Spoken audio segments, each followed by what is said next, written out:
We rise higher through the fire. Hey, hey. Untouchable empire. Hey. Untouchable empire. Hey. Hey. We rise higher through the fire. Untouchable empire. Lift us higher.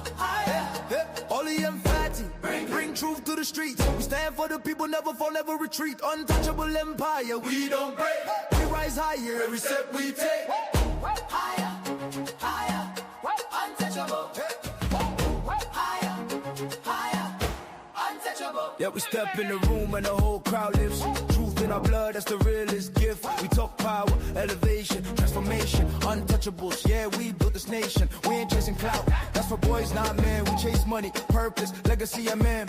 Ollie with the flame and Fatty with the spark. We light up the world when the whole world dark. Lift up the people that survive. We bring talk, justice, unity. Every time we swing, we don't bow down. We stand tall and rare. Untouchables, baby, we everywhere.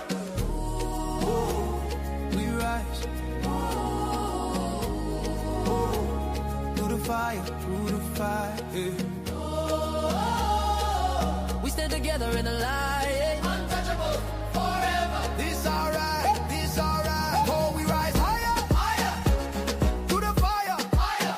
Untouchable empire. Lift us higher, higher.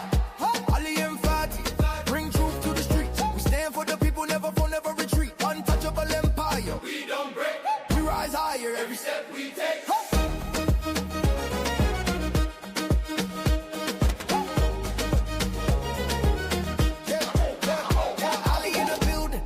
We move with the grace. Power to the people, that's a look on our face. We don't fall, we don't run, we don't hide. Stand on truth, yeah, we walk with pride. Fame don't move us, we built on honor. Heart of a king, real warrior armor. Empower the world, that's the mission tonight. Untouchables. Yeah, we always do what's right. From the city to the globe, we shift that tone. Building up lives with a righteous throne. We step in the storm and walk through the fire. Why? Cause we got made for the rise higher. Hands up, hands up. If you feel that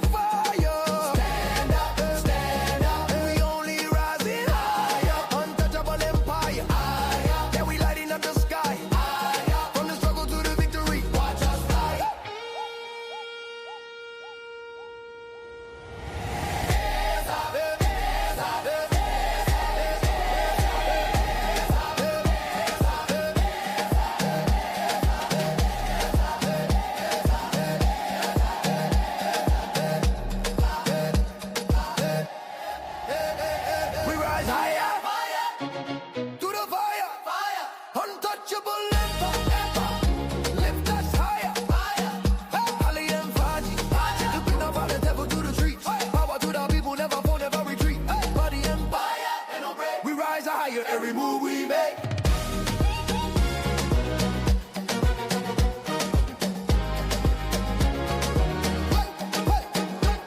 Through the fire, we rise higher. Oh, touch, him play.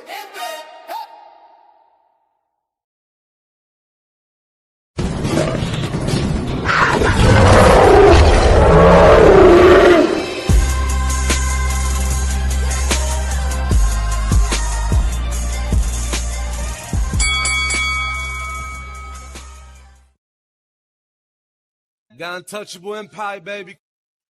What's going on, family? What's going on, man? We're going to bring you another phenomenal show where you get to be included. So it's going to be an open panel vibe today. The only reason why I always call it a smoke show is that if anybody got smoke, they are more than welcome to pull up live and in effect anytime you want to. We're going to have some special people come through today, but today, the audience can engage in the conversation. You can send super chats to affect the conversation. You can ask questions that we'll answer as well, too, with the super chats. And I try to prioritize the super chats as much as possible so the chat is involved as well, too, man. We trying to rock out with y'all. I already got a special brother in the back who's going to start out with me as well, too. There's other people coming in as well, too. Hopefully, they surprise y'all a little bit. But I want to still, again, send a shout out to all the people that's rocking with us, man. The TikTok blowing up, the IG blowing up, the YouTube blowing up, the Facebook is about to blow up because I'm going right back on Facebook. But we couldn't do none of this without y'all. We not the type of people who rise up in the ranks or rise up on the charts and get to the top of the mountain and go, I don't know what y'all going through. It ain't my fault that y'all going through that. You know, you better pull yourself up by your own bootstraps. You know? Now, when we get to the top, we're going to help you come up as well too. So when you come on the show, you can simulcast. When you come on the show, we'll make sure we tag you. You want us to invite you as a collaborator, we'll do that as well too. We want everybody to eat and we want everybody to grow, man. We show love to the people. So I already put the link in the back. So if you would like to jump up, you're more than welcome to come up as well too, man. The people can show out today. And some people, sometimes it seems like some of y'all might come up. You might be able in the future shows, man. We are bringing people to the shows that we feel like will bring value to the show. Doesn't mean you don't have value, but you know, we're trying to build a product and a brand for people to come up here that bring value to the conversation and can be impactful towards the people as well too. You might have to, work on your craft, and get your armor right a little bit more, and we'll bring you up here. But again, man, much love to the people coming to the building. I see you, my brother Deucey. I see my brother Buzz. I'm hitting the wrong button on here too. My brother Lil Rock, man, much love to y'all. So I'm gonna bring up some of the people right now. What's going on, my brother Prince? What's going on, my brother Samson? What's going on? What's going on, my brother? How everything going y'all way? Going good. Righteous is Founders Day. That's what I'm talking about. It's some more people gonna come through. Some people, boy, I'm telling you what, boy. It is what it is. You know what I'm saying? But what's going on? And again, on these shows too, I like people to bring up topics that may be on their mind they ain't even got to yet. You know what I'm saying? If you want to discuss something as well too. But do y'all have everything on y'all mind? Samson, you got anything on your mind? My brother Stacy Prince, you got anything on your mind? I got a couple of things. Just watching as a fan. Okay. I observed a couple of things that I just wanted to ask you about from a couple of the shows that I've seen up until this point. First, I want to talk about I've heard you guys mention points before about people being performative. Mm-hmm. And when they get to talking, and I understand the analogies and the soliloquies and the monologue, all that stuff. I hear when y'all say that. I know where it's gonna go, but when I hear y'all say performative, are y'all? And I don't want to cast no aspersions on nobody. Are y'all saying like, is this ingenuous? It's fake? It's just for YouTube? Mm-hmm. Or are y'all saying like they don't really mean what they saying or how they saying it? You're saying when we say people are being performative? Yes. Is it like, yes. Are y'all saying like they being like shock value, like 2K or something? Or y'all saying like what do y'all mean when y'all say performative? Y'all saying y'all not being real, or y'all saying like? So performative, like all of us have that performative part of us, right? Stacy got that edge to him. I got that edge to me. You probably got it to you. It's your personality.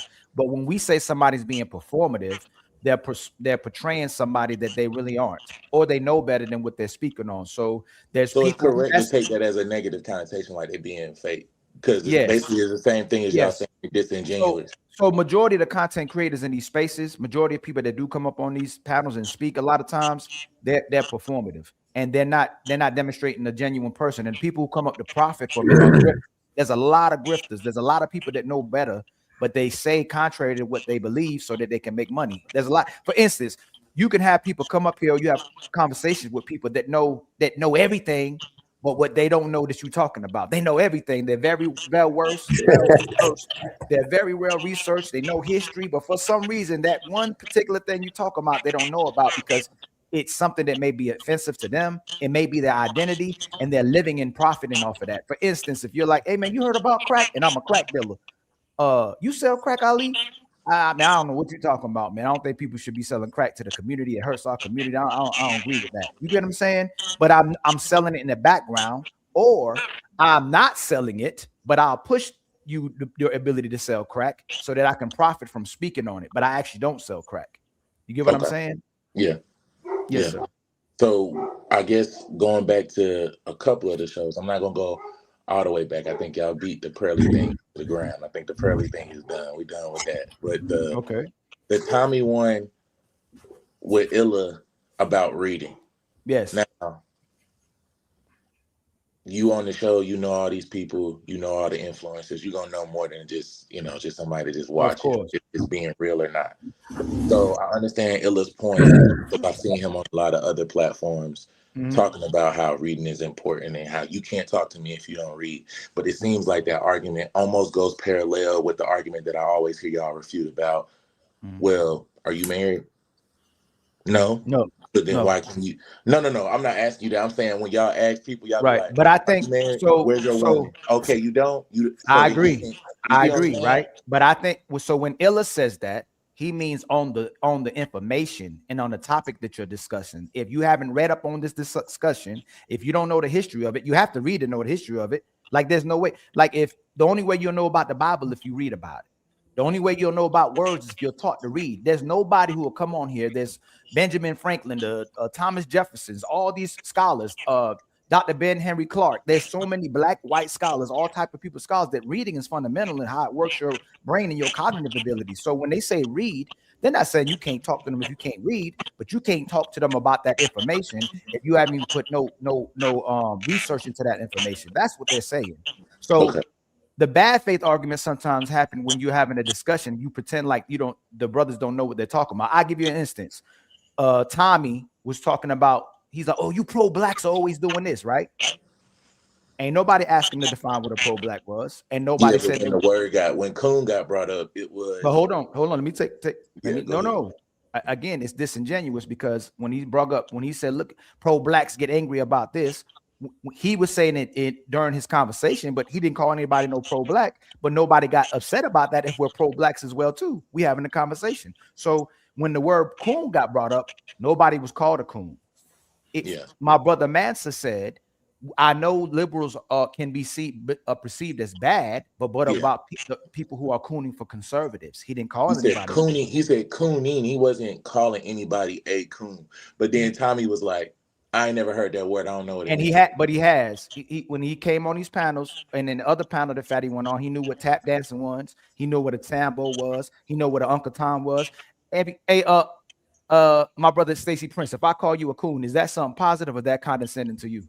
It's very condescending. Hey, Samson, if I call you a coon, is that positive or condescending? Condescending.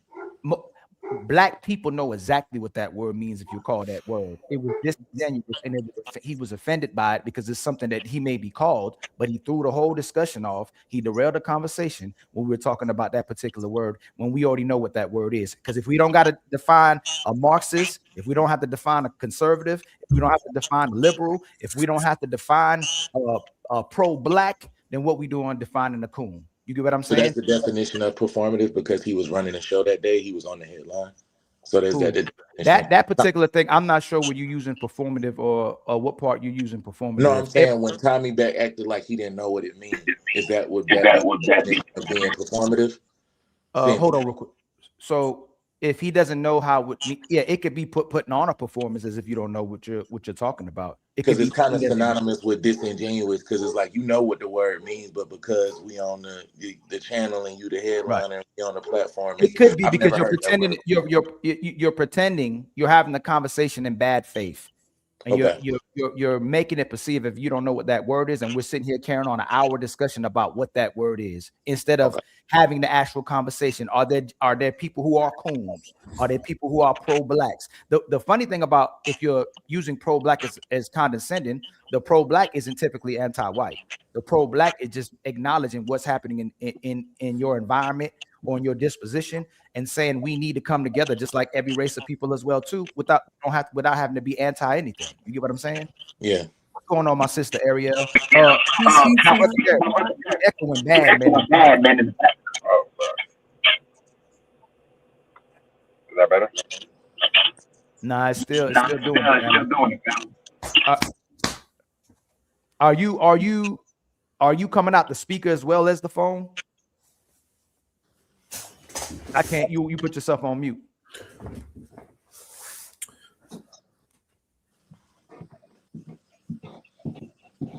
He on mute right now. But Friday we're gonna try to have a show addressing it some more. On Friday? Yeah, about these coons and Negroes or so-called pro-blacks. You know what I'm saying? Yeah. Did he stop? Derek, try to talk again. You on mute, brother. You muted yourself again. Is it better? Yeah. Yes, much Yeah. better. I don't know what you did. Yeah, no, I was hooked up to the car. My bad. Yeah. My brother Jay Prince, you got anything to say before I ask my brother Derek or Ariel anything? You got any take? What are you talking about? On you, do you have any take on the conversation you hearing thus far? Before No, I I get to Derek? think hey, there's some crazy feedback popping off. You hear that? Oh, it might be happening again. It might be echoing every time we talk. Yeah, every time I hear you, it's like piercing. Derek, Derek, talk real quick. Hello? Yeah. No, it was going on before he came in. Oh, it was? Hold on. Yeah, it was coming through you. It's coming on my side? Yeah, I believe so. Because when I was watching on Instagram, I could hear it. It stopped now, right? It's Samson. Hey, Samson, are you on the phone, Samson? Yeah. Flip your phone sideways. It's Samson. Look, y'all see already. They see Jay Prince. I mean, Stacey Prince already trying to take me down, man. So you try to put it on me. Look, that's all gone. Everything. It was Samson, man. They trying to get me. Is it still happening? Let me see. Better. It's much better. Okay. Okay, hold on real quick. Okay, but go ahead, my brother. Oh, you put yourself back on mute. Oh, okay. Can you hear me? My brother Stacey Prince, you put yourself back on mute.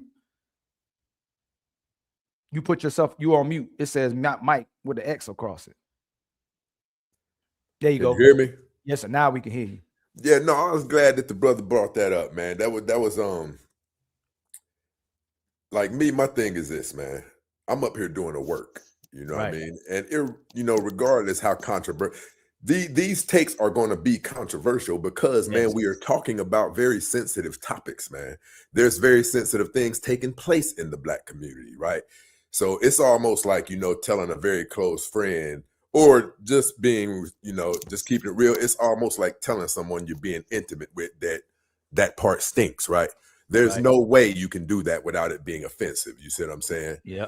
I think that's what's taking place with this conversation. But the reason I was glad the brother brought that up, the brother Samson, is, man, I've been seeing lately, man, things that I'm telling myself. I did a show yesterday. I'm telling myself, nah, the brother's not grifting, man. I'm listening, but I know what I'm listening to. I'm knowing no one believes that, right? Right. So you can't have believed it when you said it. You know what I mean? Right.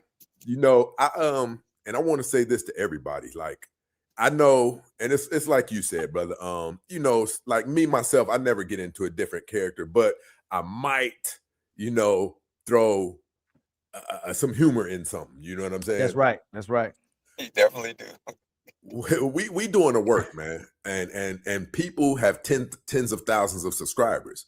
Do you know what that means, man? It means people are listening to you and they have some credence to what you say. So, when we get up here and we say certain things, like, I don't even mind calling names out, like Ace Metaphor, they're notorious for it, catchphrases, buzzwords, and things like this. Oh, my God. People listening to this, man, and we have the ability to really impact people's lives in a negative way, man. Life is very serious, man. And in the African-American community, man, we have a lot of women. The reason we're being outcompeted is because we're working based on individualism when other people are working as teams. Other communities are working husband and wife. Right. Some wives go to their mailbox and they see all of those bills just fall out and she instantly cracks a smile, right? Because she knows somebody upstairs in that house is paying the other half, if not 70% of them. Our women, on the other hand, tout, I don't need no man. I pay my own bills, and that's hurting us. So the information that we give out, man, we got to make sure that we're not giving out information that's going to set one of these sisters back, man, to where when she gets a bad diagnosis from the doctor at the age of 60, well, now she's got to deal with it herself because she didn't listen to some of the foolishness one of us done said. You know what I mean? Right. Absolutely. And I think that kind of ties in, Stacey, with the hold on real quick, Samson. Let Derek and Ariel get in real quick, and then I open it back. I'm trying to do better. We trying to do better on the shows too with the panelists, man. Give a certain back and forth one-on-one time, because sometimes we'll let the one-on-one kind of overtake everybody else so they can engage. I want people's voices heard more than my voice. And Jay Prince got a huge voice. Stacey Prince got a huge voice as well too, so he know what I'm talking about as well too. So let Derek get in, the Ariel get it, and then you can respond to them, brother. No, I appreciate being on a live. I greatly appreciate being around y'all, man. I've been looking at y'all for a while, man. You said a question. I got a question for one of my events coming up in the next couple of weeks. Are we better? Do we think we're better in relationships than what we are? Because it's like a misconception that, like, you know, a lot of people are saying that we're doing this and I'm doing this and I'm doing that, right? And it's no rubric or a foundation where it's like, okay, it is a standard, don't get me wrong, but it's not everybody's creating a standard versus being an actual standard or rubric of what they're going on. So I see it from, you know, you see it on social media all the time, people complaining, you know, so yeah.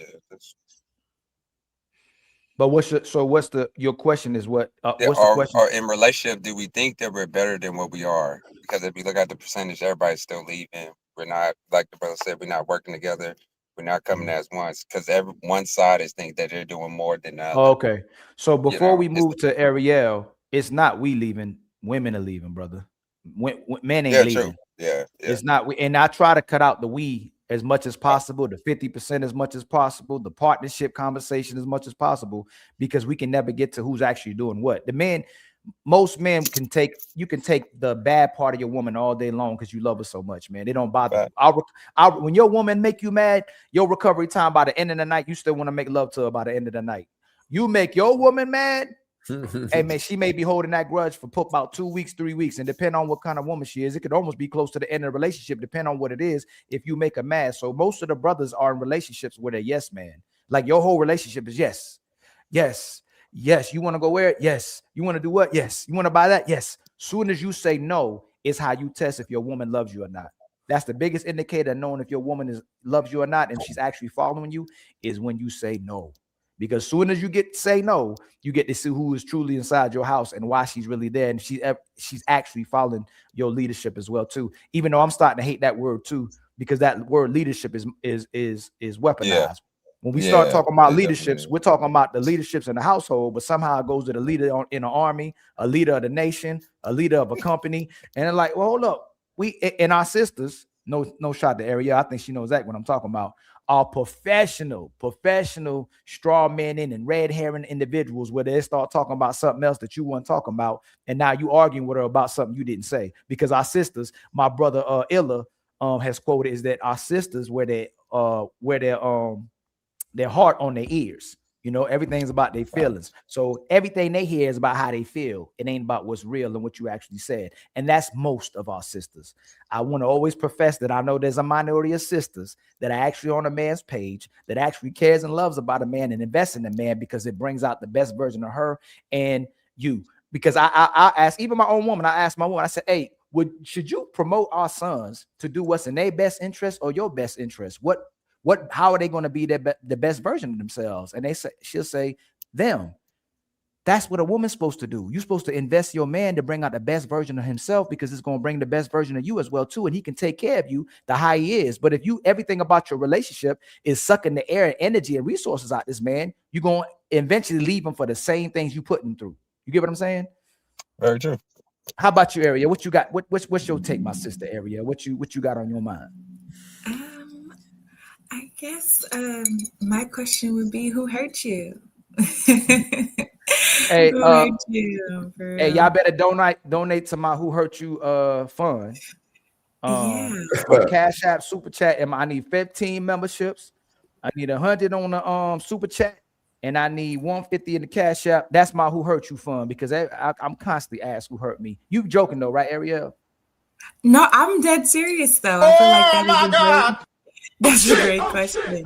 Even as we talk about relationships and relating to one another, a lot of the times it boils down to like, who hurt you? General. You talking about in general, who hurt you? In general. Not you, Ali. You asked, so I write theories, right? In general, Ariel, a lot of adult men are in perpetual hurt every single day. They don't have nobody to vent to. They don't have nobody that cares about their feelings and thoughts. They don't have nobody that's actually comforting them.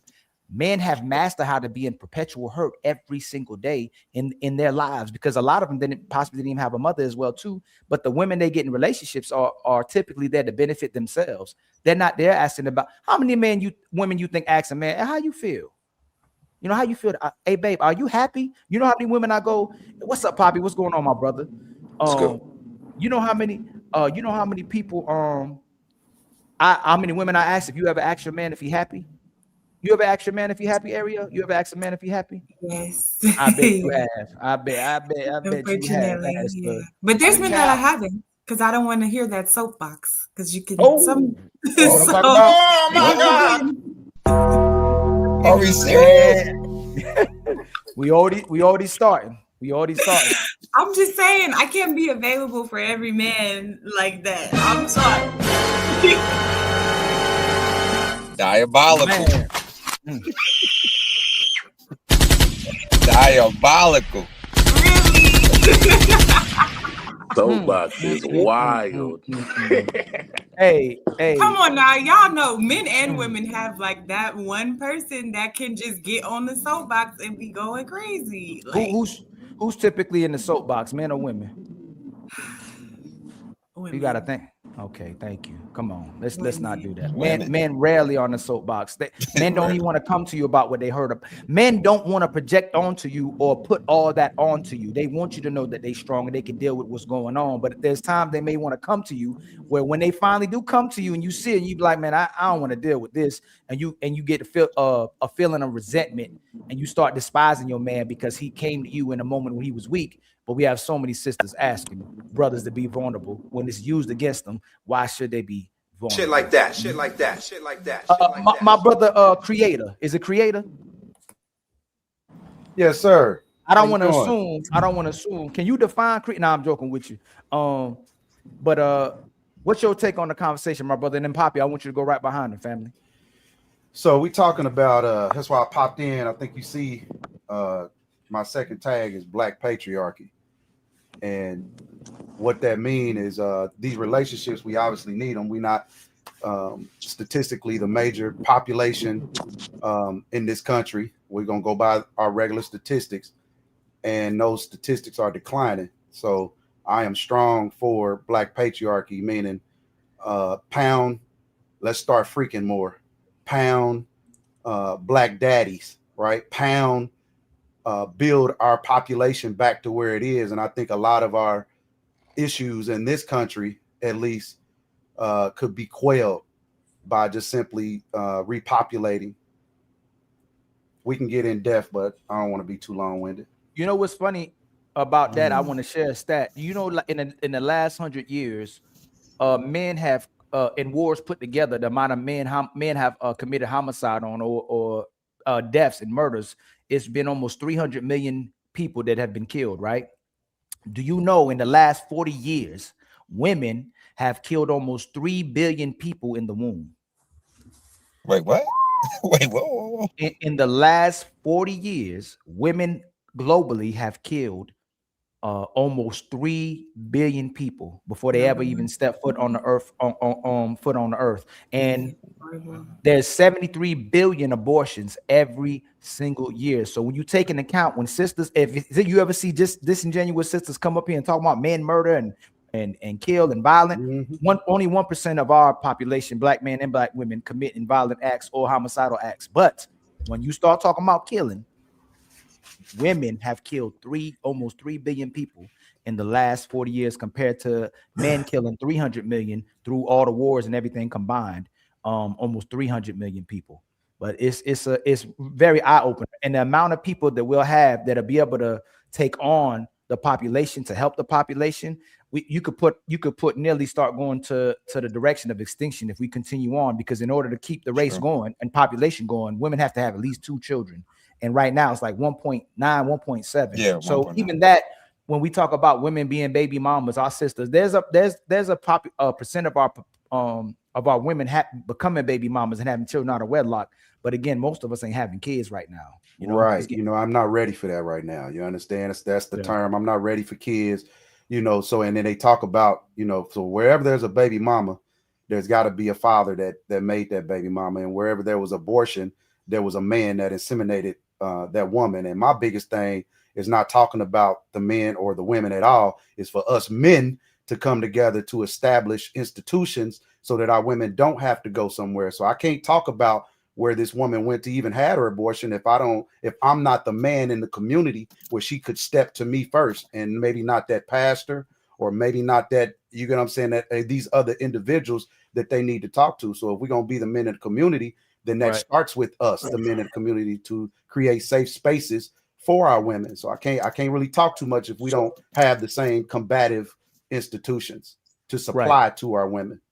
Well, we have safe space for our women, brother. Most men ain't trying to put their hands on a sister. And in whatever neighborhood you live in, if a man sees a sister or something happen to a sister or a child, they gonna intervene. We ain't gonna intervene when we see a brother, but we still protect our women more than anything on this earth as well too. Like, let someone talk about your mama. Let somebody talk about your sister. Let somebody talk about your woman. Let somebody talk about your best friend woman. Let somebody talk about your daughters. That's still a false narrative in our communities where our women ain't protected. It's something they're saying when they may start getting protection for the wrongdoing that they're doing. Our sisters want protection, but they don't want correction. So that's the problem that's happening in our community, my brother. If I keep telling you something to do to help our community and you still not doing it, it's more chances that I'm gonna stop protecting you. But men are still crashing out and protecting their women and becoming step crash dummies as well too. No disrespect for anybody who became a stepdaddy, because there are stepdaddies who might be doing the right thing and you with a woman who's cooperative. But a lot of men who become stepfathers are just giving cooperation to a woman who didn't deserve it, and now she's leading you, and she broke up a household, but now you sitting there validating her instead of her going back to her man. And we have to get to a place where we start sending women right back to their man, because that's his family. You get what I'm saying? But that's a whole nother story we can address. But Ariel and Poppy, I want you to address this too, brother, because Ariel got me salty a little bit. Poppy, how many men in your whole life have you ever heard say that they hate a woman? Never heard that before. So Ariel, not in my personal life. Not in my personal so life. Ariel and my brother Stacey Prince, how many men have you ever heard say they hate a woman? We don't talk like that. My brother Samson, how many men have you ever heard say that they hate a woman? None. My brother Creator, how many men you ever heard? My brother Derek, how many men you ever heard say they hate a woman? Not too many. It's a big situation. Ariel, when you say that, where are you getting that hate woman? Can you give me context on that? Because sisters will keep saying, and it's projection to me. Sisters will say there's men hate women, but you'll hear sisters literally say we should delete black boys. I hate a black man. I don't need a black man, and I don't want marriage. I don't want children. So where are you hearing this? All these men saying that they hate women. I didn't hear a man say it. I felt the animosity. Felt it. I felt the animosity. Subtleties, right?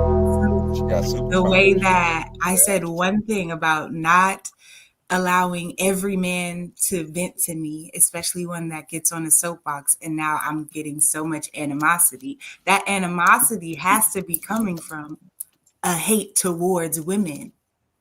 What? Oh man, hey.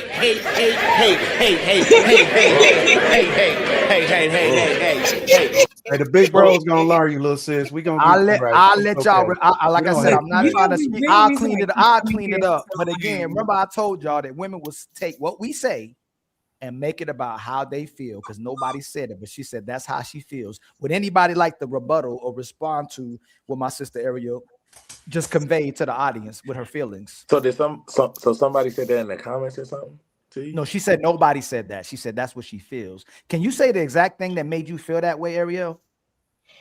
Okay. Yeah, I'm going to right now. Okay. If that made you feel that way, yeah, what made you feel that way? Your feelings will betray you if you're a woman. A million times. You gotta research to find it. It means it's insignificant. Well, yeah, they're commenting. It's in the comments. So it was in the comments. Okay. It looks like it might have been deleted because I don't see it anymore. Oh, it was deleted. It's not. There's the accountability. Y'all don't forget. Man. No, but he was like he said.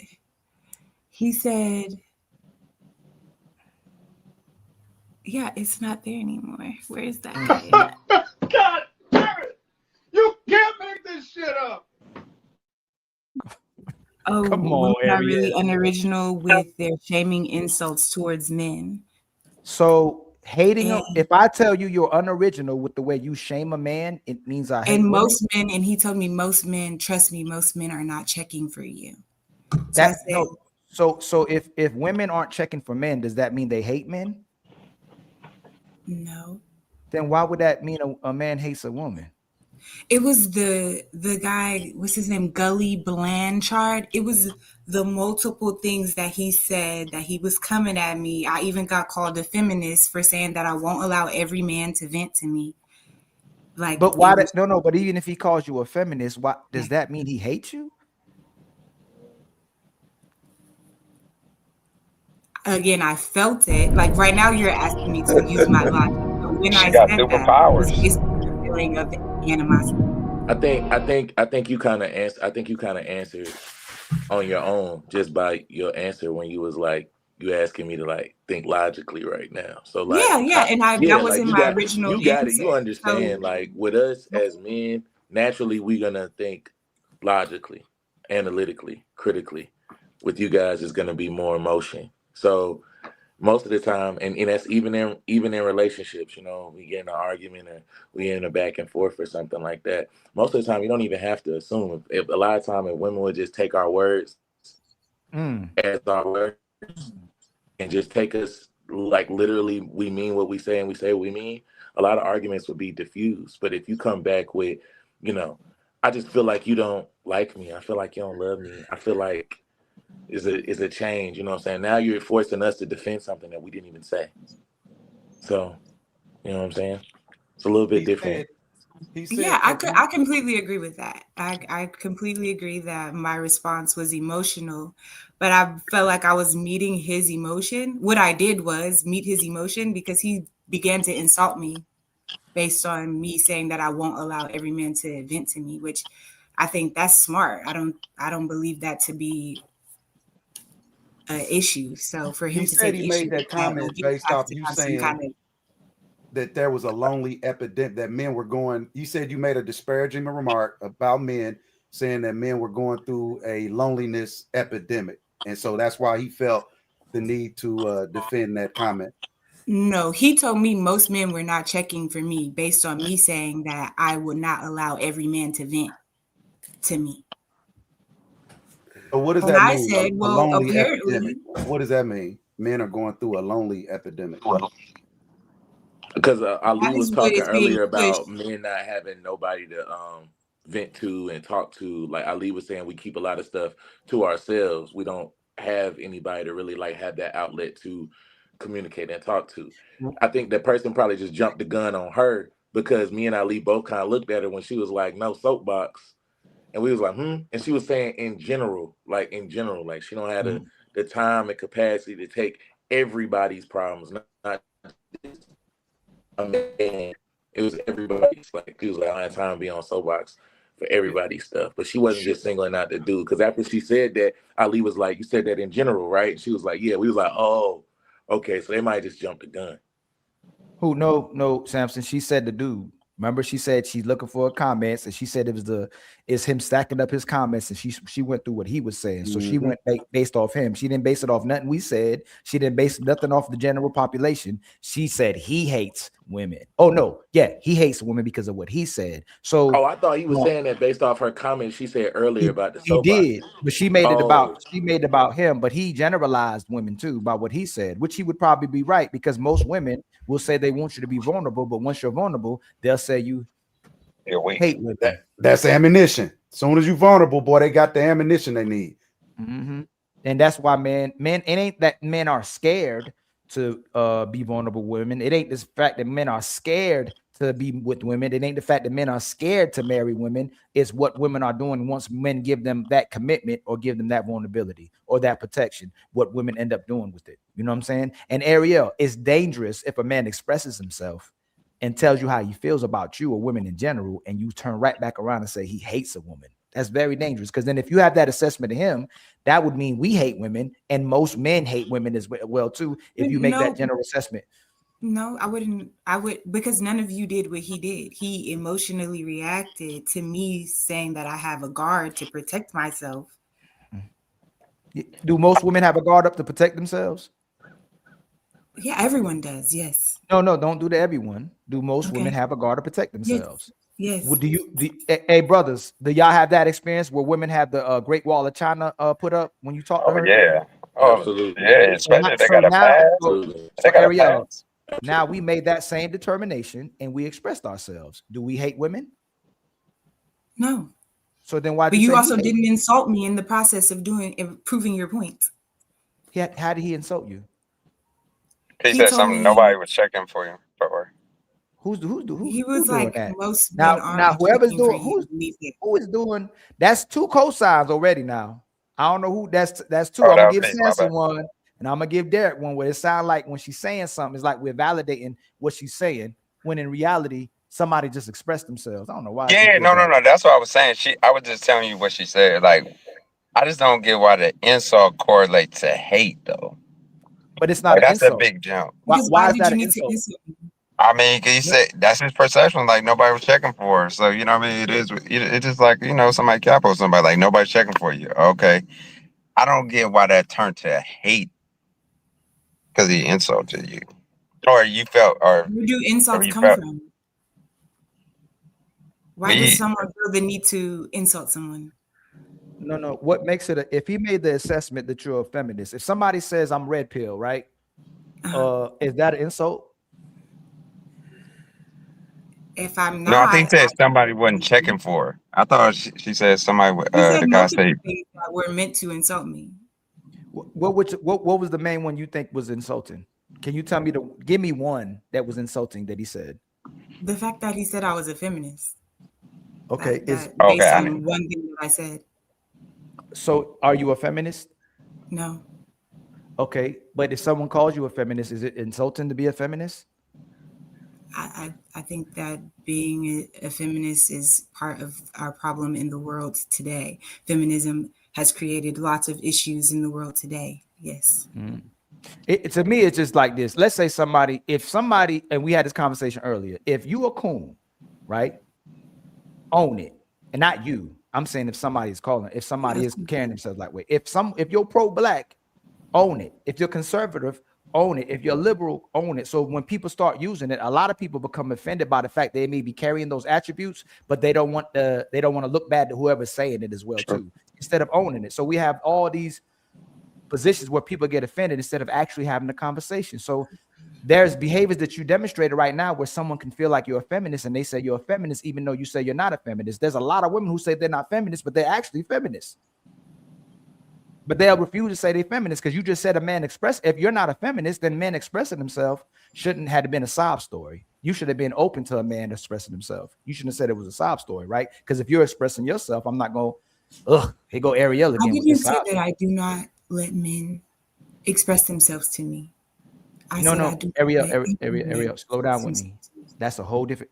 I didn't say that. I didn't make you say nothing. You just said it when I said it.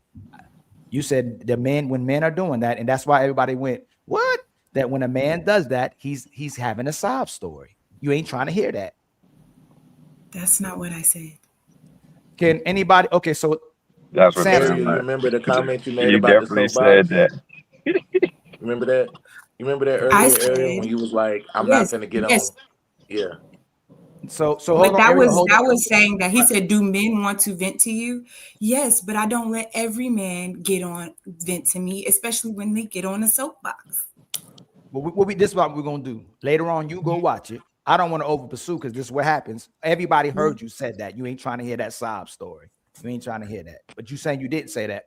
But we can move on from that one. But that was the first one. But because the guy expressed himself and said that, you said he hates a woman. Your general assessment was he hates women. Yeah, that's crazy.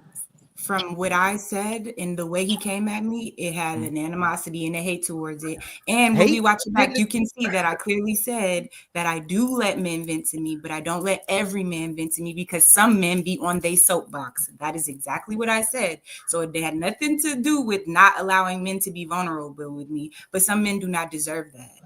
And when I'm talking about a soapbox, that's when somebody is constantly having the same issue all the time, every time they want to just they're their own problem.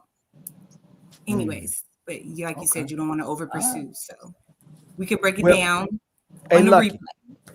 I'm gonna ask Lucky. Actually, JB, I'm gonna ask Lucky. I'm gonna come back to you, JB. When you hear a woman or any woman, from whatever she hears from a conversation, automatically go to somebody hates a woman. Do they typically carry a feminist mindset? Just because you disagree, they go automatically, oh, you hate a woman. Yeah, that's a feminist mindset. Mm-hmm. They automatically go to hating a woman. Can you expound some more? You have any more? Because I'm gonna ask Lucky the same question because most of us don't. I've never heard a man in my lifetime say, I put it on my life. Yeah. I don't do the none of my friends. I'm saying no man ever in my life say that he hates women. I've never heard it in my life, but I've heard plenty of women say they hate men and would like to see him extinct. There's a video that my brother Illa sent me the other day where women were on a big old panel on Twitter, on Twitter or X, talking to KKK members, talking about they need black men deleted. And they wish they could eradicate them from the face of the earth, that they be extinct. Like he sent me that this is black. You'll never see a bunch of black men congregate with white men and go, hey, bro, I need these black women gone. No, let me see if I can find a video. Let me see if I can find a video. Oh yeah, that happened. I want to say this real it's crazy. Y'all haven't heard that. So yeah, that was a lot thing. of women. I do think a lot of women are like low key misandrous. I'm sorry. And misandrous is like the hate for men. I do believe a lot of women hate men. They don't actually admit it, but in 2025, I definitely believe that it's more hate for men than hate for women. I don't think it's hate for men. I think it's hate for a certain type of behavior. And a lot of men they'll group all men into that classification. Well, and I get it, brother. I do.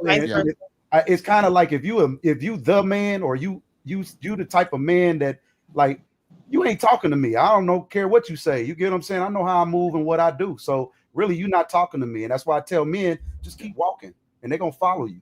No, you're right, but those talking points group everybody now together. You distracted. Yeah, you're the man. Just keep walking. You got a plan. You have a plan for legacy building and for yourself and your family. Keep walking, right? If you don't have no plan, she's not gonna. It's gonna be hard for her to respect you, and y'all both work for the same man.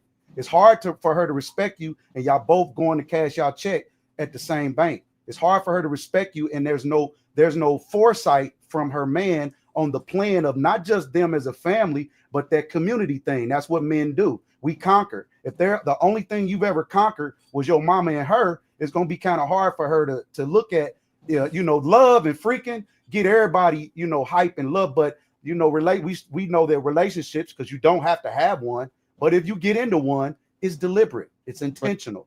But it's all that stuff that you got into. Let him respond, bro. My brother, he gonna forget what. Yeah, exactly. Yeah, you said it's sad if a man only conquers. You said his mom and his lady. You said it's sad if it's only them two women. How is that a problem? Like, I mean, I think things need to be a little more simplistic. We're acting like everybody's gonna be this like alpha omega male to dominate, everybody around them. It's not like that. It's way more talking about alphas or hold omegas. on, real quick. Let me say this real quick. Hold on. Family, please let the person land and then respond. I don't like panels like that where people like talking all over each other. Let brother JB reacts, and then Creator, you the first one that gets to respond. Yeah, I think we got to make things a little more simplistic. Then when it comes down to conquering a whole bunch of people or women or whatnot, if you're around a guy that got good morals and values and he bring good qualities into your life, he doesn't have to conquer the whole village around him to be proven as such. So I think it definitely be a lot more simplistic opposed to what you were saying. It kind of confused me, and you probably were still expounding upon it, but I definitely think everybody's not going to be above average. You got a lot of average people out there, and I think people need to be okay with living more average lifestyles. Living a simple job, simple house, 401k plan possibly, woman possibly doing the same thing, and then whatever y'all build and create, you leave that for the next generation. But you can go ahead and respond to that. Okay, so nothing you said was wrong. Yeah. Except for the alpha part. And I'm going to say we're moving beyond the alpha because we've already done that. This alpha beat your chest, right? Mm-hmm. We need a apex way of doing things. And if you just don't, apex means you have more capacity than the regular guy. I'm not a regular guy, right? So I'm not going to do things regular and basic and fundamental. because I figured that most people, this is why most people do things differently, right? We want to do it at a apex level. What does that mean? That means proper planning, right? Before you even get with a woman, you're prepared to get this woman. I have myself together, right? I've invested in me as a man, knowing that a woman, all these things that these reservations that we have about women, it would behoove me to think that you would be more prepared as a man before you get into any relationship. So we know that men like to freak women, right? We like to engage with women. It happens before marriage. And you said, you know, regular job, things that I'm not believing in regular, especially in Black patriarchy. There has to be deliberacy in what we do. So a regular job is great. That's part of why the women act the way they do, because our men are participating in someone else's infrastructure and institutions. So if we showed that, okay, you know what? I'm telling you, don't follow me, right? Just walk. Okay. Don't talk. And that walk looks now, if she has a child, I give her a child, right? She's So not worried. brother. I'm not worried about child support. Create fam. You got to make fam. I don't mind monologuing, but you got to find somewhere where you land the point so he can respond to something. Yeah. Okay. Yeah. I got a pen because I'm writing down today. What is the overall point you making? Point is preparation. It's one thing that's my point. So Okay. Okay, go ahead, JB. You said being above average. It's not a lot to be above I said average. apex.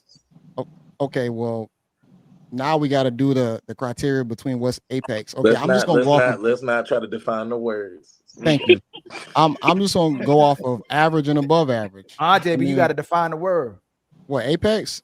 Yeah, what's apex? Yeah, exactly. What's the I apex never predator heard here? apex before. Okay, already got it. Never.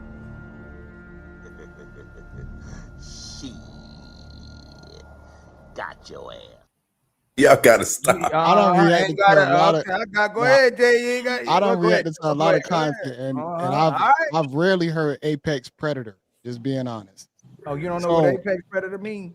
Hey, not predator. That's beyond me. Apex individual. Okay. Yeah, but usually they attach predator to like apex. So I'm gonna just go off of average and above average. Just to be somewhat above average, it don't take a lot. You know, if we want to just say a guy just making maybe 60 to 70,000 per year, that's above average. You know, and then you mentioned about regular jobs or whatnot. If you blue collar, I would say that would be classified as a regular job. What's wrong with a blue collar guy? I'm blue collar. Right. So what's wrong with that? I make well above the average though, but it's nothing wrong with it. Y'all, but I'm trying to, what is the point both of y'all trying to make though?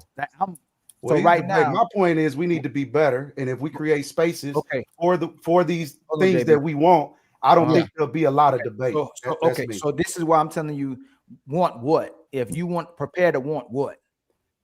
Prepare to want a woman. Prepare to want a family. So that's why I'm deliberate about that. So let's say this: all of us are intentional, right? We want to have a conversation, right? That point in 2025 is a moot point for the most part, because even if you prepare, today's women, a lot of men aren't today's women's type. So the women have to really, like, if you have to do all this walking away and doing all this preparation and doing all these things for most women to like you, and they're not, can you gonna let me land? You gonna let me land? So when a woman likes you, you know, you don't have to do typically a lot of things for her to like you. If you got to keep all that up. If you got to do something to like her. So if you got to start entertaining her, you got to get more money. You got to get a bigger house. You got a bigger car. It sounds like she like what you bringing to the table. It don't sound like she actually likes you, because a lot of women wants to build with the man. A lot of women wants the actual man to be something, some type of attribute. Maybe you're a righteous man. Maybe you're an orderly man. Something that outside of what is superficial and materialistic. So why do we keep telling brothers to do things that women like when women already don't like you because who you are? I think that we have to get to a place where women start liking men for who they are, just like men like women for who they are. And then we can bring those other things and go, hey man, to add to her life, you should get more money. You should get a bigger house. You can get a bigger car. Not should, you could, but she should be wanting to dwell with you if you never assess those things. Just like when men get with women, they don't ask women to become better. They don't ask women to be more ambitious. They don't go, hey, me, we grew apart.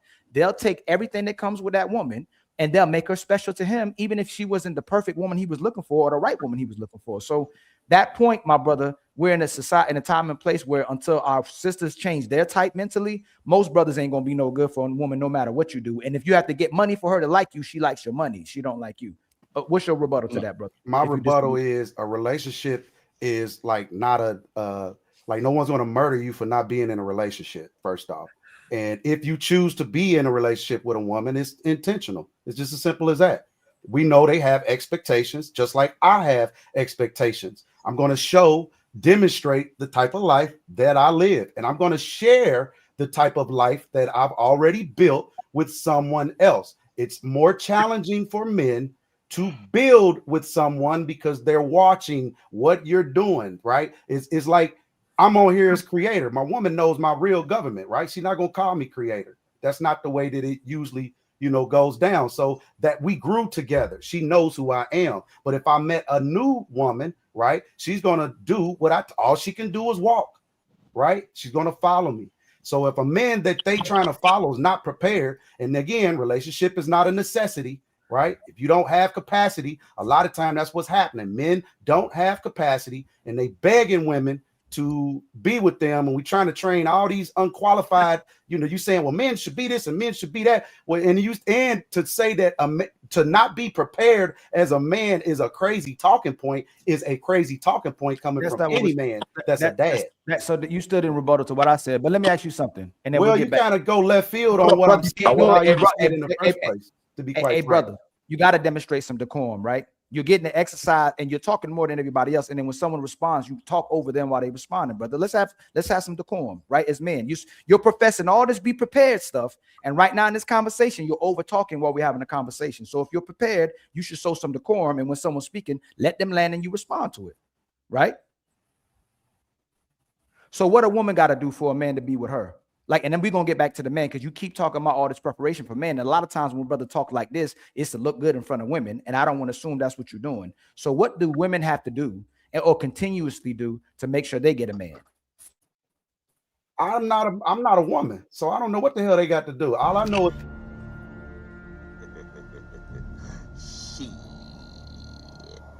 got your ass. Yeah, and that's the point. And then so again, you just talked about decorum, and then right. But it's your show. No.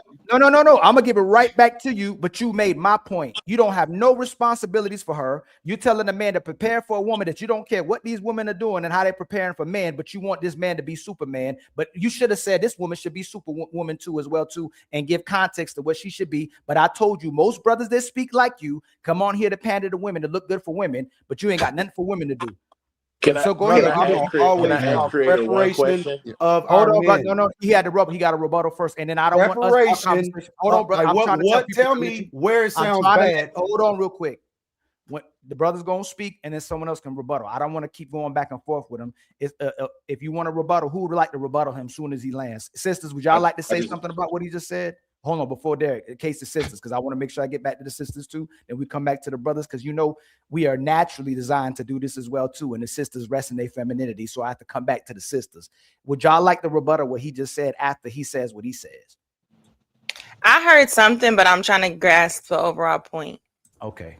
The point is, get with a man that's prepared. Before you even get into a relationship, you understand that this woman's you don't have to be in a relationship with anyone. It is not a necessity. So if you get into it, it's like a car. You don't have to ride a car to work. You can go take the bus. So you can't get in your car and then complain about the maintenance of your car that you chose, right? So how would you now? You saying, hey, this woman not doing this, she's not doing that. I'm saying psychologically, it's a lot simpler. And I'm just going by just culture, the way that I do things. Just freaking be prepared to be in a relationship with a certain type of women. Now, some men, we got high caliber women, right? And we have okay caliber women. Most men want to go for the women that they want. They're going to be prepared for that woman. So if she's 500 pounds and 4'2", he's prepared. He should be prepared for her. But don't pull no woman if you're not prepared. You don't have nowhere to live yourself. Right? What age of dating are you talking about? Hold on. Let the sister. You don't have no money, no revenue. Doing it no again, plan for the future. Brother, get what you gotta say, brother. I've asked you multiple times, so please stop monologuing. I asked you several times. You're going on. You keep monologuing. Say your point, And I know you had to His point, face. it sounds like make his your point is saying you have to be prepared. So I guess my question would be, because you said she could be 4'2" and a fat woman. So just in your example, what preparation would he need for that woman? Mm-hmm. I mean, so now here we going into right. No, I'm not. I'm not trying to go into it because I have. Yeah, because you heard everything, but what really needs is preparation. No, yeah, and I'm not going to Lucky, do that. you didn't got to respond to that. So again, that's Yeah. twice. You cannot demonstrate what exactly you're talking about. You're just speaking, my brother. That's twice you did this. You didn't answer my question on what this woman should do, and then she started low. So she started a fat woman, and you still can't give context to what a man's supposed to do for a fat woman. That was an analogy. I'm not getting ready to respond to an analogy, brother. Like, that was a question. That ain't no analogy. She gave you. I gave the analogy. I could have said a 6 foot tall, slow down, fine woman. Well, what do you need to do? You can't. I can't tell somebody I can turn them. You need to be prepared to be an NBA star and break it down. And she asks you, how do you become a rookie? And you can't explain it when you're telling people they need to be prepared. So if you have all this information of how to be prepared, and she asks you, what should you do to get a fat woman? You can't answer it. Then, brother, somebody listening will go, he just talking. Okay, that's fair. So what we need to do to get any woman as a man, me, again, if this is my son, before I say, bro, if you get with a woman, don't touch her. That's first off. If you're not prepared to take what up, BMU, if you're not prepared to take care of a woman, and I think this is the basis of the problem, and that's crazy. A creator. So if you're not prepared to take care of a woman, you don't need one. Speaking creator. Period. A family. The worst thing you can do is try to overtalk me. That's the worst thing you can do. You are not answering her question. And on this channel, this ain't like other channels where people can just talk back and forth with each other. It's an intentional channel. What will get under my skin, though, is when people are purposely being either disingenuous, they're misinformed and informing people, or they're not answering questions when they were asked twice. So you didn't answer my questions. I let you slide with that one. She asked you a question. You talking about something else again. She asked you, how does a man prepare for a fat woman?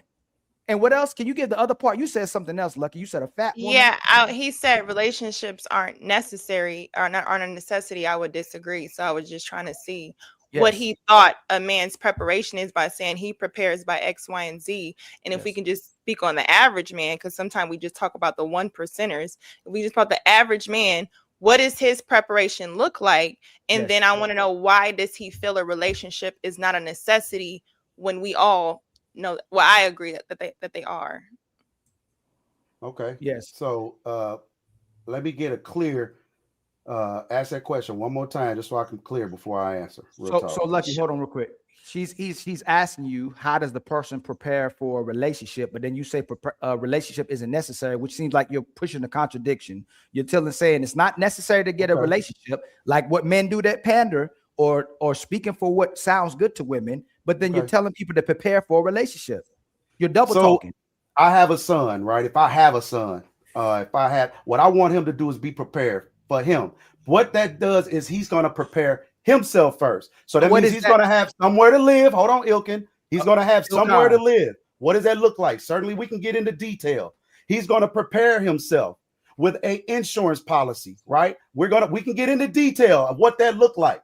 He's gonna, I know it sounds crazy, but any man that's not preparing his son before he leaves the house of these things that I'm talking about is crazy, and we all dads. That's what I'm talking about. Black patriarchy. So you're gonna go pull a woman, you have nowhere to live. Now we gotta go pair up, right? And share, right? 50-50. But if you're a true dad, you had your son prepared already, right? To go pull the woman that he wants if he chooses to be in a relationship, whether it be monogamous or poly, right? He's prepared for his life. He acquires assets in his life, and he shares those assets with the woman that he feels like he want to be with, or people that he has in his life. Lucky, did he answer your question? Oh, Lucky, did he answer your question? I guess the preparation is he needs life insurance. And he needs a place to stay. So he needs the basic necessity as an adult. Okay, so I get it. The basic necessity as an adult is the preparation. Yes.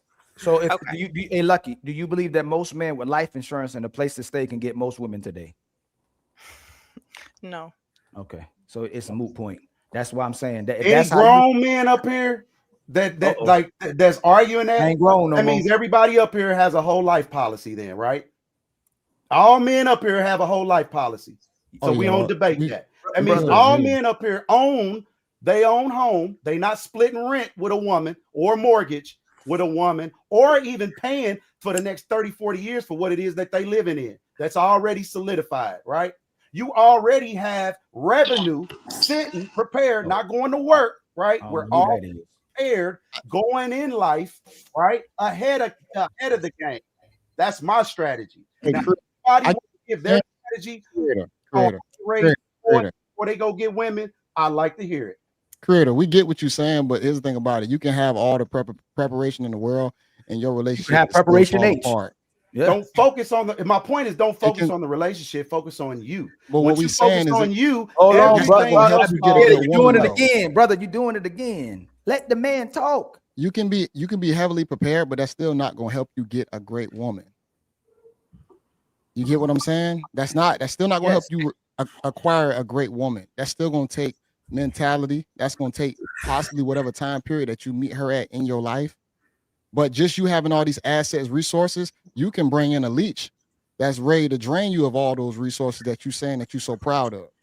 So you kind of talking about two separate things. I understand what a man should have in place as a family man if he's trying to create a family, whether he probably got a place to stay, life insurance policy, a great job, for sure. That's good to have for making sure you can maintain your family. But at the same time, if you're saying he has to have those things to acquire a good woman, that's far from the truth.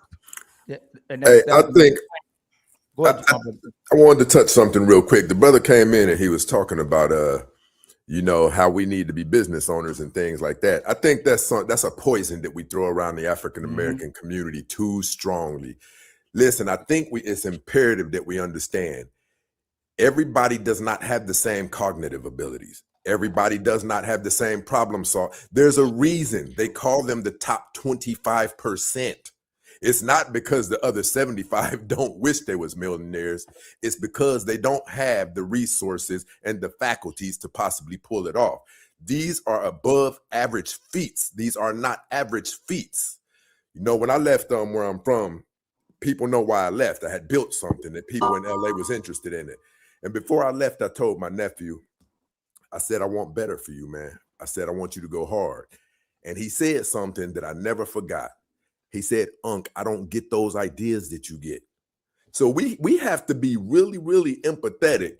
We're not even empathetic. We have to be understanding that everybody is not a business owner. It's very, very, very hard work. The average African-American man makes around $48,000 a year. If you cannot get a decent woman to lock in with you for that $48,000 a year, it means once you achieve the financial status that you want, that caliber of woman is not going to be with you for the right reasons. A woman is going to be with you.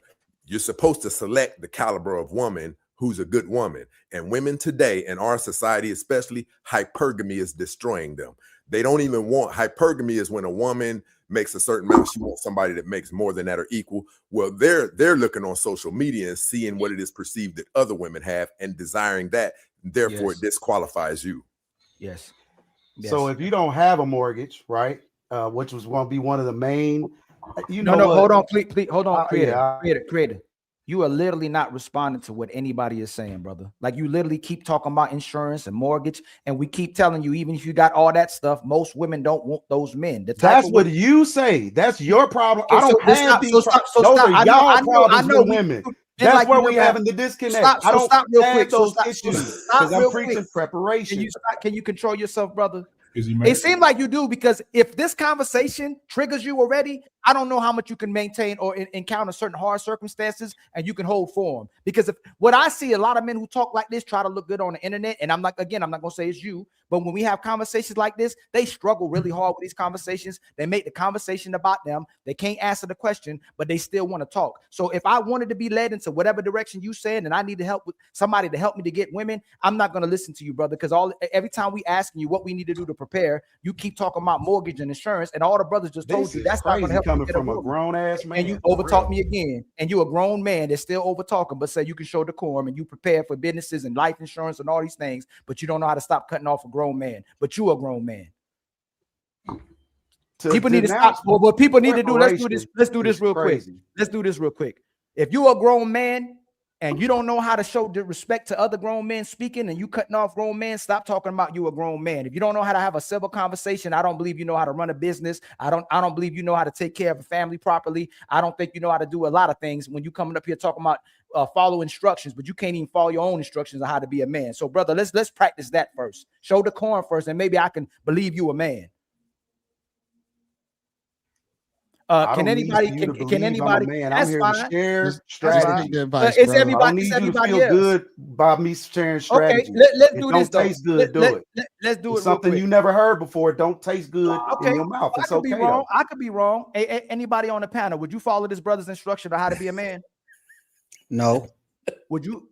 Is this brother answering any questions? Not so far that I seen. No, everybody else. Can I hear everybody else's mouths? Would you fault? Does this brother sound like he knows what he's talking about? Not at all. Okay, so it ain't just me, creator. And guess what you? And this is what you about to do. You about to double down on what you said. You about to not answer no questions. You probably gonna get triggered, and because I've been trying to have a healthy conversation with you, and you still not gonna listen to the critique you got. It's just like American Idol. You'll come up in here, believe you can sing, and people say, brother, you can't sing. You need to work on your voice, and you're gonna still say we gonna have a problem, and it's not you. That's what you're gonna do. Can I rebuttal? Of course you can. All right. So to that point, again, I'm gonna go back to preparation. We said a whole lot. You keep cutting me off, and I'm gonna go back. How I feel to be wrong? Huh? How I feel to know you wrong? It's okay. I'm wrong all the time. This is just your first time experiencing. You wrong now. So you want to talk about it? Okay. Yo, this is all right. So I'll let the panel comment or whatnot.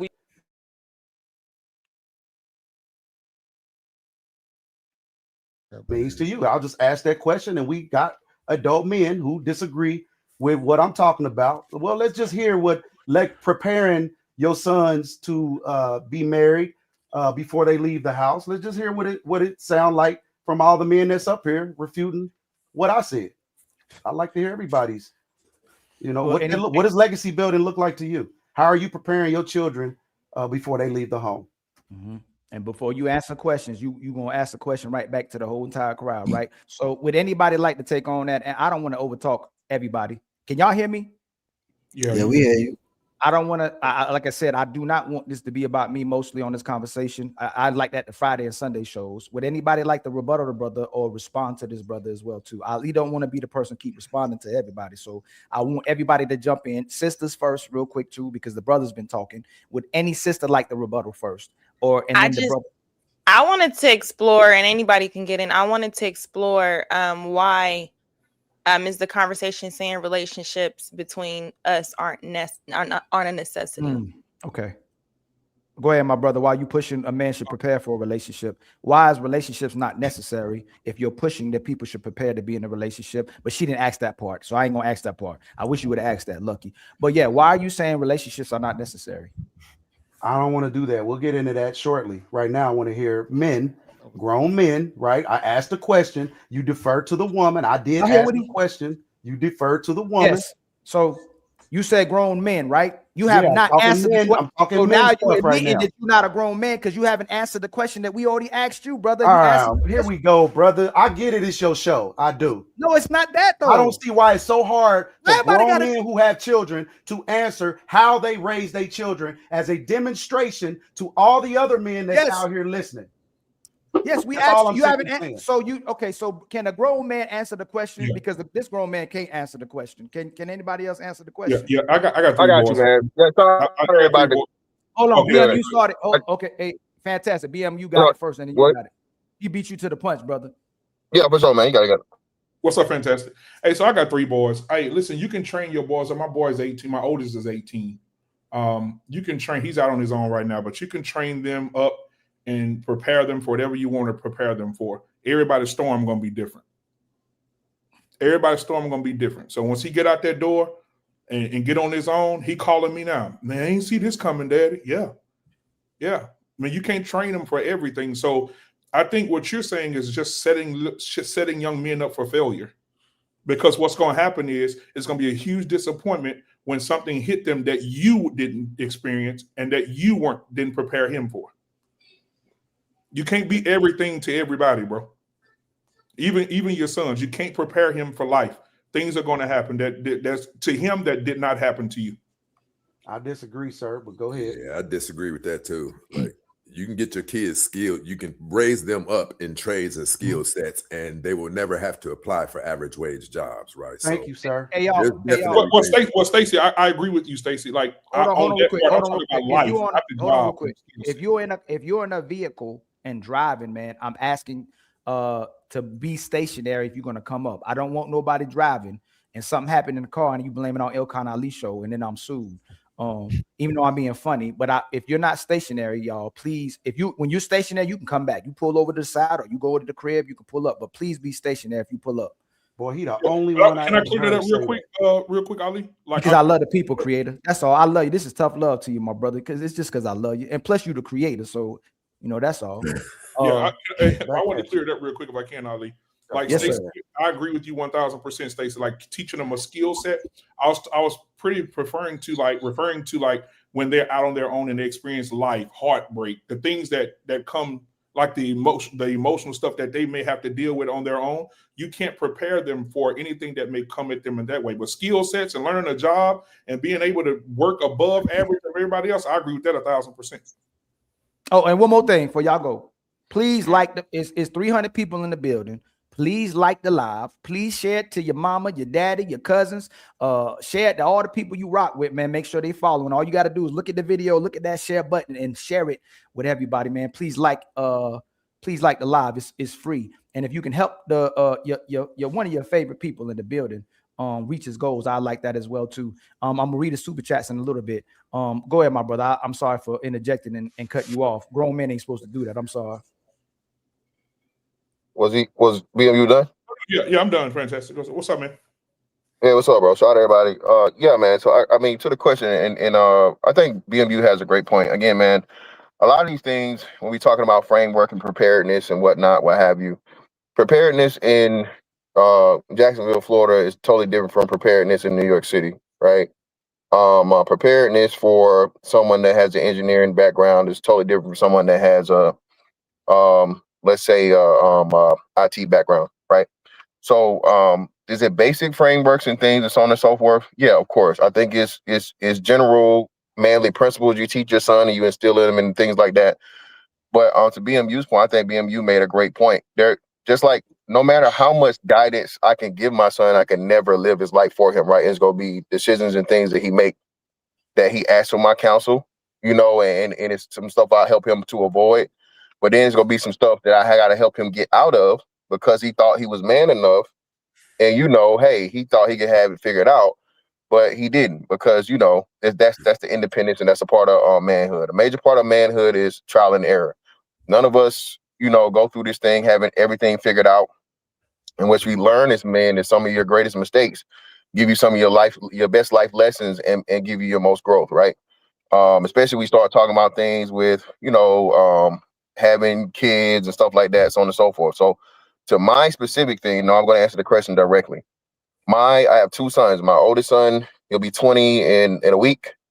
And my youngest son is 14, just turned 14. Okay. My oldest son I had with his mom.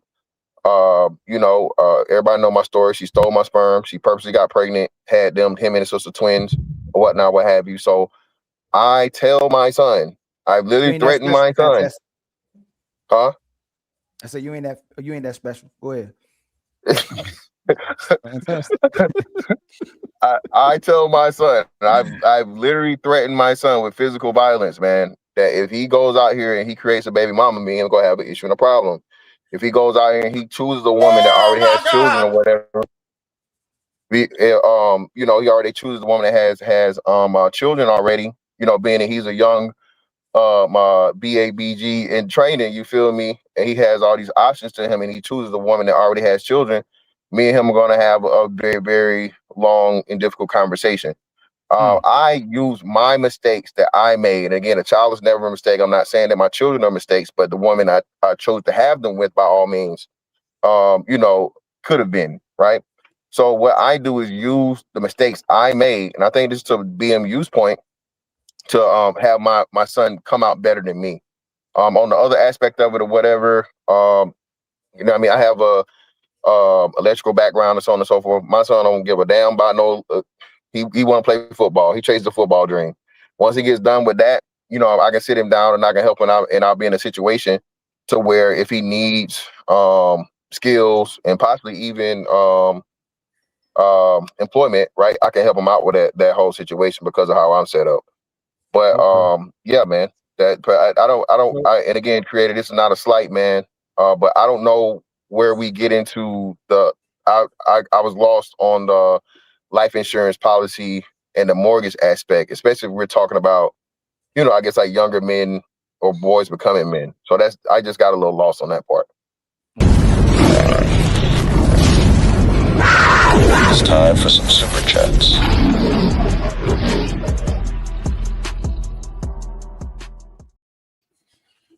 Again, shout out to the 323 people in the building, y'all. Please like and subscribe. Again, share onto your channel as well too, man. Please get us out there. If you're on Instagram, you can come to live as well too. Some people I might switch out, especially we need some more women on the panel because I'm a simp and a white knight this show, and I need to get my insurance and my mortgage up so I can keep my lady. But shout out to my brother Tony Golden with the $2 super chat. Loving the constant lives, my brother. Let's go. I told y'all about to have a problem. I told y'all we gonna keep going. We about to slapping. The algorithm on the TikTok, the algorithm on my you better get it while it's hot. So we ain't trying to go backwards. My brother Shadow Dragon with another. We need 13 more memberships. Man, we got 2 memberships in, man. Much love for becoming a member, my brother.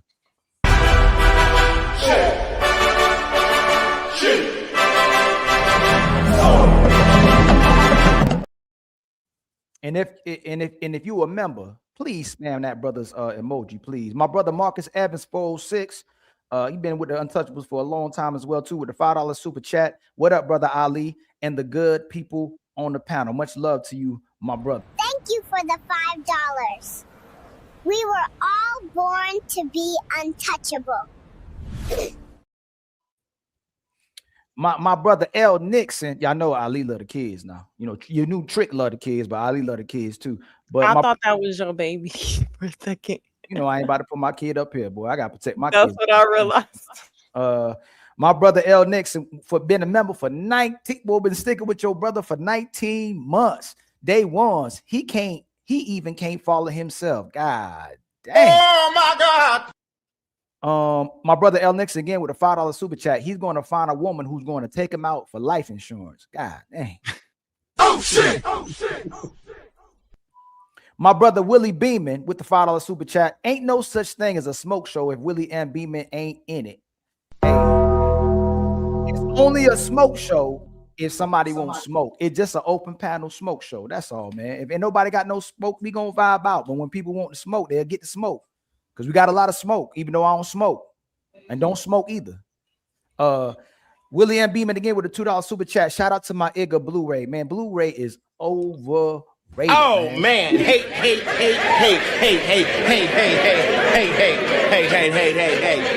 Now that's my dog from the beginning, man. That's my dog from the very beginning. Another legend in the building, man. He was famous before COVID. I don't know what's going on with my camera, but y'all gonna watch me while I black out. So I'm definitely a pro black. That's why my screen is black. Shout out to my brother Matreon Roberts, the 771 with the gifted membership. Thank you so much, my brother, for another membership.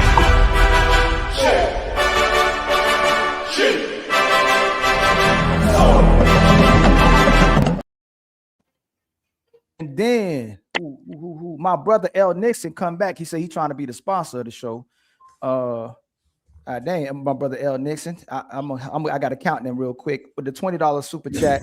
Great show, Ali and panel. If you're enjoying the show, please give some commentary on the video after the live stream and share it out for more engagement. This is why it's important to read. See, when you read, reading is fundamental. The words come out like this. Y'all got to read, my brother. Much shout out to you, my brother L Nixon, with the $20 super chat. Thank you for the $20. We're starting a nonprofit called Keep the Untouchables Fed. Remember, don't feed the haters. Got Untouchable Empire, baby. They out there. Again, my brother L Nixon, he gifted another membership. Make sure y'all get the membership. Y'all keep y'all membership too, my brother. Thank you so much again, my brother, for another.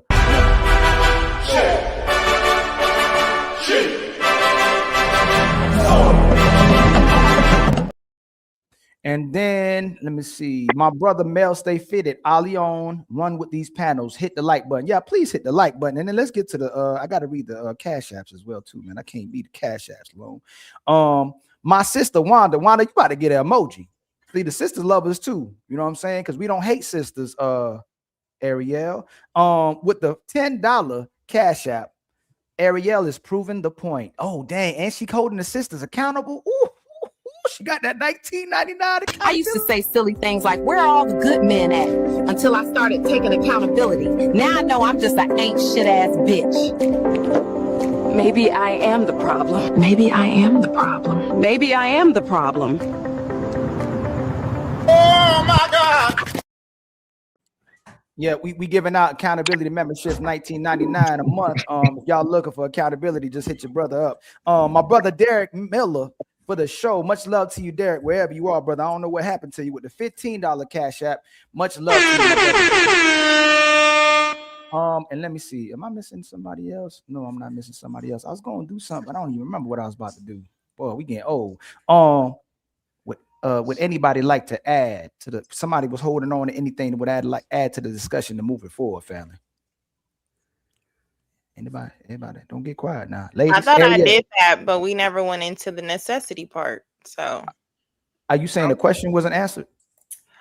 No, because he said he was going to skip my question, and he asked the men question, and the men started sharing their stories about how they're preparing their sons. But also, I noticed when men prepare their sons, and we're talking about relationships, it sounds like the sons are being prepared for life, not a relationship. So I'm trying to have that conversation when I came in. To see how do the same thing we say with women, oh, she can reach this level of success, but that doesn't translate into a relationship. So I'm trying to hear if it's not a necessity, but men are saying they want women, how does these skills that you have to take you be successful in life translate into a relationship to a woman? I'm trying to have that conversation. So yeah, let's start that out first. Let's do the very first, so we don't hit you up with too much creative. We gonna get one of these questions answered today, if not tomorrow. Or maybe next week, next month, next year, but we're gonna get you to answer one of these questions. But is relationships necessary? Why not? Why are you saying relationships are not necessary? Let's start there. Why are you saying that relationships are not necessary? So if I wanted to be in a monogamous relationship, right? I don't have to be, like, it's not a necessity that I lock in, or let's just say that Blu-ray wants to lock in with Lucky Marie. He don't have to be in a relationship with you. He can tell you, he can basically just overlook you, right? And move on wherever he wants. So it's not a necessity. It's not a law that we get into a relationship. However, as men and women, we do this anyway. And what happens is, say y'all get to freaking, right? Y'all not thinking about the foresight of 20 years ago and what happens when grown people, adults get in relationships. They freak, babies are born. Now this baby's born, now we're reactive. What I'm trying to teach is to be proactive. Meaning before this man gets out the home, I'm not teaching him how to go work for some other white man, right? I'm not teaching him that. That's not my goal. I'm not teaching him to go build somebody else's legacy. That's not my goal. I think Prince said it. He left Chicago because he was already successful. So what I'm doing is preparing this young man, right? This young man before he leaves. He's dumb proofing men, is like I like to call. We have to dumb proof our men before they leave home, not for them being reactive after they leave home. And why can't men do that? Because most of us dads didn't have capacity to teach these things that I'm just saying. That's why it sounds strange for your son to have a house before he leaves home. Sounds strange for your daughter to have a house before she leaves home, paid for. Sounds strange for her to have to be on credit cards and establish their credit before they leave home. Sounds strange for them to have revenue. Well, wouldn't that make relationship necessary? Because when I get in this relationship, I'm prepared for you, mommy, right? Yeah. If something happened for you and you had a baby and I don't want to be with you, You don't have to hit me with that. But no. I'm gonna interrupt and have you just no. And I think the men up here said So something. you did it again. No. Listen. Creator. Long-winded. You are doing what we tell women. Women will say, a lot of women will say something in one breath, and by the time she's finished with the sentence, she'll contradict herself. You start off with saying why relationships are not necessary. Then you came back to where you need to help your son to be prepared for a relationship. Well, this is her point. She asked why. So there we go. Now that's why I said I didn't want to do that because I knew you was gonna do this. No, everybody's seeing it. Ali, it's fine. It's fine. I can keep up. I get what you're saying, but I think it's problematic to say relationships are necessary because unless we don't want to have children and you're going to teach your son to not procreate, then relationships are necessary. We have a problem where we think a baby here, okay, I don't want to be with you. If we change that mindset with most of us to say once we have a child, now we're bound. That is a relationship, whether you're with them or not. You can abandon that person, but that is your family. So to think that relationships by human beings who are naturally looking for companionship, even people who are single saying they don't need a relationship, they're still having relationships. It's just not in the context that it's conducive for a community. So to say relationships aren't necessary, I'd have to hear something that says, I'm preparing my son to be a solo man who's not going to procreate, because then it's not necessary. But once you start saying you're going to do the activity that creates other children, that's going to be our future and keep perpetuating this behavior, it's saying that, oh, it's okay, it's optional. When no, once you make a child, it shouldn't be optional, because typically you have those scenarios where one person wants to do the relationship and the other person is looking at it like it's optional, which now we don't really have, or we have a broken home. That's what I'm hearing. So I don't know. I think it's problematic to say relationships are necessary, but men and women need each other, especially at this climate, to be saying that it's not needed. We're trying to figure out how to need each other. So when we're coming to these conversations and men are saying, I'm preparing other men, and nothing sounds like you care about the relationship that you're in. I'm trying to hear, what is the preparation? Do you care do you teach them how to communicate with women and how to navigate through their emotions? Or do you just say, hey, as long as you can pay bills and do this, she should be fine? Because that's not translating into a relationship. That's just you being a nigga who got a wallet and some dick. And most people don't want to just be perceived as that. Can I jump in right there? Just please, real quick. Yes, sir. Go ahead, brother. That's going to be my point down, but go ahead, brother. That's going to be incumbent upon what the female requires for her own standards. So usually guys are going to probably insert themselves into your life based off of how you allow them to. So if you allow a dude to muddy up your house, he probably going to do it. So that's where it's going to fall back on you. But in the midst of that, with Creator, how are you even teaching your sons to watch out for certain types of women? You know, so I'm kind of answering Lucky question and then for Creator at the same time. So I'm speaking strictly on preparing my son, right? Just because he's gonna mess with women. I'm not in every instance of his life as he's out here pulling the women that he's pulling or talking to the women he's talking to. He's gonna do that anyway, and just like every last one of you did. My duty is to prepare him for when he leaves my home. If he decides to leave, but what about the women though? Hold on. Same with my daughter. If she don't want to be with no man, or she's courting a man, she already has a home that her daddy built for her before she leaves. So now she's not looking. So now when she looks for a man, where's the type of man does she now look for? Right? Your daughter and your son different though. Listen to me, brother. But they still are going to be human beings looking for a relationship. They both going to need the same thing. Women out here take care of themselves. Men take care of themselves. When he finds the type of woman that's on his level, right? Again, this is apex. This ain't regular, right? That's why it sounds a little conflicted to you, because it's a deliberate parenting strategy, meaning now you literally have to be deliberate and focus on your kids before they leave the house. These are strategies that I am simply sharing. I'm not saying that this is the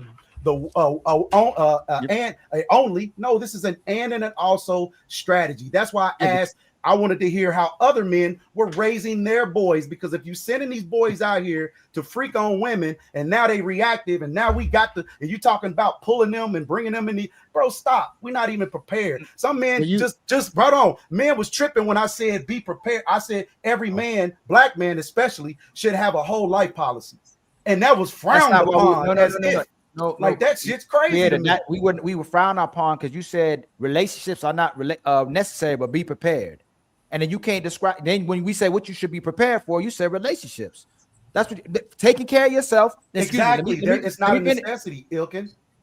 So you should be prepared. Ali, do me right? first. Hold on. It's Ilkan or Ali. One of those. It's not Ilkin, my brother. All right. So no. Respectfully, listen, Respect. you should be able to take care of yourself until you get into a relationship. Relationships are extremely necessary, but you're saying they're not necessary. Then you're saying prepare yourself for a relationship and to be able to take care of yourself. So either you're telling people to take care of themselves or you're telling them to prepare for a relationship. Which one are you doing? What I hear, can I say what I hear? Hold on, Ariel, let him answer, and then you jump in, Ariel. You hear I'm saying hey, Ariel, from a it better be standpoint, what he said. Don't make it about your feelings. Right. From a standpoint of real life, no one's gonna like hurt you, or you're not gonna go to jail because you don't have a boyfriend or a girlfriend, is what I'm saying. But if you choose to get into a relationship, if you choose to say, hey, I want a woman, I would like a woman with long hair, I like a woman with glasses, I like a woman that's dark and got nose rings, they're gonna have expectations. And if you're not the type of man, right, that is prepared for the type of life that you even about to live, then and no one preparedness means you're a man, you're building a legacy. So I'm not gonna go in and say, hey baby, oh damn, we got together, oh man, we had a baby. Now I got to be reactive because now I have to go figure out to get a better job, or to go supply us somewhere to live, or hold on, and now I have to get this policy because I got more than muted. I can't hear you, brother. I can't hear you, Family, brother. you Go going ahead. too long, family. You gotta learn how to jab, like jab and let go. You keep going too long. And no. You gotta learn it. You gotta learn it. Practice make perfect, brother. Hey, I feel you. I do. You But did it Ali, again. You did I it know- again. I And know hold on, Ariel- Wait, hold on. Ariel got to respond, and then you go Blu-ray. I knew you about to say Ariel. No, I was gonna say I know she gonna go. I was gonna. I I know. know, a little But the two-piece. problem is he contradicted himself again. You saying be prepared, but then when you get with this woman, be prepared for what she needs from you out of a relationship. It's so if a man's already not prepared to be with a woman, then he's not prepared. You're preparing them to take care of themselves. Now all of a sudden you meet this woman. Now you got to prepare for what she wants as well too. It's just contradictory what you're saying. That's why people are saying it don't make sense. No, mute up real quick. Because Ariel gonna ask you something. It wasn't for you to respond, but you telling people relationships are not necessary. Be prepared. Then what do we be prepared for? When you meet this woman, be prepared for what she wants. It doesn't make sense. But go ahead, Ariel. What I hear and like why I even think children got involved was because if we're thinking about the right reasons to get married and the history of marriage and how that works, then you should come into the marriage with assets. So he's saying prepare your children as if they are a whole person, as if they do not need a relationship, so that they can make the right decision on who they relate with in the long term. Right. Thank you. So we hear with our hearts. I'm gonna just say that again. We looking out for the brother, but that's not. I don't believe that's what he's saying. But I could be I don't believe that's what you're saying. But CEO, That's exactly what I'm saying, brother. Well, hold on, creator. I said I don't. You don't have to be angry about. I don't get that. That's what she said. But I CEO, don't even think it's that complicated what creators Hold on, saying. hold on. Blu-ray, you can say it. Let CEO go, and then you, and then Bonita go, so y'all can get in, and then we can open back the panel. I want y'all to be able to speak first, and then we open up the panel. Go ahead, CEO. Yeah, that's how I interpret it as well. I think he wants his children, either male or female, to have a strong foundation. So stop right there real quick before y'all say that. Y'all haven't been here the whole conversation. When we asked him about what women should do, he said, I ain't worried about that. Now he's talking about his kids to be prepared. But when we I've been asked here him the whole earlier, convo. you had So Ariel. what's So the- when I asked him about So what Ali, men- what's the question? Hold on, real quick, CEO. And Prince was here too, brother. When we asked him about and Jay Prince was here when we said it too. I mean, JB, Ariel. When we asked him what women should do, he said, "I ain't worried about that." Did he not say True. that? Yes, So he did say that. that's why it's contradictory. You can't keep repackaging the conversation while we're having conversations. So if we can't tell us what a woman's supposed to do, all he's telling us what man's supposed to do, we still setting up man for failure into a burning house where he needs to be Superman, but a woman gets all the benefits, all the leverage, all the everything, all these things that this man can provide, all this catering and supporting, but she ain't bringing nothing to the table because we don't even know what she got to do. So go ahead, Blu-ray, then my sister Bonita. No, I was just only gonna say because I hadn't been here that long, and I'm not gonna be here that long anyway. I'm gonna have to leave in a little bit. But only thing that I heard creators say is that Hey, basically, it's matching with your robe though. Ali, shut up, bro. Oh my bad. Go ahead, man.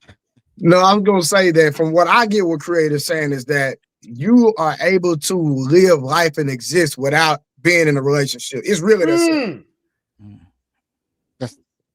That's He all said- he's saying. And, No, he's not. that's what he's saying. No, y'all not. He said relationship. Ali, that is what he is That's what you saying, my feel. brother. No, he said Now, relate- hold on. Oh, Now, my watch it. Lord, Listen, boy. I said based on since I've been here. Now, the young lady did ask him about a little, hey, I need you to go more in depth about when your child actually encounters an actual relationship. And so he didn't go in context and really deal with that aspect of it. He went back to the provision aspect. But from what I hear, he's just only saying that I can live life, I can breathe, I can exist without a relationship. Are relationships necessary? No. No. Okay. And that's and I disagree. And that's why we have the problems we have in society today. The fact that we don't believe they're necessary is why people are starting to be about themselves. Can I ask you a question, Ali? After I finish. While we're demonstrating narcissistic behaviors, while we're having less relationships, and while we're having less families. The man was put on earth for woman, and the woman was put on earth for man. We are literally put on here to procreate. We the only people who believe in that, while the rest of nature is still procreating with itself, and know that the main function about us is to connect with each other and procreate. While we go, you know what? We don't need relationships, but what we do all day online doing, complaining about men and women, complaining about each other and needing each other. We don't want to say we need each other. Ali, no. Ali, listen. What I'm saying, listen. When I say Ali, because Ali, you going too far with it. You're going too far with it. Let me land. You can respond. I'm not going too far with it. I'm giving my perspective. It's too simple, bro. It's not, because negative attention now is better than no attention. People want to be loved. People want the support of other people. People want a family. People want a reason to live. We go to work so we can have somebody at the house to spend time with. When we go, you know what? That ain't necessary. Yep. Okay, so watch this. This is what I'm saying. What this man is saying, do I agree with what you're saying? 100%. When it comes to us needing to be loved, wanting to be loved, and all that, as an individual, I got that. But what he is saying, I can exist without being married. I can exist without having a girlfriend. That's the context. He's not saying, hold on, hold on, Ali. He's not saying, Ali, you're talking about, Ali, you're talking about, Ali, just give me a second. Ali, give me a second. What you're talking about, you're trying to make it seem like I'm saying, I don't need human interaction. That's not what I'm saying. No, this is the problem with conversations. Trey, you got on here late. Before you got on here, he said relationships. That's why Lucky keep asking him the question. He said relationships are not necessary. Then when we asked what women's supposed to do, he said, I don't care about all that. Now he repackaging it and saying he's not repackaging. He ain't been here that long, and he understands everything I said. And for some reason, you cannot. I'm speaking. You know what? Who else was here the whole time? This is crazy. Hey, Ali, check this out. Like when he was speaking, listen, I'm gonna be honest with you. I caught everything that he was saying. Okay. A man is created before you even start talking about relationships, brother. By God Almighty ordained, we are supposed to be about our purpose first and foremost. First, we worship God. Then we get into our purpose, because we can't be what a woman needs us to be until we have figured out our purpose and started executing that thing. Now, when you guys say, then what about the woman? If that man has a skill set, if that man is taking care of himself with some type of trade, he's going to be a social person. The interaction with a woman is going to come into play, and it's going to flow. He's not going to have to try to train himself. It's like what all of us do with all of our associates. We bumped into them somewhere and we started mingling. So the two are going to merge. I think, and I can't speak for him, but I think sometimes he says things wrong, right? But I picked up on everything that he was saying. And then the Bible even speaks of some people were called to be eunuchs. Some people weren't called to even touch a woman, right? So that person still has to have skill set. That person still has to be about their purpose. Marriage is That's a rare hypothetical. Oh, no woman is in the purpose. That's a rare hypothetical. It's a real Jay, what you're saying is true, but what he said, but what Mr. Prince said was facts, though. Jay, you're right. We're not gonna negate what you're saying is not right. But what Mr. Prince said is factual, though, bro. Yeah, you don't to answer Lucky's question. How what creator is saying, how it translates into relationships is, if you can make better decisions in your personal life, you'll be able to make better decisions when you get or prepared for relationships. Meaning, you can be in a sustainable, you can sustain or disperse from a relationship healthily. Are y'all against guys dating young or getting married young, a woman and a man after high school? Are y'all against that? Yep.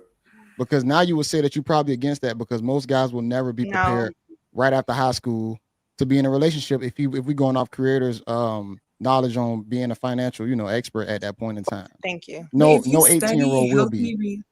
If you study healthy relationships, if you study people who marry for generations, their children are coming out ready to be married.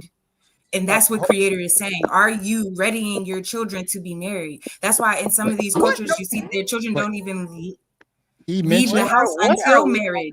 He mentioned a bunch of financial institutions. Marriage, y'all. Come Exactly. on, man. He This mentioned hurt life my head, insurance. man. This You hurt guys my are head. moving the He mentioned the goalposts son- like Jeez, drastically. The son having Y'all, a hold house. on. No, I'm please here stop. for it. Please stop. Y'all are dipping all over the This- place at this point. Hold on. Hey, Bonita, I want Bonita to get in and everybody open up. He did not say, don't not look. He just told y'all marriage is necessary. Then y'all say, hey, he's making sure you can take care of yourself before a relationship. Now somebody else said, oh, he's talking about marriage is important. He never said that, Ariel. Where you get that from? They never getting said everything I'm saying. You the only one who some Look, and he co-signing what he didn't say. Cannot This is killing comprehend me. what I'm He saying. co-signing what he didn't say, man. Y'all be killing me. I'm telling you, hey, Ali my head can't is like, take it. I can't. You man. go He all co-signing- the way to China, and all you had to do was walk across the street. You see, see. This is But saying, see, y'all I gonna want to give me a hear heart attack. Bonita. I'm about to get ready to go. I just want to say one thing real quick. I'm about to go. No, JB, before you go, Yeah. did he say marriage was important? No, he said it's not necessary. Jesus Christ. You said it wasn't go ahead. necessary. Now say what you got to say. This is crazy. Dating is going to be different from someone in their 18s, their 30s, and their 40s. It's going to be completely different. Depending on what age a female is at, she's going to require certain things.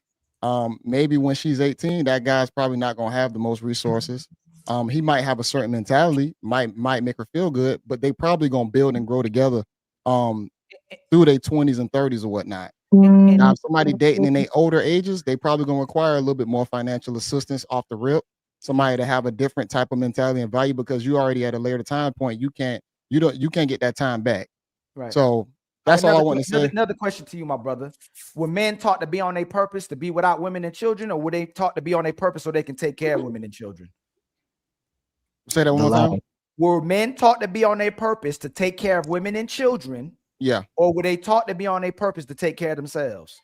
Take care of women and children. Yeah. So Yeah. regardless of regardless How's that of been we working, have an Milton? intentional. Hey, Creator, can you hold on? It's Please? always been family It's first. Ali. Just say Ali agree. because you destroyed my name, my brother. You Yeah. destroyed.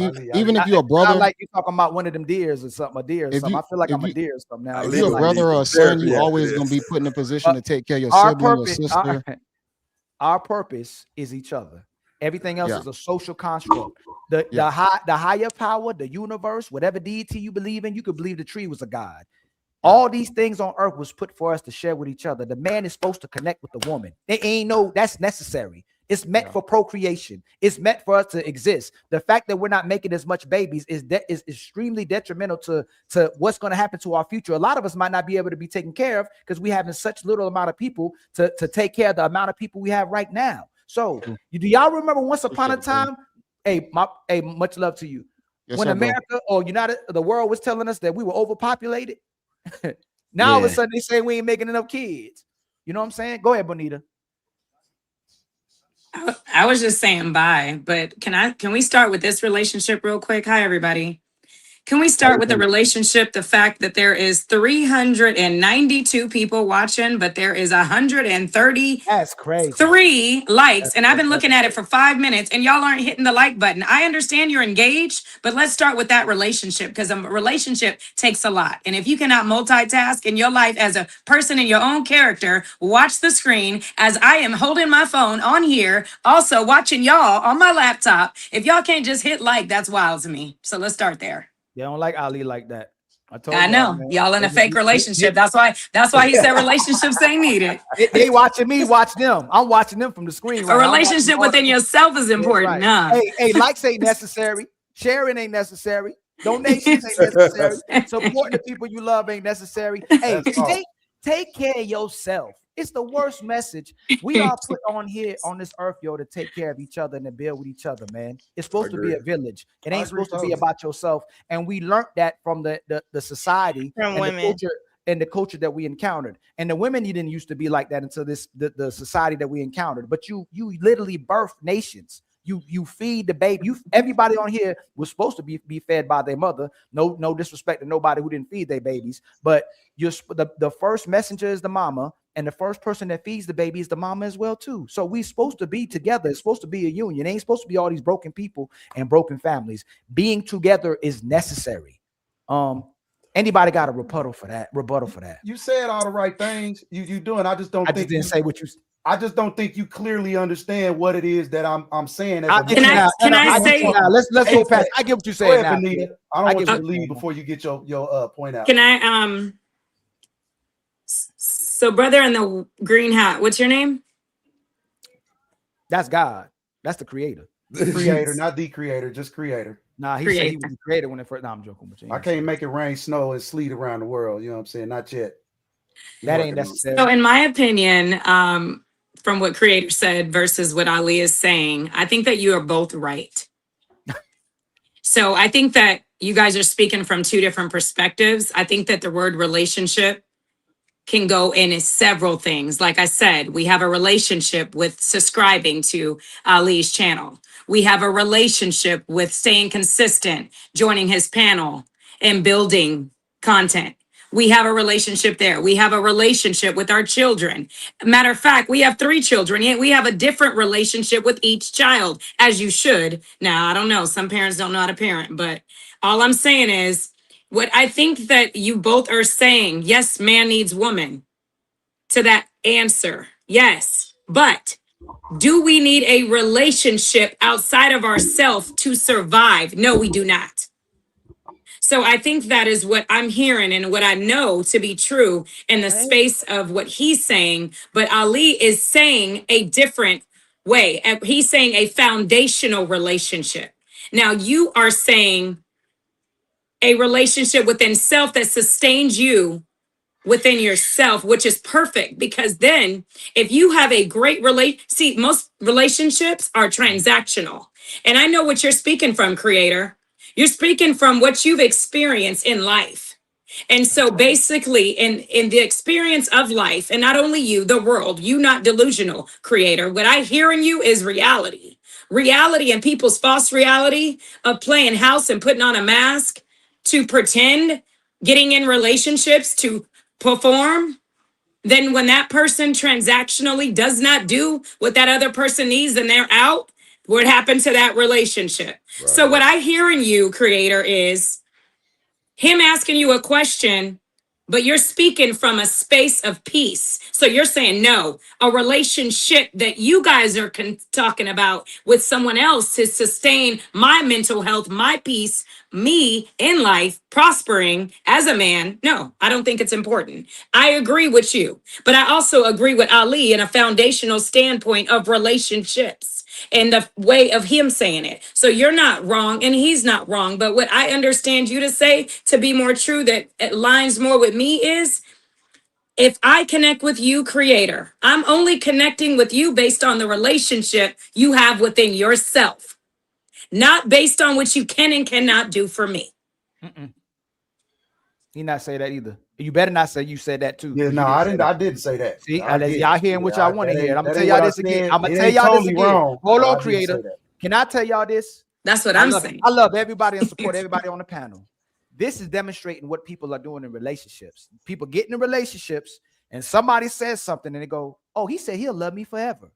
And the woman goes, and the man goes, "Oh, she said she'll support me forever," when y'all not even on the same page. Y'all just making it what you feel and what you hear. So, Bonita, he said relationships are not necessary. Just be prepared. When we ask him what you need to be prepared for, he says for relationships and making sure you know who these people are that you're in relationships with. So it's a contradictory thing. They are necessary. I think she understands. Again, you do not understand. You still just don't get it. She didn't understand you either. I think everybody else so far is starting. They actually starting to sink in. I think they understand what I'm saying, brother. Nah, it ain't. I said it. I kept it real. So are you not saying? Keep up the good fight. Keep up the He good said fight. he need to marinate. So are you gotta not marinate. saying that a relationship within yourself is important? First, Jesus. take care of you. Once you take care of you, now you have everything that you need to share, right? So you didn't come out of high school, you in high school and you he ain't freaking say a that girl again, y'all have kids and now you reactive. Like, oh no, I got some things to do. And the most valuable thing that a man's going to spend taking care of his family is what? Can I just As long as I don't threaten him, I can say what I want. Am I correct? Yes. We sick and tired of that nigga there.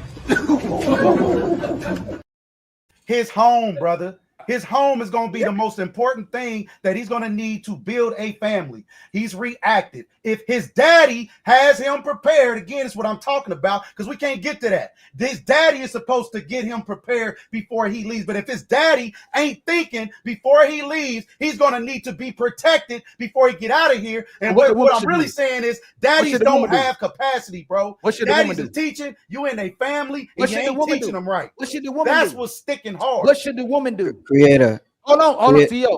CEO, stop. What should the woman do? We can't even get through what the men need to do. And No, you already now said still it. You trying- already said and it. you supposed No, to be you like already the broke it He-Man down. We Woman need Hater insurance. Club. We need the insurance. We need the house. What do women need to do? The woman follows the man, which is why he should be prepared. The woman that the dad, hold on, if a dad prepares his woman properly, she's going to know what type of man to even choose. So you should teach your daughters to submit to the man. I teach my daughter to surrender to a man. Give it to him. If he's the right man, give it to him and let go. I agree. That's what you teach your daughter. Man, ain't say that in the beginning. Hey, I can't say nothing about that. I He ain't could, say that bro. in the I'm beginning. trying to figure out No, what you I'm ain't said that in the saying. beginning. It's I'm hard for not y'all gonna get gaslighted in that. I ain't gonna go to rewind the move video and none like of that. bro. He said, and Lucky was here too. Y'all was all here. He said Hey. he don't care what she do. Now all of a sudden he said she needs to submit and Bro, cooperate. this is a strategy and follow I've been the leader. using for Hey, several Creator, years. can and you it works. admit that you say things wrong Now sometimes? he has a point. Now he has a point. Yeah, he did. That's what happened. That's Thank what you. he does. He That's says what things happened. wrong sometimes. That's what happened. Now we can get to And that. I don't know what's right or wrong. I just know I'm gonna deliver it. Hey, you hear me? I don't He know said, about "I'ma all say that. it." God damn it. You can't make this shit up. Yeah, I don't know. I know this is how I speak, and I Ali, think check my message anybody out, that got Ali. a daddy understands clearly what I'm saying. Anybody that had a man in their life of any type of substance understands clearly what I'm saying. So if you don't prepare your children, parenting is deliberate, and there are certain strategies that you execute with your children before they leave the house as men. And what's happening is men laughing. There's real talk, but we still have yet to hear laughing from at you. all I the agree men with- on that first question that I asked. No, we agree with you. Hey, Creator. We agreed with most of what you said. except And for I'm the loud. part- I'm not yelling, bro. I just Yes, you are. You know what you do. Now I'm joking with you. You talking like a man. Listen, look, we can do this. A lot of sisters can't do what we doing, right? We can do this as brothers, right? We do this in the barbershop.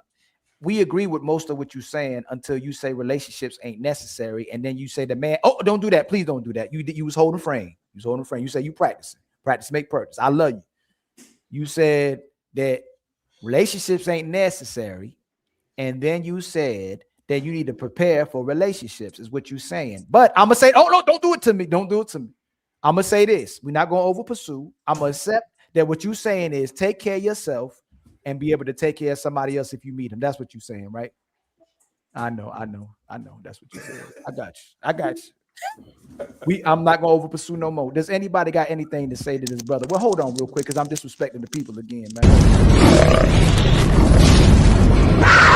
It's time for some super chats.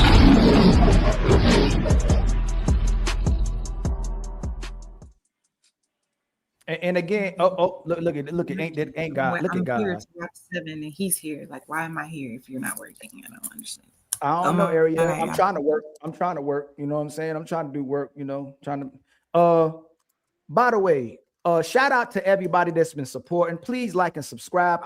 Them likes still looking funny out here. I don't know what's going on, man. Sometimes y'all shy with these likes. I told y'all on the light skin Aisha Curry. Her DMs be dry, my Cash App be dry. And I'd appreciate if y'all hit the Cash App. Ali got 25 in the Cash App. We trying to hit our goals. But much love to everybody supporting us. We got 400 people in the building. Please like and subscribe, and please share this on your channel as well too. Bear with my camera. I don't know why it's doing this. I got my internet fixed, but then I don't know, my camera acting like it want to overheat. So I don't know what's going on. I might need a new camera. But let's start out with the let's get back to the super chats. Much love to my sister Leosha for finally becoming a member. That's wild. It took you 3 years to become that.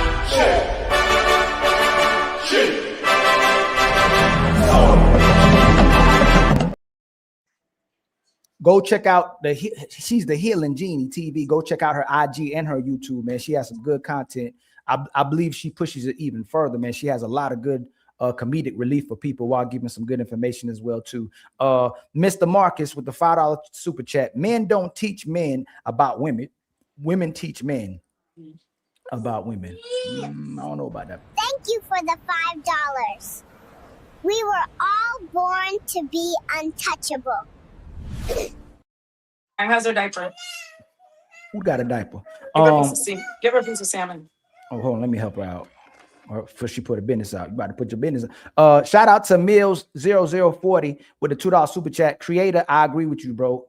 It ain't necessary. See, that's the danger in the verbiage. It is necessary, but to survive, no, it's not necessary. But for us to continue villages and families and the legacies you talking about, family is definitely necessary. In which I totally agree.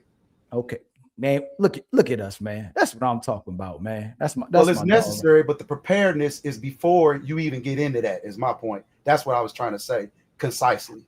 Now we see eye to eye. Now, okay, we gotten somewhere. Now we see eye to eye. Thank you, my brother Mills. And then let me get back over here. My sister Wanda trying to earn herself an emoji. Another sister hitting us hard with donations with a $10 super chat. Lucky Marie, I was with you and just needed you to add to let the man lead and creator. You're supposed to be raising your son to lead, and that is done by example. So she rocking with y'all. So that's what I'm talking about. Thank you so much, my sister Wanda. And I'm bad like the Barbie. I'm a doll, but I still want to party. My sister DJ La Bonita 3747 is La Bonita with the $10 super chat. Please hit the like button, y'all. Please hit the like button. What we got now? We got how many likes we got now? Let me see. Y'all see how 208. Okay, that's what I'm talking about. We trying to we getting somewhere.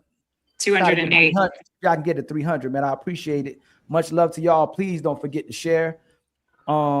Sister Wanda again with a $2 super chat to survive successfully. Thank you so much. And then thriving. My brother Matreon Roberts with a $10 super chat. You preparing him to get his home taken. God. Oh shit. Not if it's in the trust. Dang.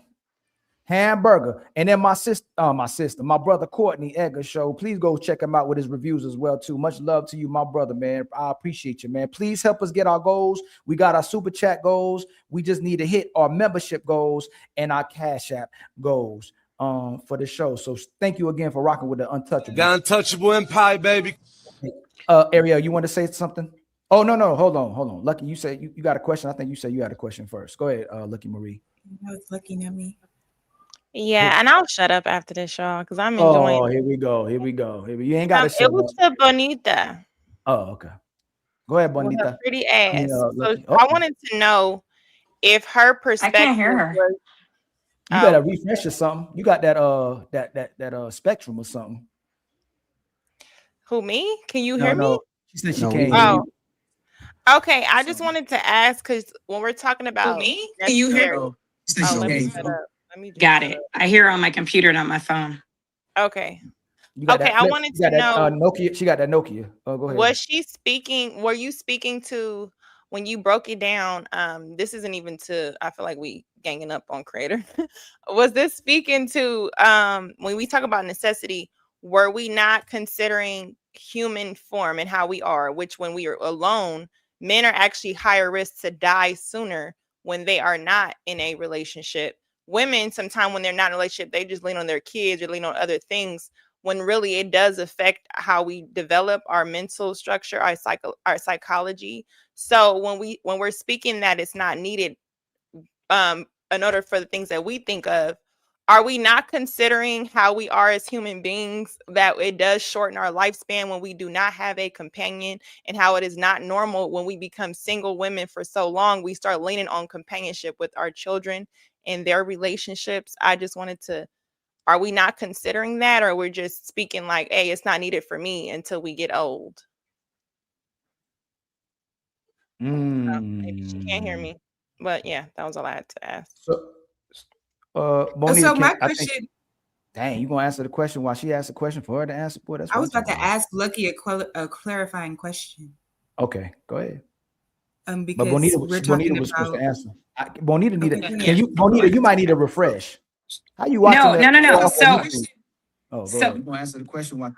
so I can answer. I can hear it on my computer, so I'm just muting it if I'm here now. I don't know if she was asking me that. Were you asking me that directly? Because I know you said you don't want to gang up on Creator. Well, yeah, because you broke it down. I don't disagree with what y'all are saying. I guess I'm coming back to how we are as humans and what we see in convalescent homes with a lot of Oh, single snap. men. So I'm trying to see, when we saying it's not necessary, are we dismissing our human form that says it's necessary to our nervous system and our psychology?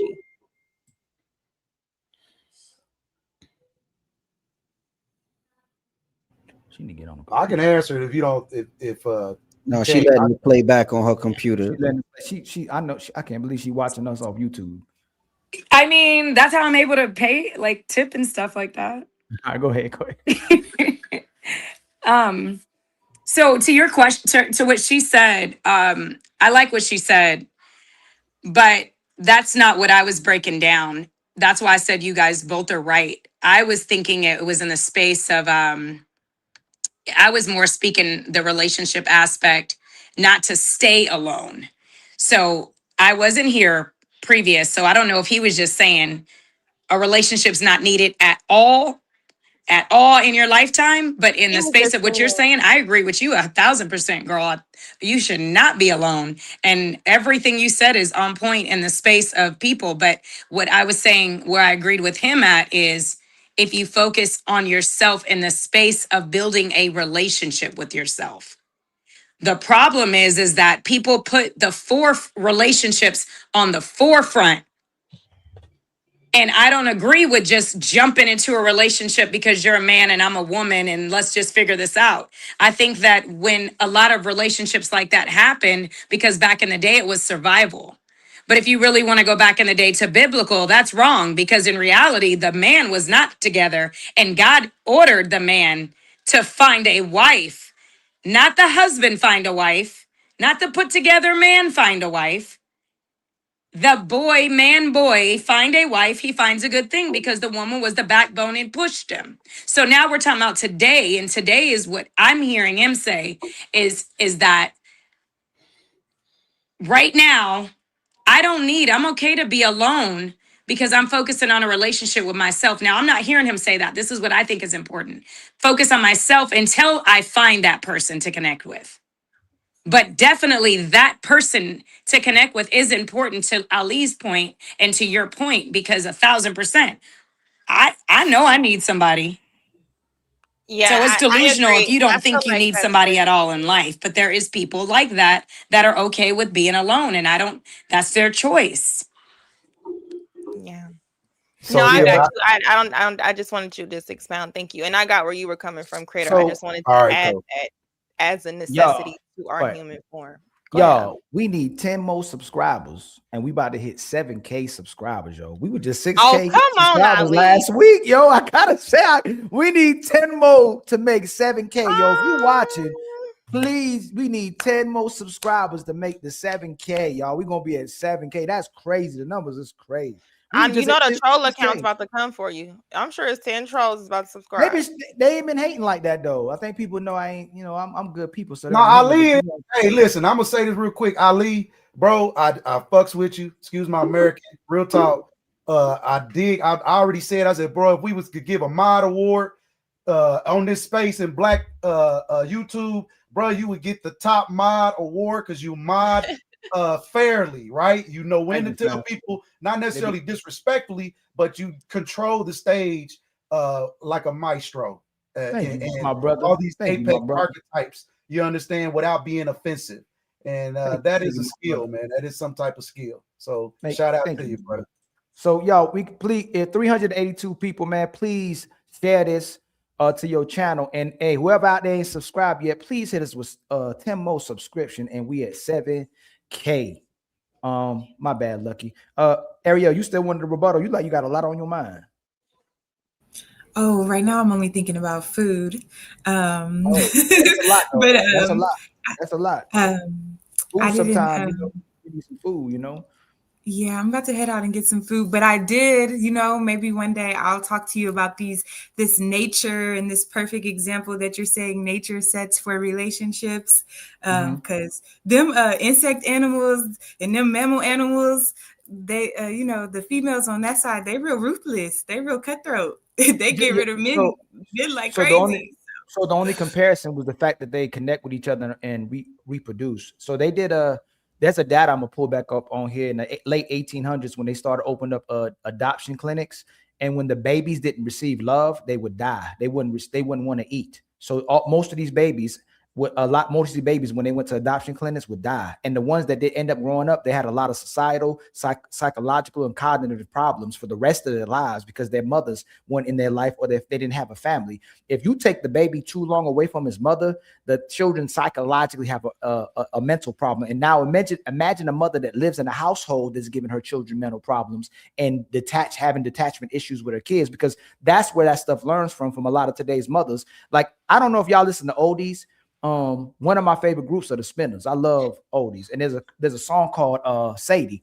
And he was talking about how mothers of old used to be, and he was talking about that in the 70s. So if you have mothers that create detachments in their households, not loving their children properly, not kissing their kids properly, not hugging their kids properly, not being the divine nature and order she's supposed to be in the household, it damages the men and it damages the children. And that's why a lot of us have issues as well too, because women are the epitome of love. We're not the epitome of love. We were created to support you. We were created to build with you, and we were created to protect you. But you are the epitome of love. That's why a lot of women can live without it, because you are love. Men can't live without love. That's why we got the problems we got as well too. And while we're always looking for a woman to take care of, and that's why we're always looking for a woman to support, because we suckers by nature. And I mean that in a positive way. I want to say we suckers in a positive way. We can't help but want to take care of a woman. So it is necessary for us to connect with each other, or we're going to have a lot of societal issues, a lot of behavioral issues as well too. So it's imperative that we connect with each other, because if we're going to compare ourselves to animals as well too, there's a lot of animals that eat their own cubs, and they eat their own feces as well too. I don't think we're supposed to eat each other and eat our own feces as well too. I would hope not. You're not around here eating caca, you know. Okay, because when you brought in that nature example, I was like, hold on. But I hear you. Thank you for clarifying. And I'll lead to that example and to that point, even back in during slavery, when they would snatch the babies away from the slaves, the babies would often die because of that, not having that first connection with the mom. So not only that, back then they allowed great black people, I'm going to say slave, kings and queens, to jump the broom, because if you split them apart, there would be a lot of king and queen rebellions, because that's why they started letting black people jump the broom. How they got us and destroyed us was in the 70s when they finally took the man out the household. They kept trying to find out how they can destroy our communities and cause dysfunction in our communities is by taking the man out of the community. So they didn't take them out there back then because they didn't know what to do, because they needed the man to build. But once you split us apart and you forced us apart, we rebel. So what they allowed us to do is to jump the broom back then. So love is necessary. If you don't think love is necessary and for us to connect with each other, that's where all our problems come from. And that's why you always feel unfair. I didn't say, I'm not saying you said that, brother. We figured out what you're saying now. Yeah. Thank you. I'm glad we did, boy. Yeah, hey, I might have some challenges getting it out. Yeah, I know. I helped you though. Yeah, but you know Lucky what I'm helped saying? you. You finally came around, boy. I seen you swimming. Right. And I know he's like, man, I know he ain't saying what I'm thinking. And that's not what I was saying. We absolutely need the relationships in order to procreate. However, I'm not looking at how everybody in the world, I'm not comparing us to the world, right? Not at all. We have to do things. There now is black patriarchy. We got white patriarchy. We know what white patriarchy looks like. We're under it right now as we speak. Now, what does black patriarchy? We can't say that somebody got their boot on our neck no more. We can't say we don't have opportunity. All that's out the window. We have all the strategy, financial, emotional, whatever it need to be. Now there is a deliberate, what are the men in our communities actually talking about? And I'm just being real. We're men. And my men, the men in my family, wasn't talking about how they women wasn't following them. That ain't the conversations that was going on in the basement. They were strategizing. You understand? And when they strategize, they will execute what they were strategizing, and that made a safe place for the women, right? He might be getting cussed out, mistreated, and what I thought was, being mistreatment. But what he was doing was setting up his woman in a space where she could totally be her. I'm not going to leave you. And she's not going nowhere because she's secure. She can be her. She can talk the way she need to talk without her feeling like, she offended him every word, or that soapbox thing that one lady was talking about. I want to hear that shit. Get out here and make something happen. And when you make something happen, it's like when we beat somebody up. You ever beat somebody up in front of your woman or won some type of situation in front of your woman? Bro, that give her a type of energy, boy, that's unmatched. You hear me? So I like to win in my family. I like to do things where we set goals and when we hit them. So now if I'm doing this, I'm teaching my son. They seeing what I'm doing. Don't mean they gonna be perfect. Not at all. It just means they now have a dad that's showing them a specific type of strategy. So when they do fall short, right, I'm dumb proofing my kids because they're gonna make mistakes. So it's my duty as the parent, right, to make knowing them, because I'm their parent. I know me. And I'm part of them. So me being a part of them, I have to prepare them for what's going to happen, whether that's them being a baby daddy, right? And still having to take care of that woman and that family, right? He understands how I work. We're not doing that around here. Same with my daughter. You're not bringing no illegitimate man or a man that doesn't have capacity around, because you know how he should be prepared. So what she's looking for now done. And guess what that does for the community? It upgrades our whole community, which is why I was talking about the whole life policy. Now, if men are viewed or black people are viewed as not as valuable, what does that? See, white folk looking at us, or I'm not even say white folk, I'm gonna say people that move properly are gonna, it ain't got nothing to do with businesses. It just has everything to do with being an adult and moving properly. You're not gonna drive a car without having insurance, right? You're not gonna have a house without having insurance, right? You don't have a life without having insurance. That's just proper way of moving, right? I don't want to have to call your mama or you pass away and now we got to go get a GoFundMe to bury you. You understand? Because we were ill prepared. There are certain now what happens is he passed away, and guess what happens to his family now? They now have revenue. Not only can they bury him, they now, Granny don't have to worry about that bathroom that's been messed up for the past 20 years because one of these legacy builders, right, just filled that pot. I'm not saying we're doing nothing wrong, bro. We just got to add more grown man strategies into what we do and have more grown man conversation. That's it. We ain't doing nothing wrong. I love us. She has to wait till he die to get her bathroom fixed. That's crazy. Hey, he gonna die anyway. Like hey, what's crazy is though, most men don't get their flowers till they die. Most men don't get them flowers that crazy? Until they literally pass away. So we talk all this preparation, and I'm saying what happens. We can prepare all this. We can be the best elite men, and we still don't get our flowers. I don't worry about that. Like, you ain't gotta worry. You ain't gotta worry about that. But again, we're talking about, this is the problem with that though. We're teaching our sons to still break their backs for society, but not worry about love. That's not what we should be pushing. We shouldn't. We can be pushing to be prepared, but they're black men, just like black women and black kids, need love. Black men need love. You can't tell black men to keep breaking their legs and feet, sacrificing, doing for the community, and they're not getting love. Ali not gonna push that message. I'm not put on earth to sit over here and break myself for the whole society and not still be loved. Now I may continue to be a certain type of man. That's how I was raised. But we need love, man. Fantastic, my brother. Oh, go ahead, Lucky. I just had a question, but because I know Fantastic about to light it up, so let me just get it here real quick. You said they need love. Since this is your perspective, would you say an abundance of women that men want love them? Would you say that we express love towards men and in general? Hell no. So okay. Oh, go ahead. Okay, so I want to ask this, and then I'm gonna shut up. Okay. What does that look like in mass? Like, what does love look like? If black women, women are saying they love men, and you're saying that you don't see it, what does that look like? In its purest form? Yes.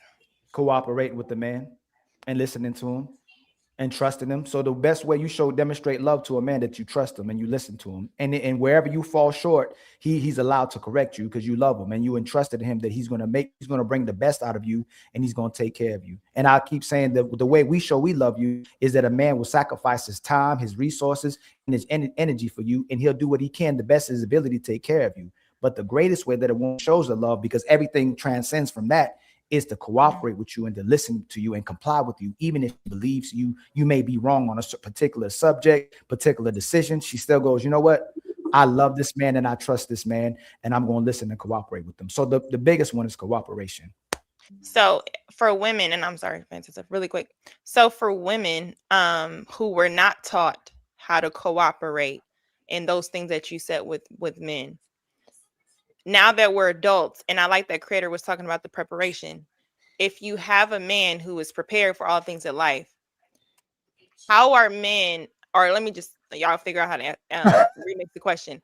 Are men able to teach a woman how to love him, or are men just saying women don't know how to love us and we're just opting out of it? I'm trying to understand it, because if we can say it has to be taught, and most women were raised by the ideology of their mother, who did not teach them how to love a man.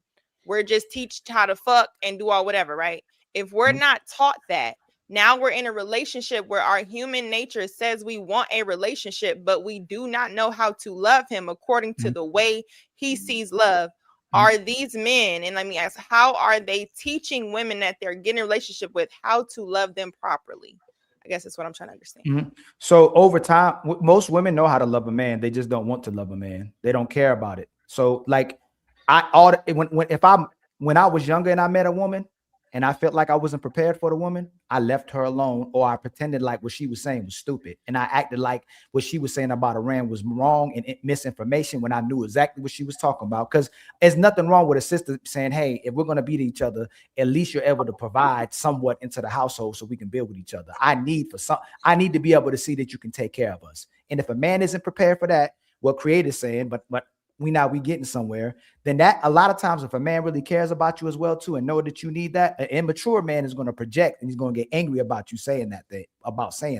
But a real man is going to say, okay, I need to get my things together. I may need to leave you alone, or babe, I'm going to work on what you're talking about while we're building together. Sisters know how to love a man, but they refuse to cooperate with the man, because then she'd have to be accountable and then she'd have to be responsible. That's why when the man put down his expectations and standards, they go, you're trying to control me. Women love that control word, and they don't want no man controlling them. I don't think women know. And I'll let y'all go. I just think that y'all are speaking from a man's standpoint, but as a woman and having friends, and I just don't think women know. Women think they're loving you. That's women think that they're doing stuff, but women do not know. And I don't see men in an abundance learning how to teach those things. Most men are like, oh, this is just how women are, and they're taking whatever a woman is giving them. I don't really. So Lucky, did a woman know how to get a degree before she learned it? Yes. No. Did she know how to get a degree before she learned how to get it? Did she know about it? You mean, so how you get a degree is just showing up to class, doing your work, being consistent. So this is the process. So basically, without going through the process, she can't get it. She can't get it. So women learn how to be soldiers. Women learn how to be pastors. Women learn how to be caretakers to animals. Women learn how to be 304s. Women learn how to be OnlyFans models. Women know how to be vixens. Women know how to be influencers. Women you changed the word from learn to know. No, let me finish, because they didn't know how to. I keep saying learn. I didn't say no. They didn't know. They didn't know. So if she knows how to do all these things, she's refusing to participate in this thing called love. She doesn't want to demonstrate love because it's a responsibility and it's an inconvenience to her. Not only that, you know what else I recognize? Lucky, there's a lot of women who talk about postpartum, right? You hear about women, they know how to take care of themselves through postpartum. A lot of women don't even know how to love their own daughters. So when you say they just know, no, they don't. Having to deal with a human is having to understand their nuances as a human being of who they are before you met them. So you could say, to love me, Ali, I need this, this, and this. The next man could, and then you can't give that to every single person. So what I'm trying to just say is to assume that they know how to. They fantastic. Take it right after me. Hey, Lucky. Women expect men to be mind readers. Women don't tell us what make them wet. Women won't tell us what they need from love. Women won't tell us anything about their actual secrets, and they want men to learn about it. And even when we learn about it, it's still not good enough. Men will literally tell you exactly how to love them, and women refuse to do it. So now man's list has gone almost away. All men are saying to meet them now is, ain't that right, little black book?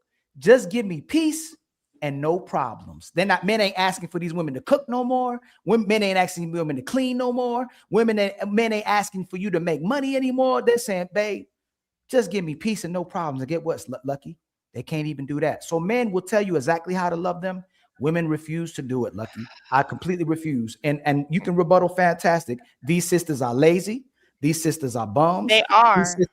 These sisters are extremely manipulative. These sisters are on demon time. These sisters are live spelled backwards, which is evil. And I'm not talking about biblically evil. They just live. They're going backwards. Everything they're doing is going backwards. They find out how to mess up your life, their life, and their kids' life. And I'm not talking about the good sisters and the intentional sisters and the sisters who want to learn. Because if the sister can't cook, if you come into my house and you love me, I say, yo, that meal was garbage. You're gonna go, hey babe, how can I finish? Look. Yeah, but okay, so Lucky. I'm not on mute, Lucky. sorry. So hold on, Lucky. If you're in a relationship and you come in someone's house and you don't know how to cook no pineapple upside down cake, are you gonna learn it?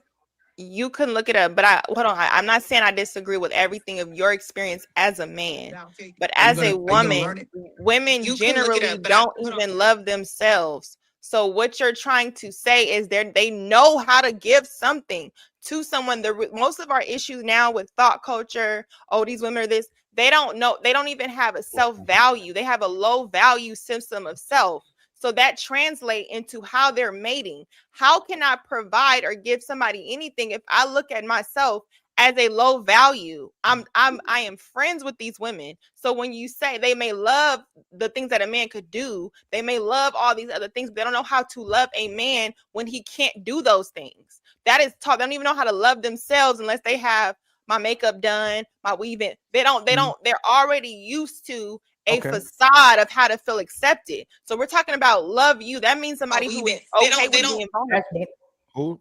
Last question. Hey, fantastic. I just got a question. I'm done and you got it. Hey, Lucky, tell me what women don't know how to do outside of love. That is like a very broad question. Can you narrow it down? Just give me. No, just common things. You ain't got to go too deep. What can a woman not do or be able to do? What can a woman not do or be able to do? Okay, so what are women unable? Nothing. They can do whatever they're able to do. What type of question is that? What is it that you said they can't love? Like they just can't love. They don't know how to love. No, if I don't. Okay. So that's all I'm saying. Give me one more thing that's comparable to the fact that they can't love or don't know how to love. Tell me one more thing that they just don't know how to do and can't do it. Uphold a standard.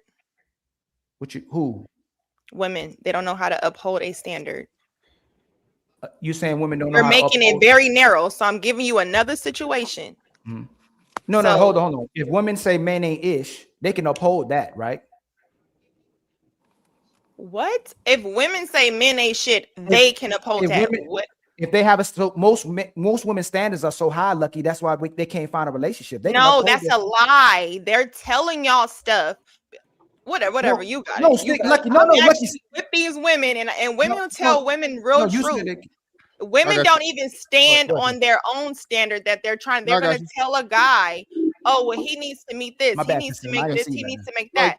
And they're fucking loser men because he made her laugh. So no, she's not having a standard. Hold on. So hold on. Is that no? If I love, so this is funny, Lucky. Women will say that we entertain hoes, but they best friends with hoes. If her standard is having sex with loser guys, she has a standard. She'll tell us in front of here. She'll go, I want a guy that goes to church. I want a guy that's a good man. I want a good leader, but she keeps having sex with loser guys. That means she has a standard. Me, Ali. No, that means she has no standard. What are we saying? Let me finish. Hey, Lucky, I want a wife, but I keep having sex with 304s. I keep having sex with women. I keep being with women who bust it wide open. I have a standard. I lie to you that I don't have a standard, But my actions, which a lot of sisters do, sisters will say one thing, Lucky, and do something else. That's why we keep asking. I'm trying to tell you why. As a man, you're not a woman. You just date them. So as a woman who understands her nuances of where she's been in low self-esteem, who also has other friends where we're gonna tell each other the truth.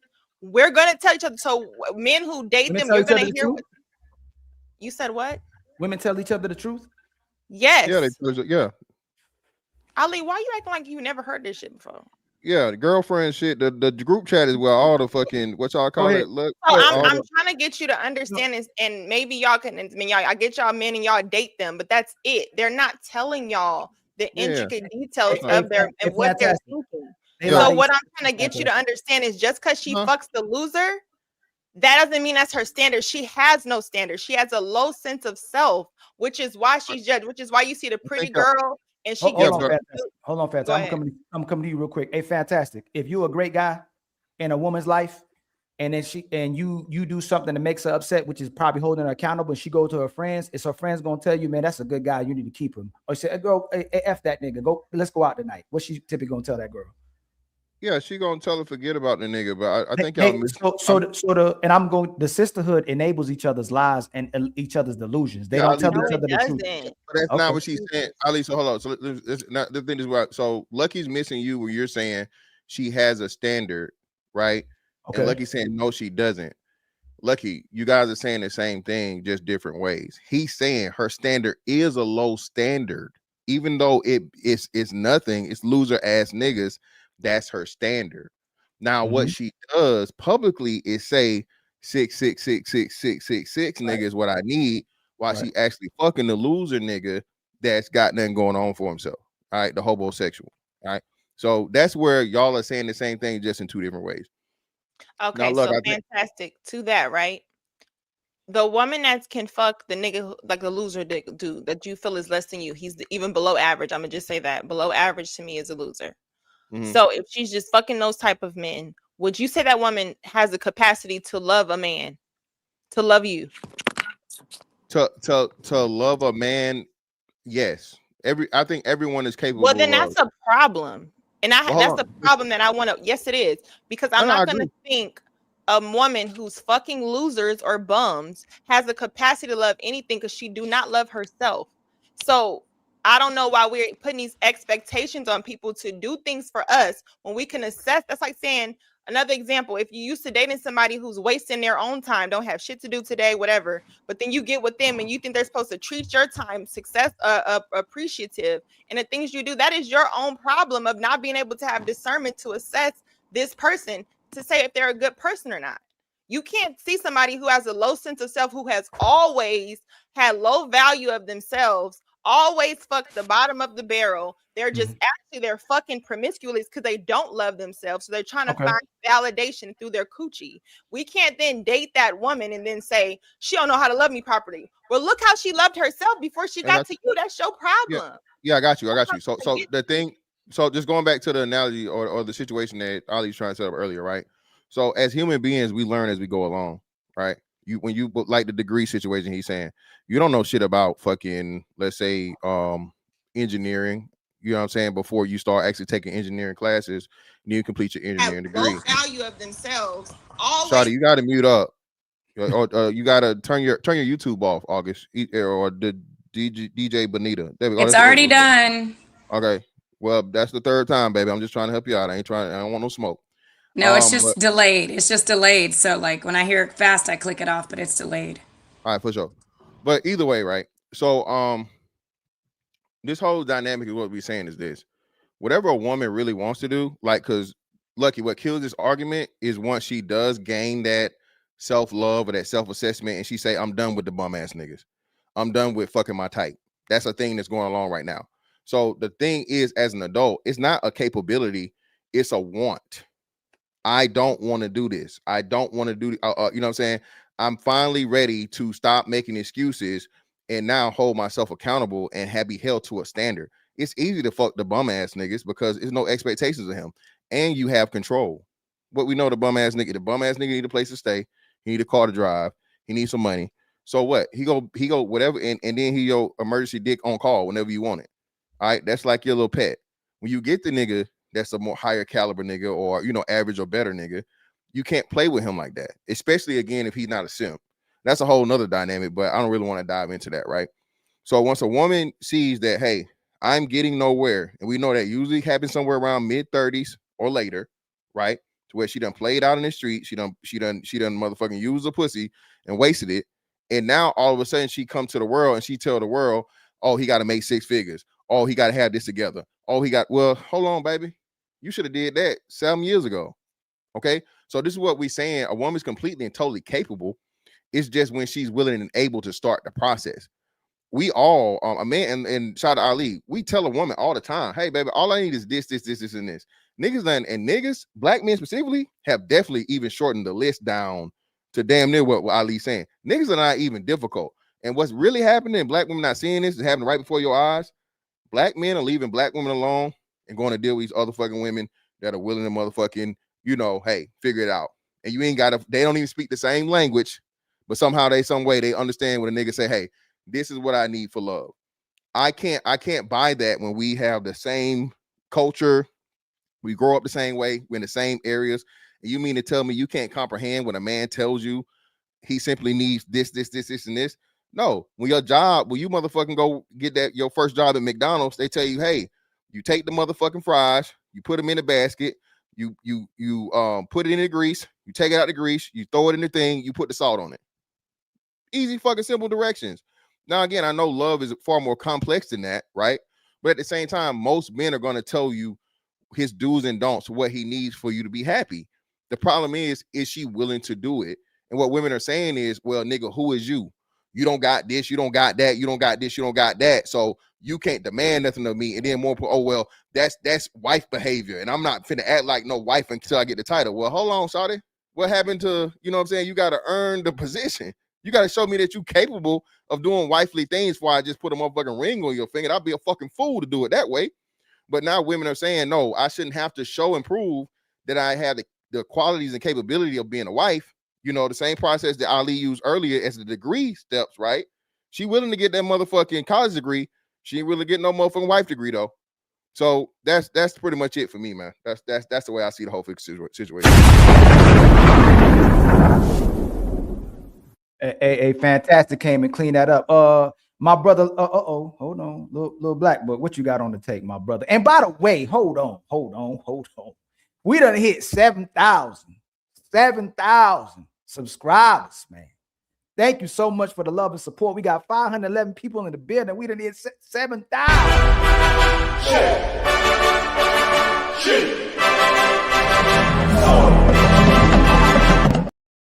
It's gonna be a crazy one. It's a lot of battles on this card, and it's gonna be your favorite one. Hey man, thank y'all, everybody, for making this possible, man. We at 7,000, man. We was at 6,000 last week. All the people in here, man, please like and subscribe. Again, share, hit that share button, share on your page, man. I truly appreciate everybody coming through, all the panelists coming through, all the content creators on here. Please go follow them, even the ones that I'll be butting heads with, especially Lil Black Book. Y'all better go follow Lil Black Book. That's my favorite person in this whole world. It's actually a play we've been doing. Y'all thought we was really beefing, but I told him to do that and I do this, so y'all think we actually arguing. I'm trying to look out for you, but go follow Lil Black Book. Go follow Mr. Fantastic. Go follow the creator if he got a channel, CEO La Bonita. Go listen to her DJing. Go listen to Kasim coaching. I think he could coach a man in fashion. I don't know what all they doing, but go follow him. And Ariel, she was just joking when she said that there's men that hate women. She was just trying to see how y'all respond to show how much we love women. Go follow her too. And definitely go follow Mrs. Lucky Marie. But again, thank you for the 7,000 subscribers. Let me handle this real quick too.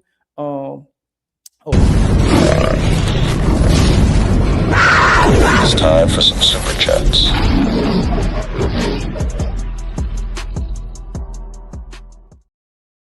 And right now, the sponsor of the show is my brother L Nixon. He's been rocking with the Untouchables for almost 2 years, probably 3 years, but he got the membership late. So let me rock. Let me read these super chats real quick. My brother, willing to win us with the $5 super chat. What's up, Ali? Great content. Keep the work. My brother, we gonna keep going hard while the momentum is up, man. We gotta keep it up. Thank you for the $5. We were all born to be untouchable.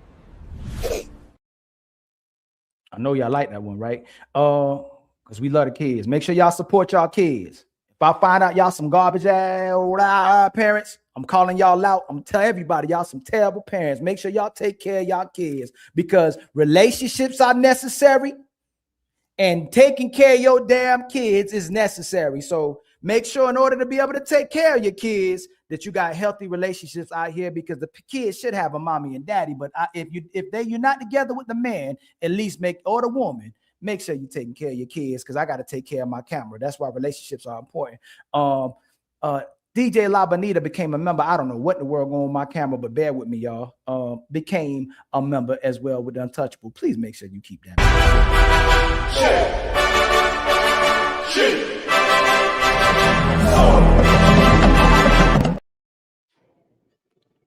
Ali. Yes, sir. What kind of camera you got? I got a Sony, the Sony something. Take the battery out for a little while before the battery. It keeps saying it's hot. So it's saying it's hot. But how is it hot though? I just turned it on. No, it's been saying it the whole show. Yeah, let the battery cool off before. Yeah, my battery hot.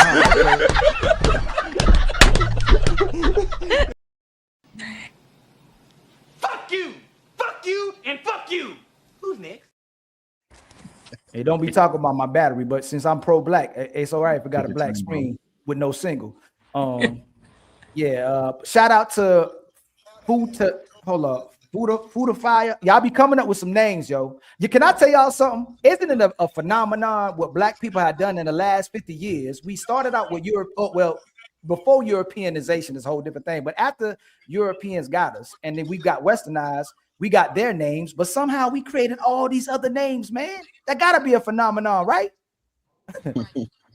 Got to be Keyshawn, Kadasha, with the dash in it. I had a kid in my school when I was teaching. Her name was K. Her mama spelled her name K, a dash and A. Her name was Kadasha. But what's Little Black? But what's your real name? No, I'm joking. Dunquisha. JO 555 with the $5 super chat. Hit the like button. What's the likes look like now? What we looking like? 270, I think. Dang, it's still 270. It's crazy. Let me see. Just a brown girl in America with the $5 super chat. Mr. Fantastic is very much on point. He usually is. Unfortunately, I don't think most women will get it, which that's what Lucky just said. Like they just somehow they just don't know how to love. They might not ever be out of love, and I don't know what's going to happen with the love, but hopefully they come around through the whole tribe, throw the whole tribe away and start over. Dang, I don't know. Dang, man. Yeah, y'all just be glossing up. Love. Smell the Roses with the $5 super sticker. Much love to you, Smell the Roses. And then just a brown girl. Who that? I know, Bonita, that better not be you in that background. No, I don't got nothing going on. What sound is that? Is that you, Cassine? Don't look like that, Cassine. Little Black, but who is that? You? Somebody's background is. I know it's Ariel, ain't it? Nah, don't put me in it. Went out. Somebody ain't telling on themselves. Oh, okay, it's somebody.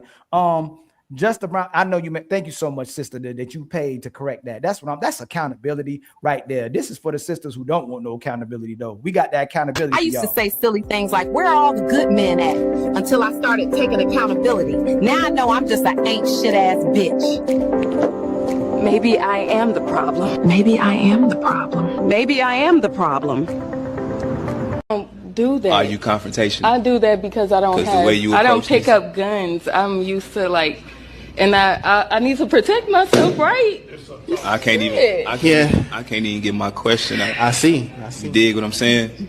I'm looking for something soft. For sure. I'm trying to be soft, but you niggas is weak.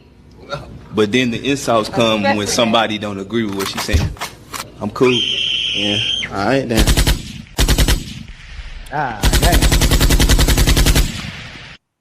Dang, Lucky, she tearing us up over there. And then I ain't gonna listen to y'all. Still gonna let it be hot. My sister Leosha came back with another cash app as well too. Somebody in the background still. Go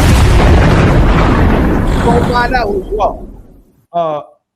Sister La Bonita hit us with a $25 cash app. So much love. Thank you so much, La Bonita. You might have took the sponsorship over. I got Untouchable Empire, baby. Then my brother, I'm him. Hit us with a $5 cash out. Much love to my brother. Who's born to be soldiers, baby. Hold on. No, wrong button.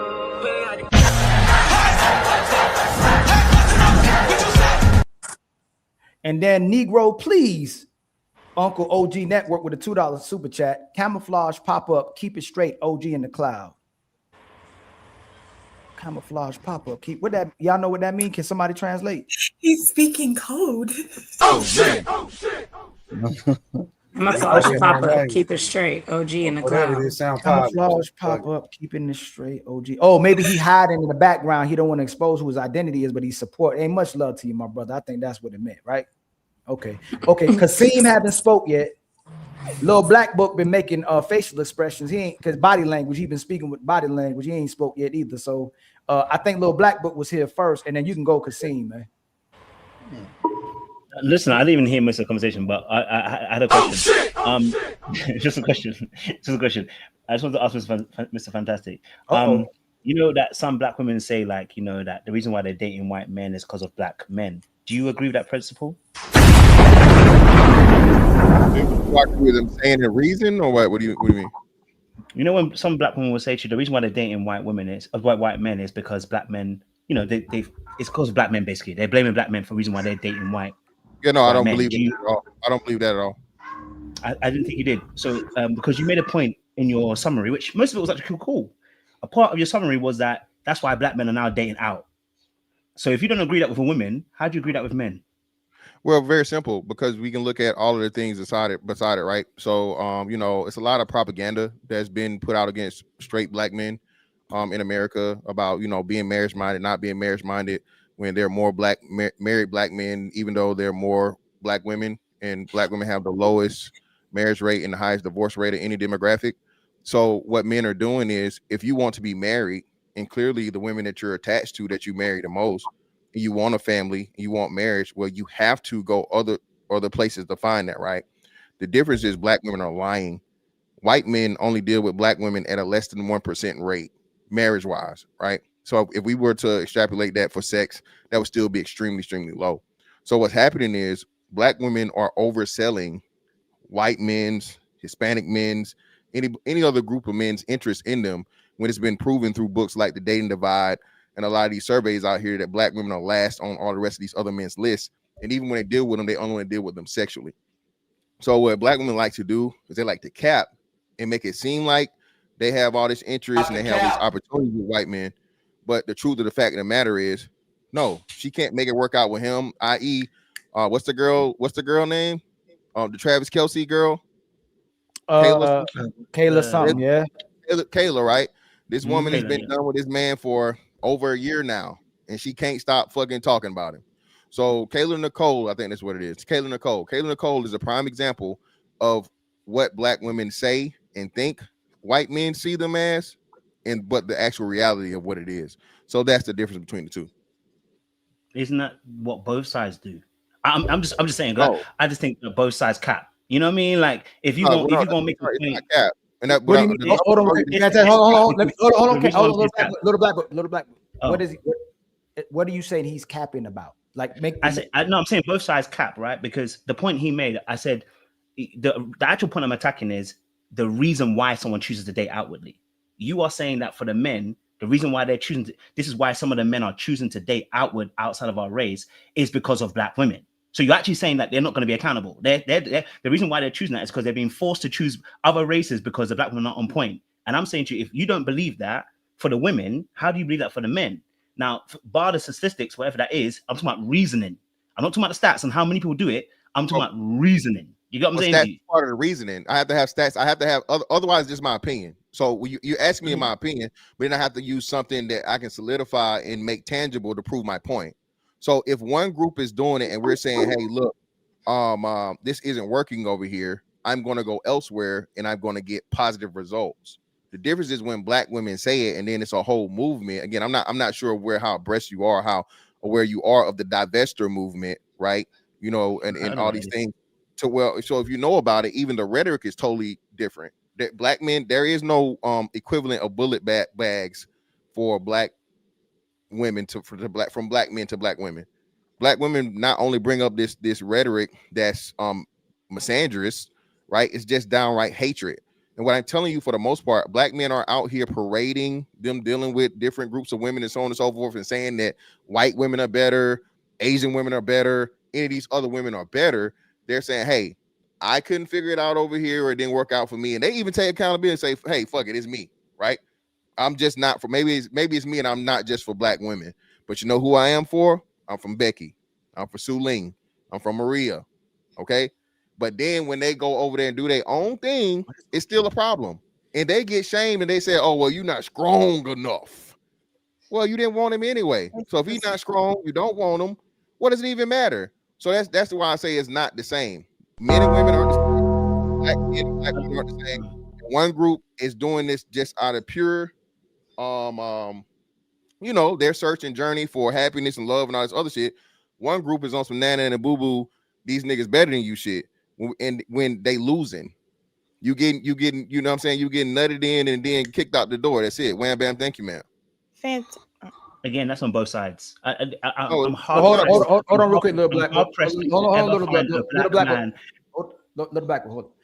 You look like Lucky. You about to rebuttal Fantastic, or you about to add to Fantastic's argument? I was, because I hear him right. When she goes after Lucky, I want Kasim to go. And I do want to hear Black Book though, because he had been sitting there. Okay, so hold on real quick before you go, little Black Book, since we delayed that fast. Kasim, you got anything to say right now? Would you allow them to keep going back and forth? Yeah, I was going to allow them to keep going because my question's a little bit different. Do you have a rebuttal to Fantastic too? No, I don't. Okay, so you allowing little Black Book the rebuttal? Yeah, he can go ahead and I ask my question afterwards. Okay, hold on real quick, Bonita. And by the way, DJ Bonita is the sponsor of the show with $40. By the way, so much love to DJ Bonita. Oh, she beat Nix. She trying to beat my brother. Oh shit! Oh shit! Okay, go ahead. I was just saying, because I do hear men bragging away like, oh, that's why such and such is better. Even when we see panels and they bring an other in to showcase that, to showboat that this is better than you. Even when Iyanla Vanzant had the Fix My Life episode, most of when you hear them say they have valid reasons why they are not dating black women, but they are saying that they like such better. So they even try to use it to hurt black women to maybe correct their actions. So I hear it on both aspects, as well as when women, there's a woman right now going viral crying in the car saying she doesn't think she's attractive to black men and she only likes black men because men say she's too skinny. She has her natural hair and her hair is a certain length, and she gets, I guess trolled or whatever talked about. So she's saying she doesn't fit the aesthetics that black men say they're attracted to. So even though she wants a black men say that she's not attractive. So I'm not saying that you're disagreeing, but I think sometimes we bring in that conversation, we make it seem like men are so victims and they love us so much, but none of us, they can't find no woman in the United States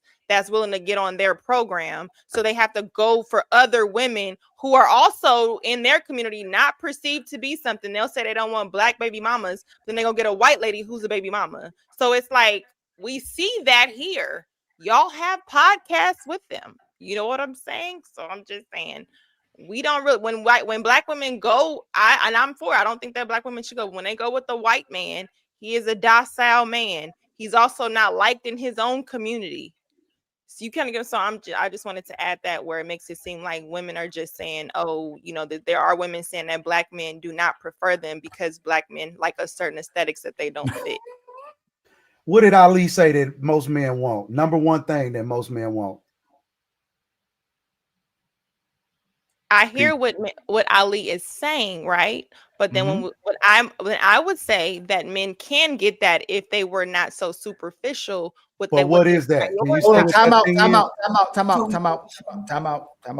Lucky, you admittedly said these women don't know how to love, right? Right, but how can you give men, and men want peace, and if men want peace, men aren't searching. Let's stop it, Ali. Men are not out here dating to say, I want to see if you can love me through. No, they're saying she look cute, she this, and she can even show a little bit of feistiness. If she cute enough, they're gonna ignore it. They're not out here. They're lucky. You're taking the minority of men who have abundance of access to women. Let me tell you, I can do that.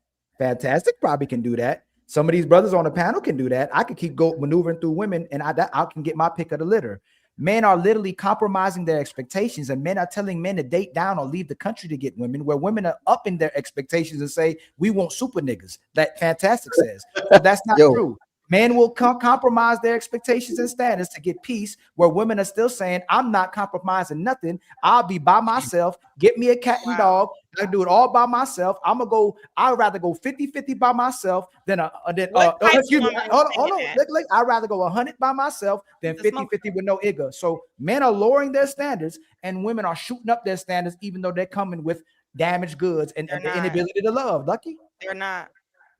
Okay. Anybody? It's a smoke show. I got smoke for that. Oh shoot! Okay, hold on. I'm over here trying to have a civil conversation. Oh my God! But y'all want to have it because it's like, okay, we'll let you talk. Okay, let's talk. Let's wait. Y'all just saying stuff that sound good on the panel. When yes, let's talk to the men that are actually interacting with women, because the men that don't interact with women, they're conflating the conversation. Okay, hold on. Hey, Lucky, hold on real quick. Hey, brothers. Do most of the men you see married men in relationships, are they with dimes or they with average looking women? They with average looking women. Average or lower, mostly below average. Yes, and so Lucky, most of these women you see settling down, or they say, I ain't settling down with these iggas. I want the right igga for me.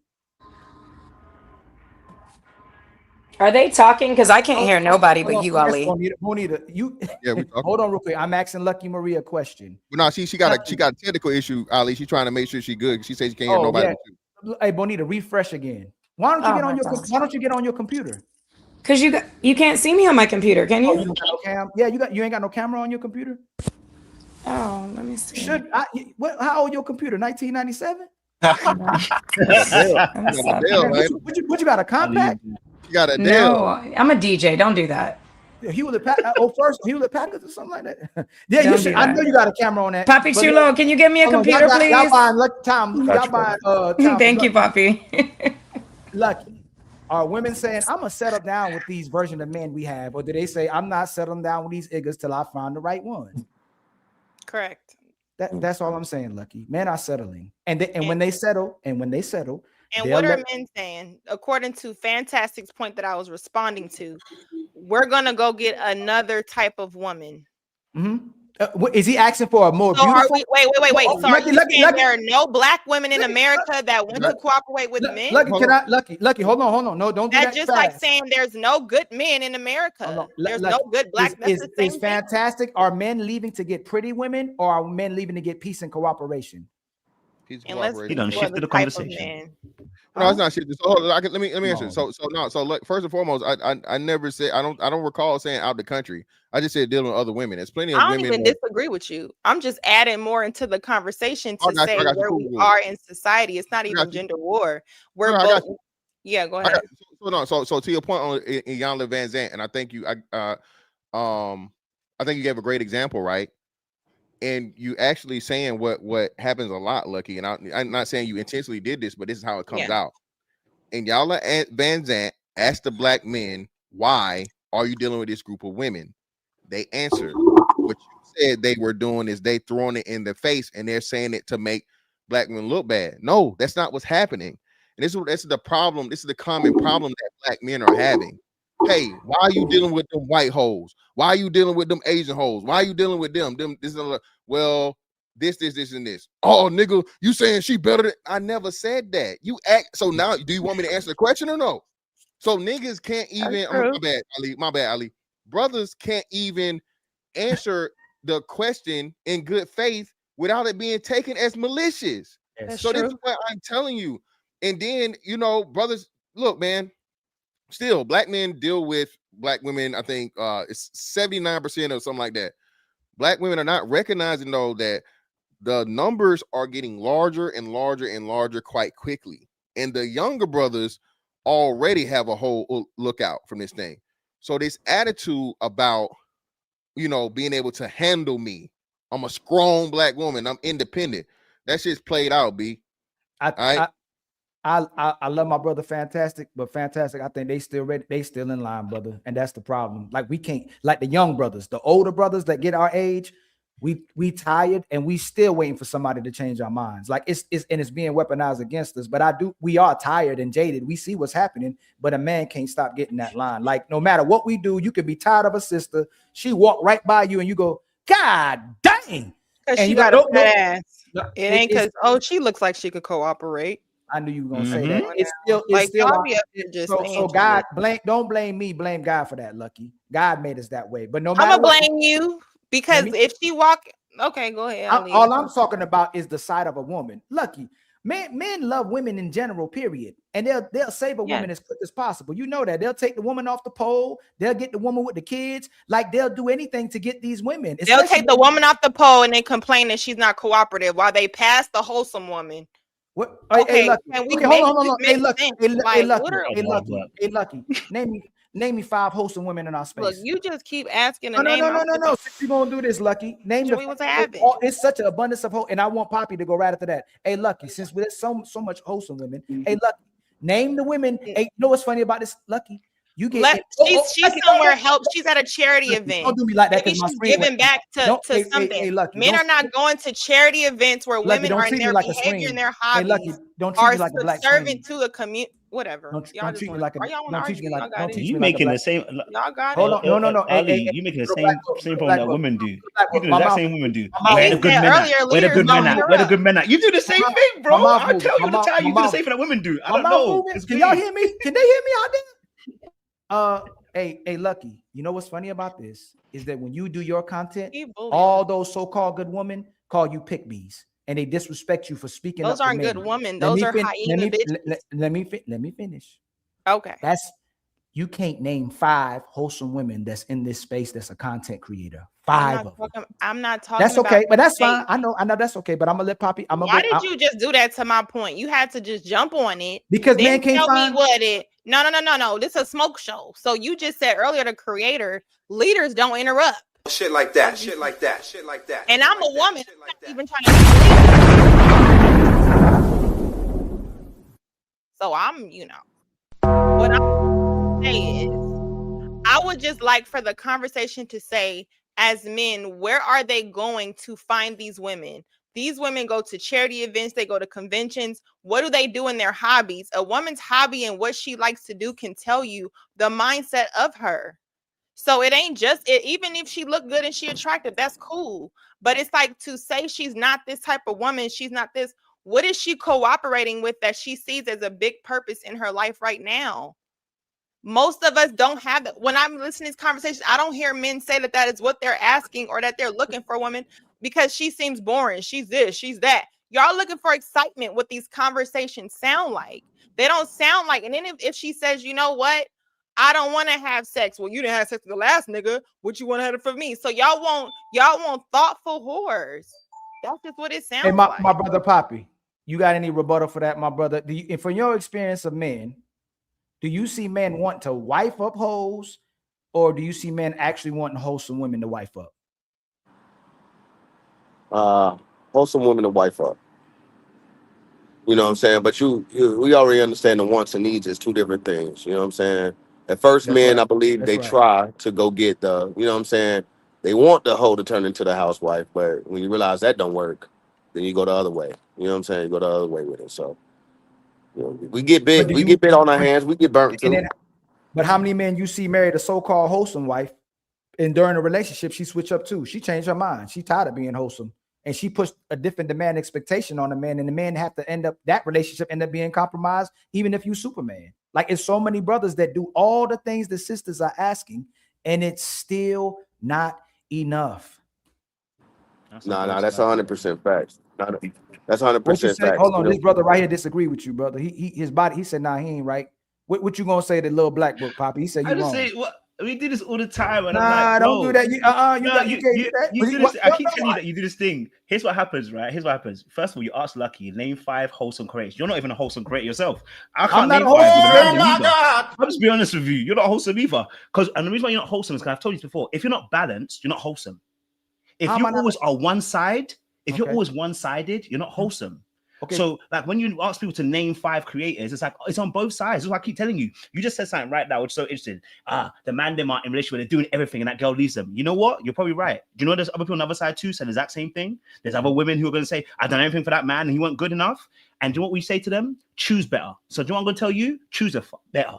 I don't understand why we have this conversation and we always try to make it one side is worse than the other.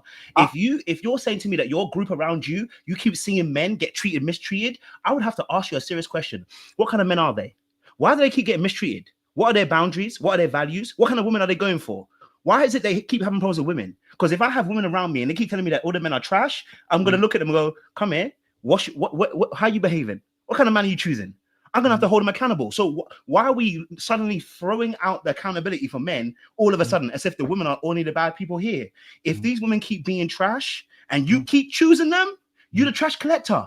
At some point, you've got to take accountability for you collecting trash and stop blaming women. I'm not saying women aren't bad, bro. I'm saying to you, but we can't keep blaming them for everything that they do. If your boy here was choosing a trash girl, I would expect you, Ali, to go and tell him, brother, that girl there is not the right kind of girl. You should go and save your brother. If he doesn't want to listen, who should be accountable, the girl or him?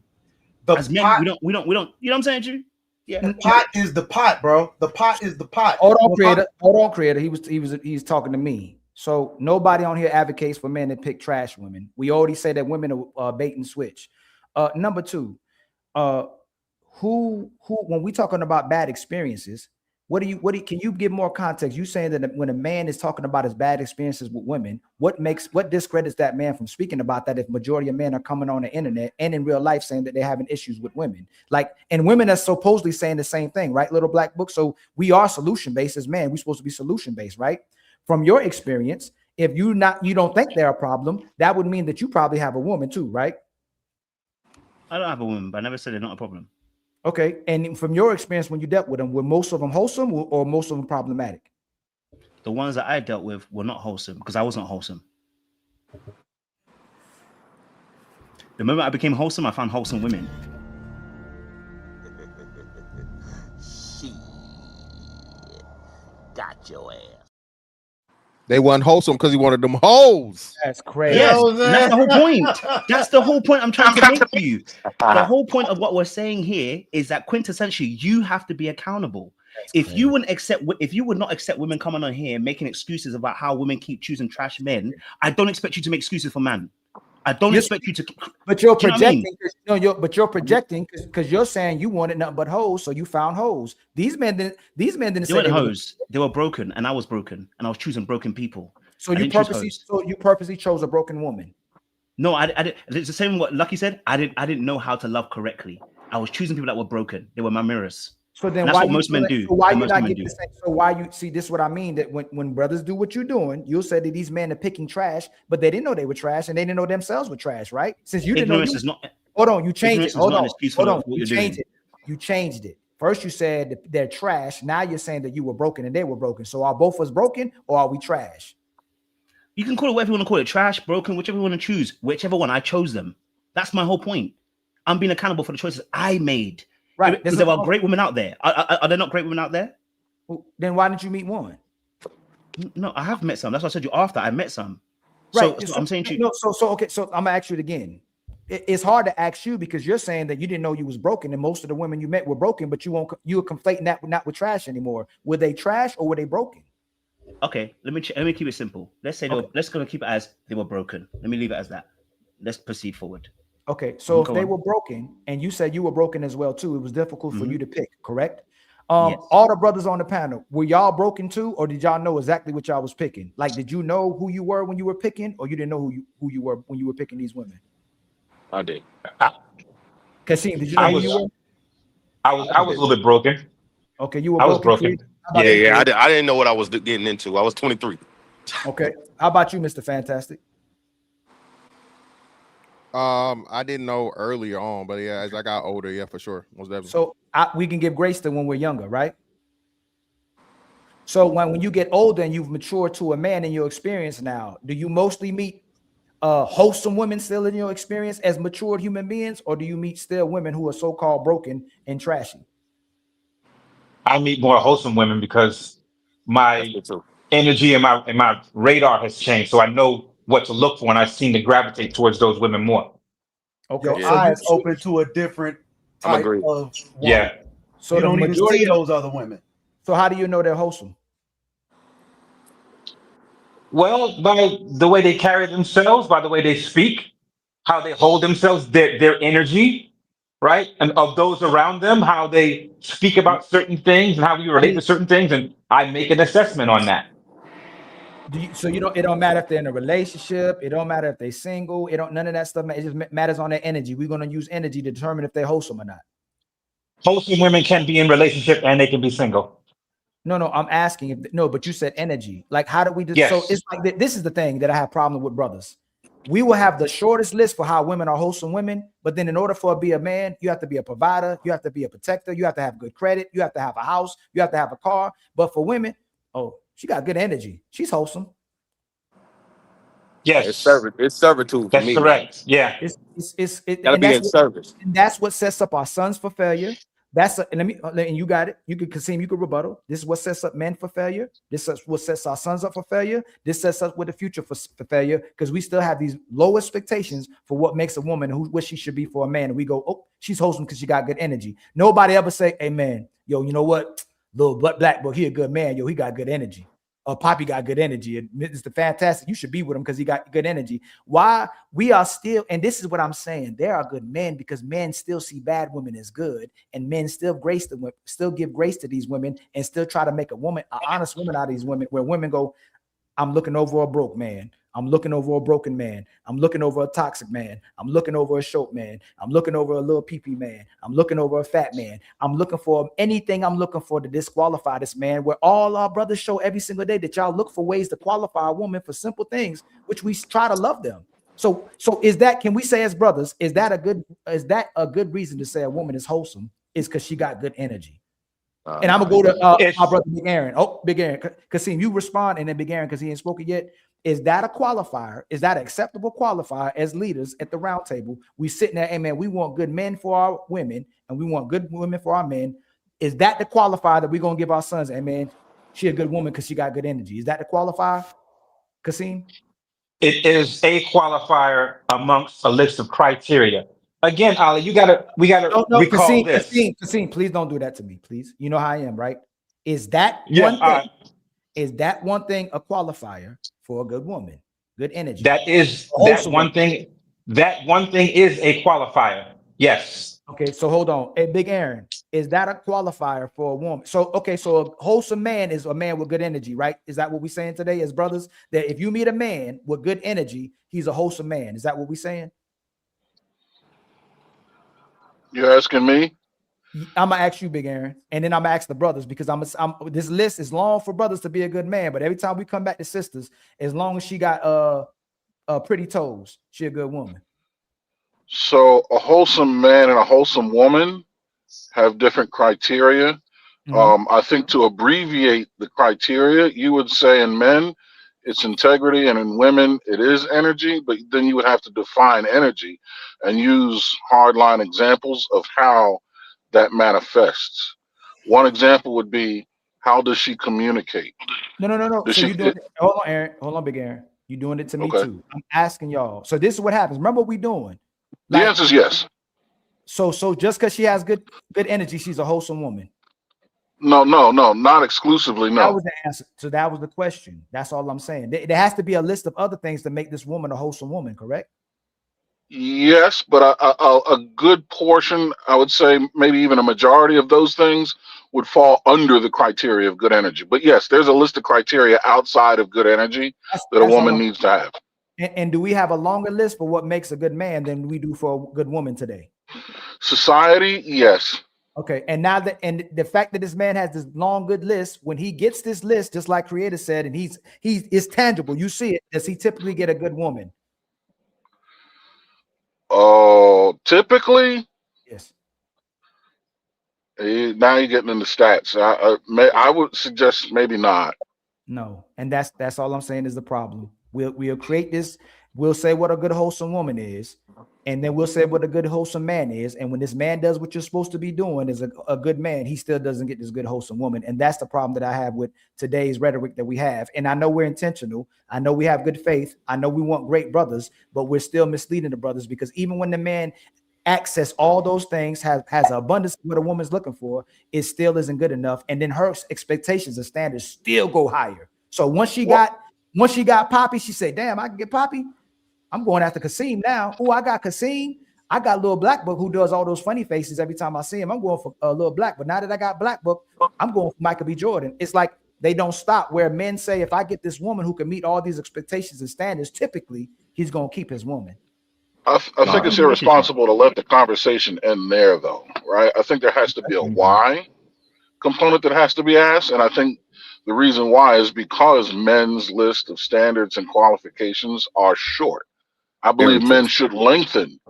Yes. Not only enforce the standards and things that we have, but Big Aaron. Hold on real quick, brother. Like, think about what okay, you know what? I'm gonna let you cook real quick. I'm gonna let you cook. Go ahead. No, I'm not saying you're wrong. I'm not combating it. I'm just saying that can't be the end of the conversation. There has to be a compass needle that points towards solution. Right, but before you got on here, all of us, and Fantastic, me and him especially, addressed the fact that men's expectations and standards, women shorten the list because they can't meet it. They're not gonna cook for you. They're not your mama.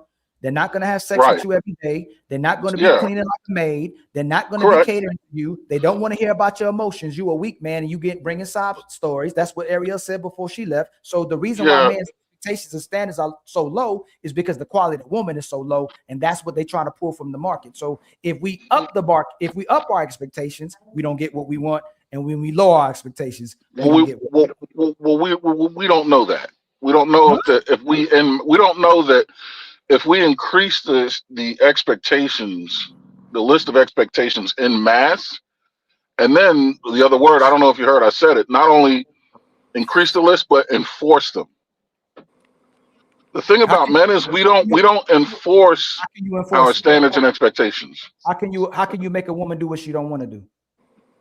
You don't mess with her. You leave her out to dry. Then you can't enforce it, Aaron. Think about what you're saying. If you have to enforce your expectations and standards, if the only thing we can do is leave, that's the problem with relationships. Either she gonna leave you, or you have to leave her because she refuses to change. So there's nothing to leave if you don't engage. Aaron, I'm giving it back to you.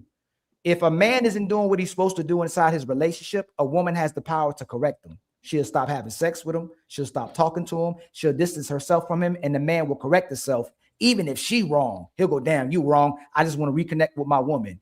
What can a man do in 2025 outside of leaving, outside of going to therapy and counseling, to get his woman to listen to him that don't want to listen? So leaving her and leaving her alone are two different things. See, you painted the premise under a relationship. What I'm saying is, don't even establish a relationship with a woman. I'm getting to the relationship. That's where men are losing their woman, because she changes her mind, brother. So I'm asking. No. I'm saying it comes before that. No. Hey, Aaron, can you answer my question first, and then I'm gonna answer your question? When the man, there's nothing you can do once you're in a relationship. There's nothing you can do. Checkmate. There's a lot. No. That's what I'm saying. It's irresponsible to just leave the conversation there. You have to get a compass needle and point it in the direction of the solution. And the solution is, don't even engage with these women on a relationship level. Don't give them a committed relationship.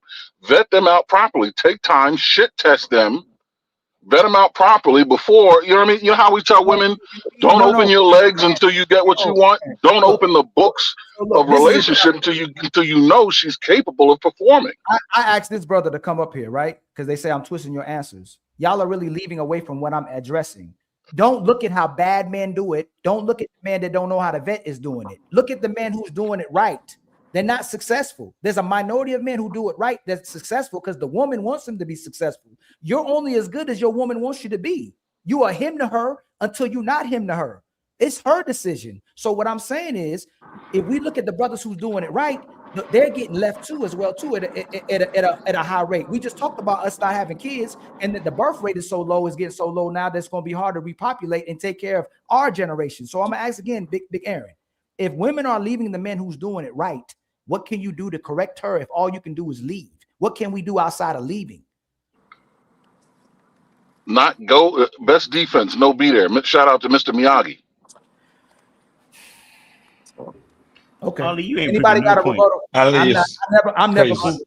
I'm Ali, never. no, you ain't proven bro. no point because like, Crazy, Ali. this is why I said you're not wholesome, because you're not balanced. You're proving it again.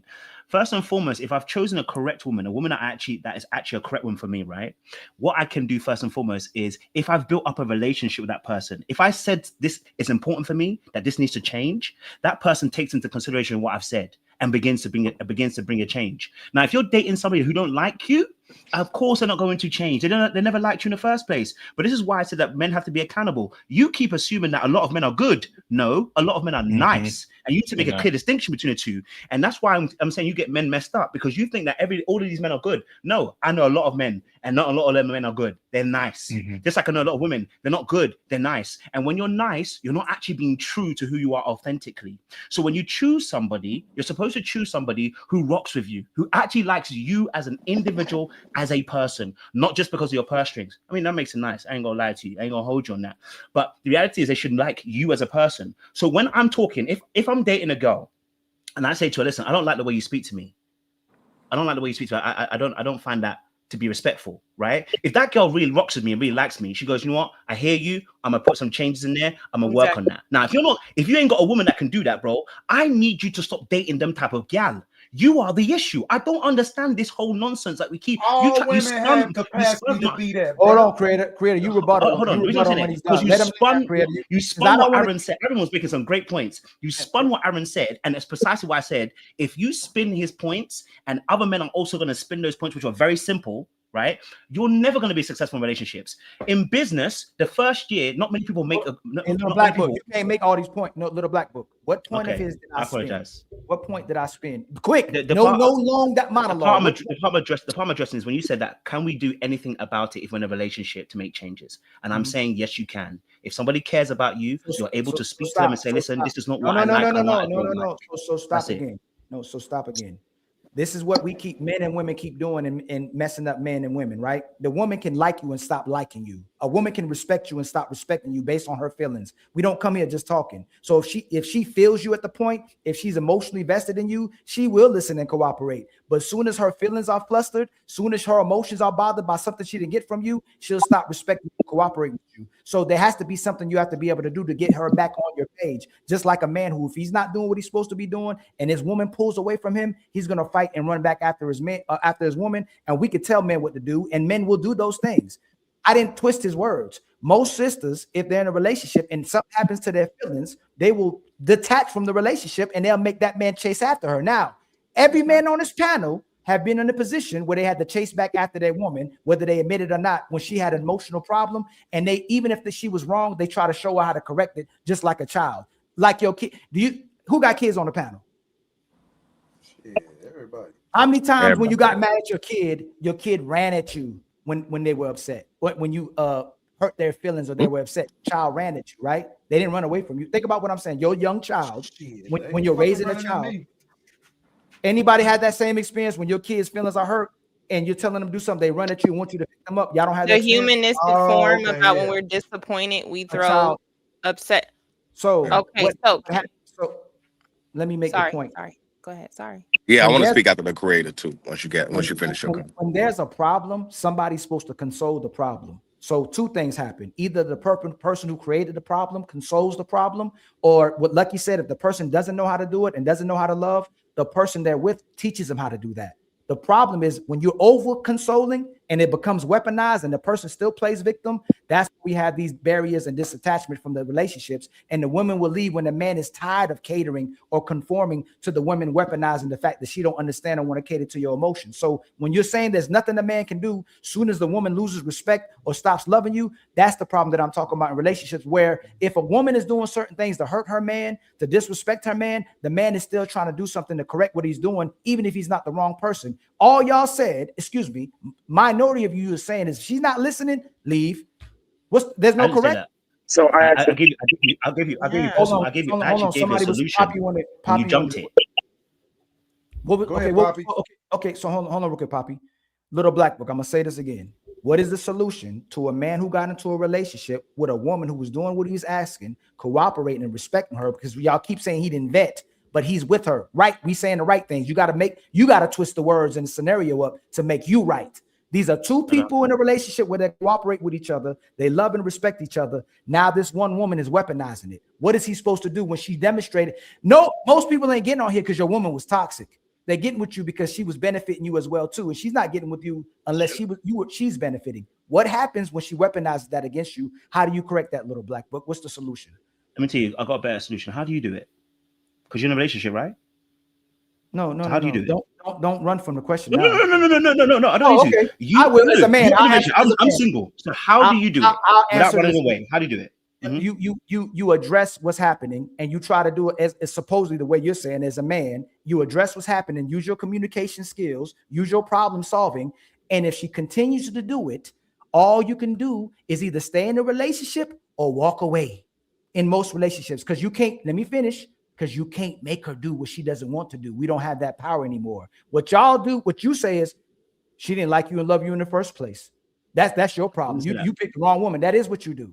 So all you can do is hope that she loves you enough to stay in a relationship with you and cooperate. She has to want to have the relationship because the relationship is benefiting her. She wanted a relationship with you. So if she wants y'all to be in a relationship, she maintains form. She cooperates with the man that she loves. She gets her emotions under control. The man ego keeps saying there's something you can do about it, when in reality is if she wants you to do something about it. If she don't want you to do something about it, ain't nothing you can do. That's the main point. So the power of your woman, I'm landing. The power of your woman's ability to problem solve with you and stay with you is what kept relationships. Grandma kept the relationship together, not daddy. Because daddy was already valued. Daddy was already respected. Daddy was already desired by women. Mama said, I know this man is valuable. I'm going to keep my man. She didn't find a reason to leave her man. So until she finds a reason to want to stay with her man again, we're not going to have relationships. But go ahead, little black book. You can rebuttal that. So I'm going to rest it on this last point and then I'll jump in. So from what I'm hearing, it sounds like almost in a sense, I'm at the mercy of a woman in a relationship, right? And I would agree with you because that's what relationships are. You're both at the mercy of each other. Because I'm gonna just ask this: if your woman told you to bark like a dog, or you're not gonna get no sex, are you gonna bark like a dog? No. Why won't you? Because I'm not at her mercy. No. So look what you just asked me, right? My woman didn't actually. Listen, pause it. Don't run. Are you not at her mercy in a relationship? Because you said relationships are because of women. So now you're at her mercy. So if she tells you bark like a dog, as you're not getting no sex, are you going to do it? You said no. No. So you're not at her mercy then? No, you still at her mercy. She's at your mercy too. No. I made it as simple as I can make it. There's no point arguing that point. No, it's not. You're gonna still say what you want to say and what you feel. It's when I say I'm at her mercy, is if she wants to do the right thing for the relationship. Look what you went to, bark like a dog. Why use that as an example? I made it very clear. Let me. No, it's not. You got to use extreme examples. I'm using just very simple examples of she listens or she don't. She loves you or she don't. If she actually loves you, know what's problem about what you're saying? If she's with somebody she doesn't love and respect, she's already the problem. She was using you the whole time. She waited for a moment not to cooperate. She was with you for the wrong reason.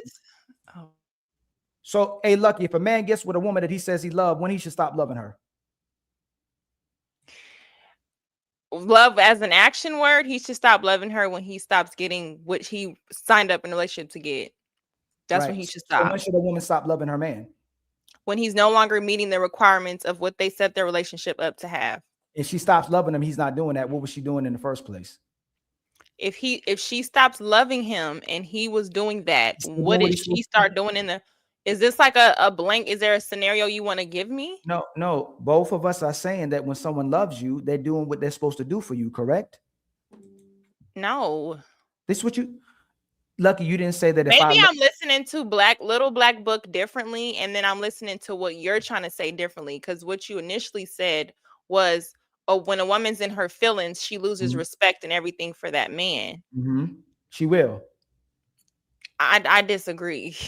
Okay, so she loved and respected him. Why she start not cooperating in the first place? Like, so how many? Okay, now hold on, real quick. Creator, Kasim, all the men on the panel. Have you ever stopped paying your bills because your woman, you were mad at your woman? Man, fuck them bills, man. I'm just gonna crash out, lose everything. No, I have not. Paying bills is, oh my God. No, So again, when we break this stuff down, men You're don't not stop. breaking nothing down, Ali. We're not I am, breaking love. You nothing did not down interrupt me. because we ain't even gotten to the Oh, nuances. we got to get back to excuses to make for women again. No, it's not an excuse because I'm one to take away the excuse so we can have the real conversation. Why Okay, are so we let me finish. assuming because she's in her? What is happening?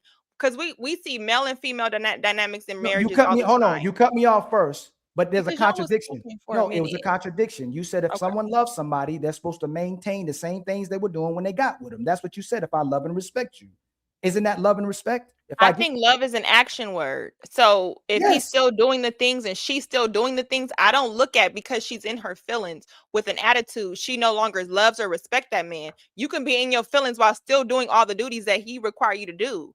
That No, doesn't mean you're so- not. You can still respect. You can be upset at this time using a disrespectful tone with your woman, but still overall you're doing the things you need to No. do. This Like, is how we what are giving we grace. saying? This is how we giving grace to be. So let me ask you this. This is how we don't value and respect men, because we're only doing it for the men. And I'm gonna show you how. If you're mad at your child, should you stop cooking and cleaning and taking care of your kid and stop doing a responsibility? Or is that dangerous to do? It depends on how old they are. It depends. So Yes. you should so Loving, cooking.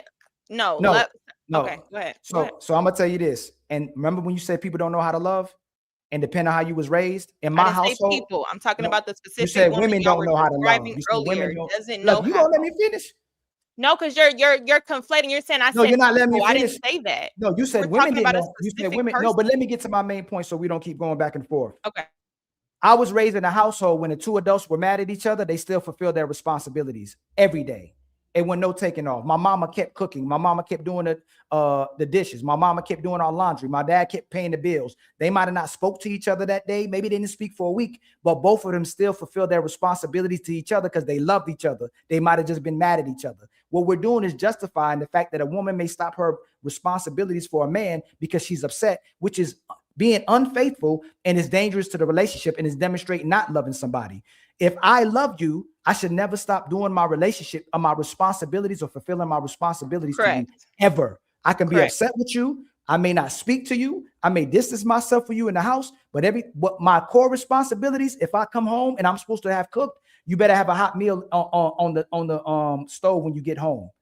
I should still if my woman, someone comes trying to bother my woman, I should still be protecting and respecting her. So we are justifying and pacifying when someone chooses not to do those things, and it always shows. Like, and you gonna let me? You get to respond. If I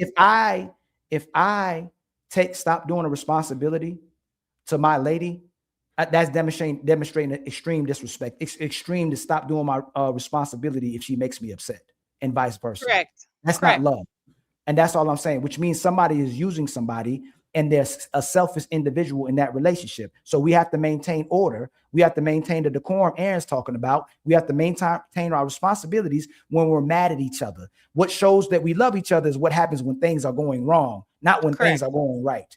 And that's my main point. That's all I'm saying. So when Little Black makes his premise and his statement, oh, she stopped doing what she's doing because she don't love and respect you.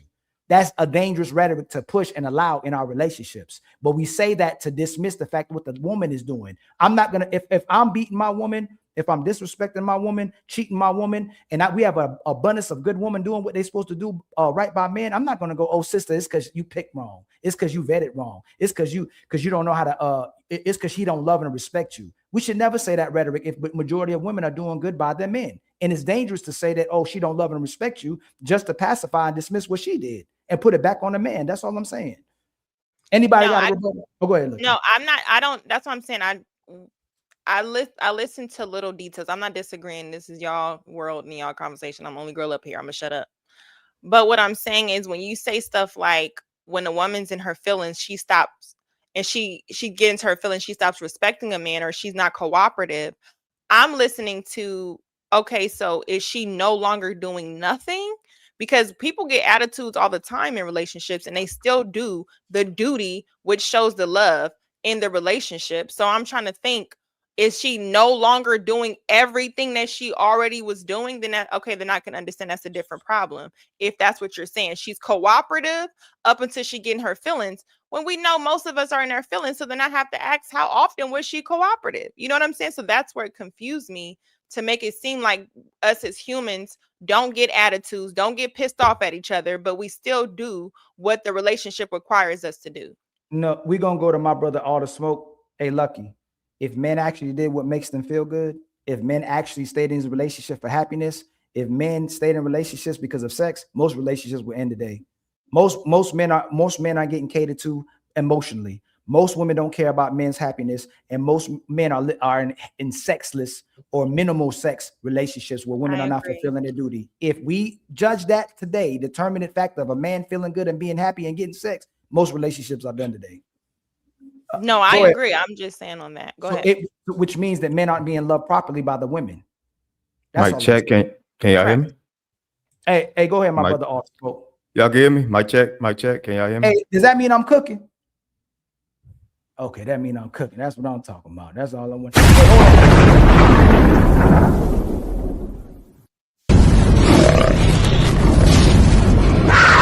It's time for some super chats.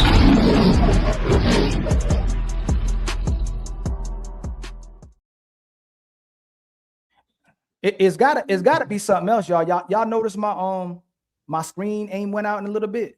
It's got to be something else. Damn. I'm about to jinx myself, right? I shouldn't have said that. Much love to my brother OJ Speed with the $2 super chat. He brought the same message. I gotta figure out if that's code or something. Camouflage pop-up, keep it straight, OG in the cloud. Much love to you, my brother OG. Then my brother Captain Caveman with J2M with the $2 super chat. I ain't gonna lie, I want my black women regardless. Most men, everybody on this panel, I'm sure, want a black woman. Like, like we could talk about passport bros all we want to, but black men want their black women. Right, fantastic. You still want the black woman, right? Some of them. Damn. You know what I'm saying? You know what I'm saying? That's your preference though, right? Oh yeah, most definitely. Yeah. Anybody got a different preference? Shoot, some of us like our women with attitude. Just don't do it to me. I like what she got. Like, I like a little feisty, but just don't do that. Don't weaponize it against me. Yeah, y'all like our woman a little feisty, little. Absolutely. You understand? That's part of black women. Too. I'm part of that black woman. I love my black women and everything that come with them. You know what I'm saying? Yeah. I just think again, that's why I said preparedness for the right type of woman is in order, because just everything that we said was, you know what? If she don't act right, I don't have to be with you. That's the whole point. We don't have to be together. It's not a necessity that we be together. So if you don't act right, you know what? I'm just gonna pause on it. I thought we got somewhere, Creator. I thought you said hit the reset button. You know what I'm saying? And if we start choosing the women that actually want to do, they're gonna notice. Like I said, we keep walking. If we keep walking, some people's gonna get left behind, and they're gonna realize, you know what? I don't want to get left behind, and then behaviors will change. So my brother L Nixon come. He said, who called my name? He said he about to get the sponsorship back with $55. Much love to my brother with the 20 ball, man. Thank you for the $20. We're starting a nonprofit called Keep the Untouchables Fed. Remember, don't feed the haters. And then my brother Cool KF6462 with the $2 super chat. Super Iggers is crazy. I think fantastic. I want to say you the one who used that word first. You know, I give people credit when they say something fantastic. You know, I don't pretend like that's a Hamp thing. That's not me. Okay, well, if Hamp coined, I will that man, that's perfect. The perfect person. I'll quote exactly what he said. So if Hamp created super niggas, shout out to Hamp for creating the super niggas. Windy City Assassin 17 with the $5 super chat. Women change once a month. How are we not to believe that they'll change 5 to 10 years from now on? From now, wholesome has nothing to do with it in my experience. All the brothers on the panel, real quick to this. Y'all don't be like, man, I wish my woman was the same person 3 days in a row. Hello, Kasim? Or maybe have the same hairstyle. Kasim, hey, Kasim, talk to me now. You don't be like, dang, I wish this woman was the same person 3 days in a row. I wouldn't necessarily say it like that, but you know. Well, how would you say it then? You do it, say it better than I say it then. What you don't feel like that sometimes? I just never thought like that. I just never thought like, damn, I wish she was the same way she was 3 days ago, because more times than not, she's in a pretty good mood more times than not. So I'm just fortunate. All right, Kasim, I was gonna press a button, but I'm gonna let you live today. But let me press this. Thank you for the $5. We were all born to be untouchable. Shout out to Cool Kev 6462 with the $2 super chat. Let's stop this BS. Women are chameleons. Nah, are they chameleons, Kasim? Are they chameleons? No. What you say? I said no. Out the cap. All right, gotcha. Just want to see if you was being honest. Zero Fallout 1 with a $10 super chat. Here's the problem with Little Book. Men are just getting the information now. Also, 80% of the pie is rotten for men's choice. Meanwhile, only 20% of the pie is rotten for women. We not the same.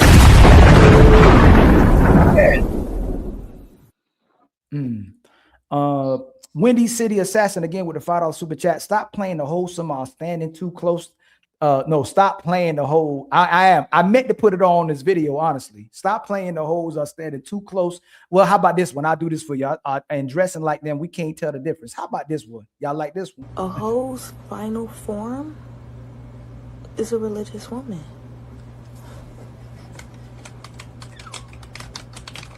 That's not true. Oh my God. Hey, wait a minute. My brother L Nix again is the sponsor of the show. He said, Bonita, you ain't about to do that with the $55. He's the sponsor of the show. The fact that most men in space agree that we can be disciplined in all areas of lives except for ick discipline makes you just as lost and broken. I don't think most men have to even worry about ick discipline because most men can't get most women. So the problem with this is that the women are rewarding men who's supposed to be practicing discipline. We have to address the fact that they open their legs to these men, and the men that need to be getting babies or families aren't the ones getting babies. So I didn't make her have sex with 100 men. She decided to do that. Let me see. Numluck, LL3 LLC 381 with the $2 super chat. Good energy is like saying they mean well. Yeah, I know, man. That ain't good enough. My son ain't gonna be with no woman just so she got some. Oh shit! Oh shit! Oh shit! Shoot, good energy. Big draws forever, man. You gotta pull up, brother.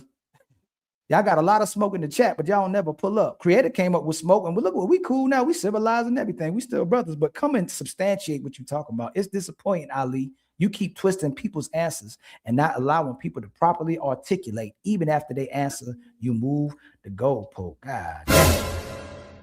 Y'all don't, figured me out, brother. Quick to listen with the $5 super chat. Press these dudes, weak answers, man with no foundation. I won't say it that far. I think y'all are some good brothers, honestly. I do think a lot of us are still conditioned in this society to still be well-meaning men who are about the community where women are taught to be about themselves. And we still won't address the fact that these women are abundantly focusing on themselves while we still pushing young boys and men to still care about the community, which we should, but at least acknowledge what's happening. Book with Meek with the, I think she was coming up here. Book with Meek, try to come back again. I think I saw you just got to come back and try again. I couldn't see the internet load up on your side. You have officially become a member. Much love to you.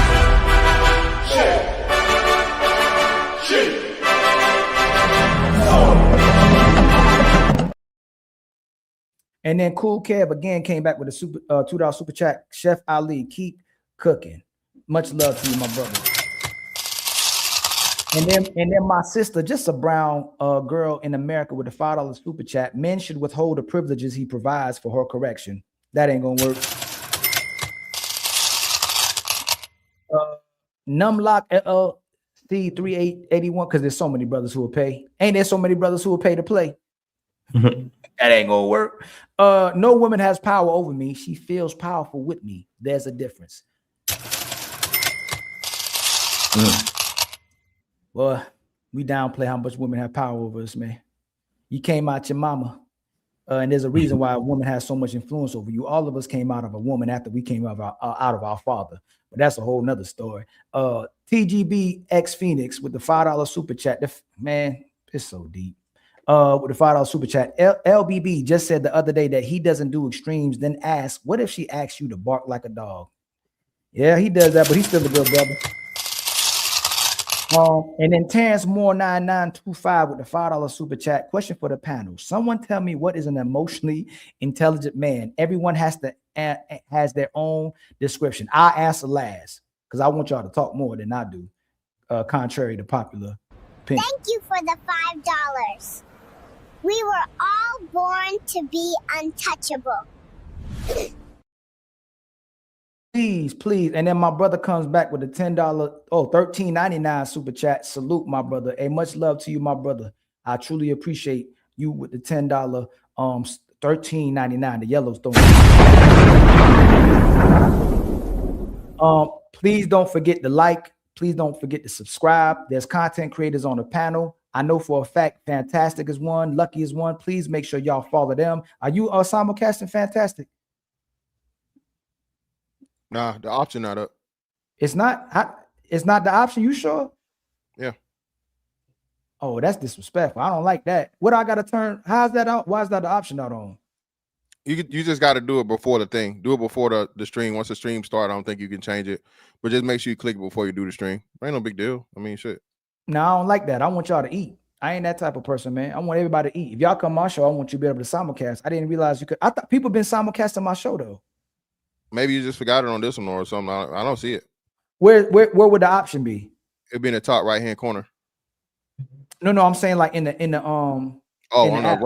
like in the app, it's gonna be before the thing. It gives you the option before. I've never done it. I've never changed it after the show started on. So I'm pretty sure it's on this like before the show started. Yeah, I don't like that, man. I want y'all to be able to eat. I don't like. I'm gonna figure it out, man. I apologize, but please go support Fantastic. Go support Lucky Marie. I think Dark Lake, you content creator, right? You pushing out your work still? Yeah, but a different type of content. I haven't started yet. But I'm basically just here to support you, Ali, and the Untouchables, and I just wanted to add something to the conversation. Big Aaron, you still streaming? No, I haven't. I'm actually never streamed. I said Big Aaron. Nothing about that sound like Dark Lake. Oh, you said Aaron? I didn't hear that. Yeah, I said Big Aaron, man. Big Aaron, are you still doing streams? The War Report podcast, THEE War Report podcast, and This Might Be Risky, DJ Hamp. Every Monday we do the HQ, myself, Hamp, and Mr. Fantastic. Yes, please go support those brothers. And then Lil Black Book, he blacked out right now, but he'll be back. Please go support those brothers. And if you can, please hit the like button and go and let them flex. Hold on, let them flex real quick. You want to promote some Lil Black Book? Listen, I just want the men to do better. That's all. I want the men to do better. I don't want them to down the line with your advice that you're giving them. Man, do better. Yeah, you see, he ain't say women do better, but I ain't gonna say nothing about that. But again, please hit the share button at the bottom of the video and share it onto your channel. And let me see one more thing, man. I gotta see one more thing. Make sure I ain't missing nobody. Yes, I think we got. Let me see. We got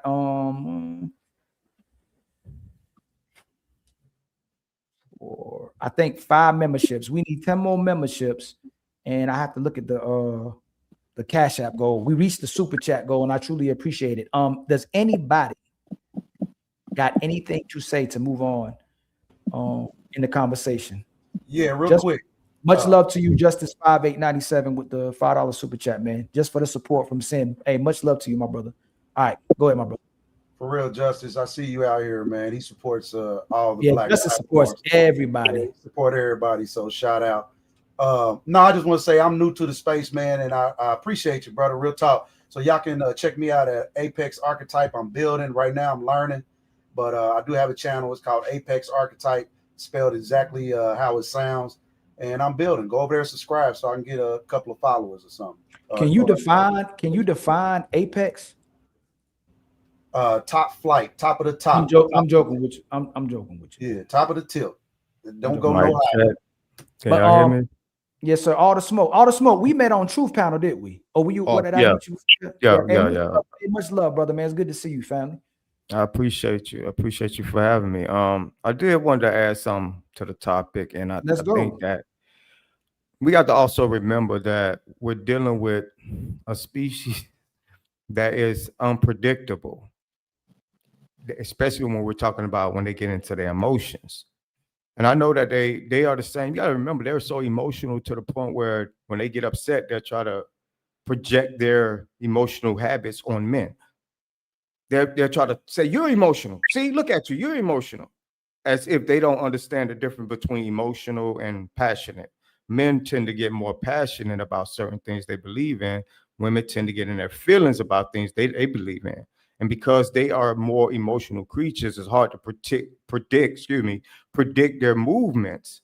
Now, we have to be Professor Xavier from X-Men to read their minds in order to know which direction they're going to go and when they get in their feelings. Because we don't have that special ability, we end up getting on the shit, excuse my language, or the stick anyway. So now how are we supposed to be the mind reader, the protector, the provider, and everything else outside of this on top of what their high expectations that they want us to fulfill?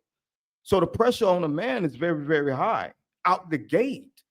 Then a lot of times we end up making the mistake of teaching our sons to be the same way. And then when you look at society is in a rut because of this. Y'all got to remember, I'm gonna say this to all the women that like to do this to us, and they like to make it seem like we was not there with them. We did not grow up with them. Y'all understand that these same women that join these same panels that we be on, that's around our same age, right? They've been our same bracket, talking all this hardcore madness to us. They forgot that we was in middle school with them. They forgot that we was in high school with them. They forgot that we witnessed with our own eyes who they used to be in middle school and high school. And they out here talking about these high standards when we know that when they was hot and they behind, they didn't choose brothers like a lot of us. They chose older guys, right? They chose the drug dealers. They chose all these. They was literally seeking these people. Shit like that. Shit like that. Shit like that. Shit like that. Shit like that. You can't get on this panel and think that you can throw this in my face as if I wasn't there with you. What's wrong with y'all? And they said, and a lot of dudes be out here caping like, yeah, that's right, queen. That's right. Because you're picking the wrong girls. Oh my God. Like this dude, like, what are you talking about? We picking the wrong girls. We grew up with them. We know everything about them. But you know one thing about men? We have so much grace and so much patience. We still, even when we know that about them, we still try to throw them a rope and try to help them, bruh. We still try to help them. I don't want to mess it up. I'm gonna land my plane right now.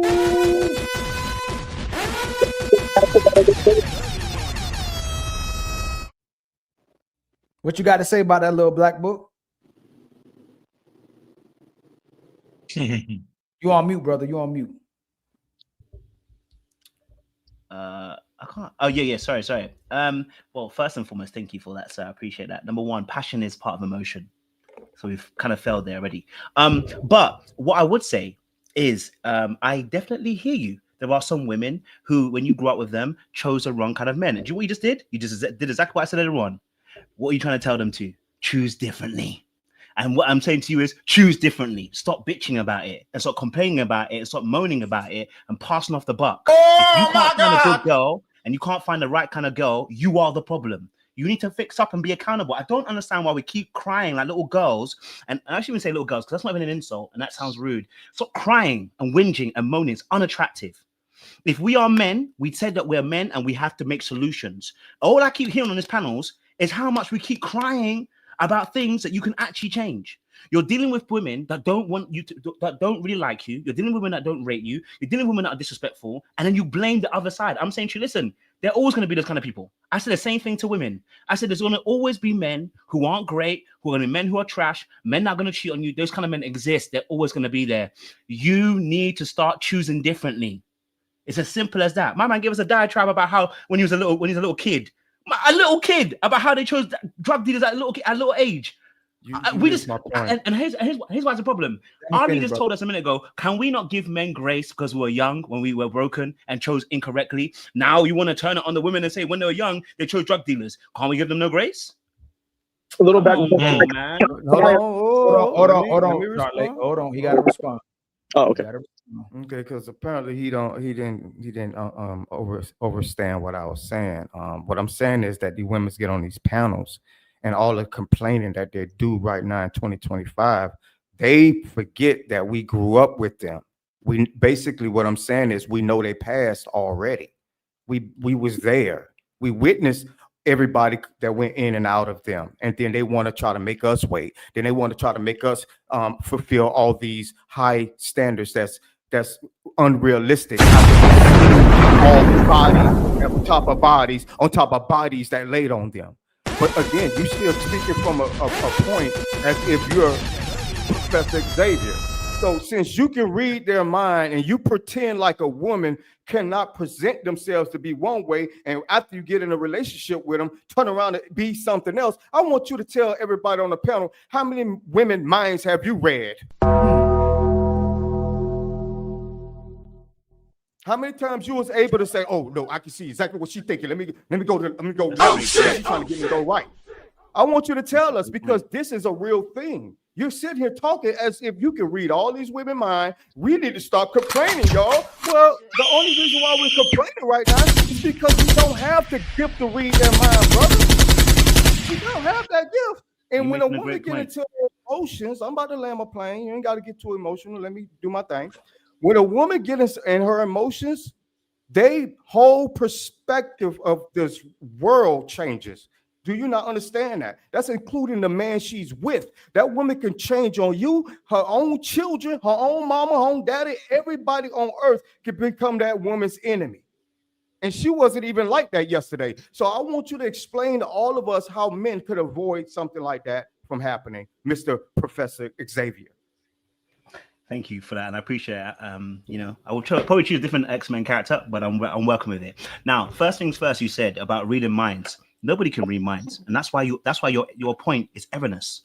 Because if you're dealing with a woman from a base of trying to read her mind, I already know that you're flawed, because nobody can read anybody's mind. When we deal with people who can actually assert what their wants and needs are. So you should be choosing a woman who can articulate what her wants and needs are, just as you should. See, when you're not dealing from a broken place, because that's what broken people do. Broken people try to read minds because you're afraid of rejection. That's the reason why you actually really do it, all right? And you're hyper vigilant. But let me not go too deep. That's psychology. What I'm really saying to you is, I don't need to read anybody's mind. You know what I do? I ask her, what's going on with you? What's happening? And if she's not the type of person that can really assert what her needs and wants are, I have to ask a serious question. Two things. Should I be here in this relationship? Number one, because is she healthy? Or number two, I have to ask another question. Am I asking the right kind of question?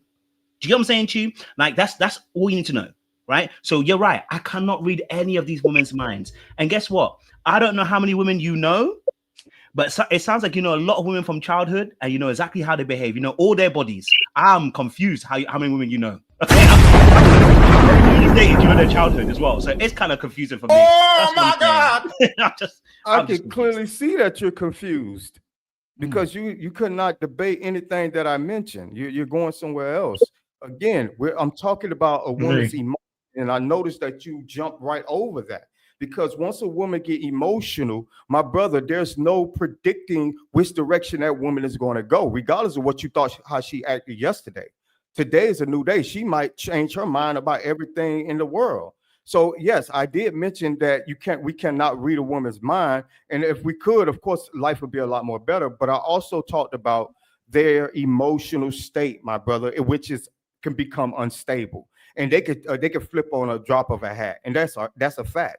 So go ahead. Let me see. There's a couple people. Hold on.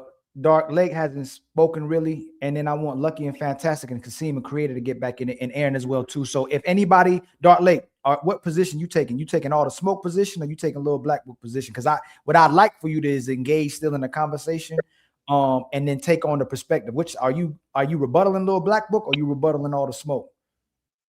I'm kind of rebuttaling Little Black Book. Okay. Not in a disrespectful way, Little Black Book. It's just basically, and thank you so much, Ali, for having me on the show. I miss you. Thank you so much for, letting me be on your platform. I just wanted to say that there was it relates, there was a question, Ali, that someone asked in a super chat, right? And they said, can all the men on the panel define what an emotionally intelligent man is, right? And we never got around to answering the question, but what my perspective of that is, Ali, and for the person who asked the question, is you basically have to accept that your emotions won't be validated. And the more efficient way you could come to a process to coming to that realization, the more effective you will be as a man, not just with a woman, but just in your, everyday life, work, everything else. Yeah. And I think that Little Black Book, I think that your response to the gentleman who was speaking about his, experiences with women and his perspective of their sometimes emotional state is reflective upon my perception of what an emotional, intelligent man is, right? Because basically your thing is, well, your experiences, sir, doesn't matter.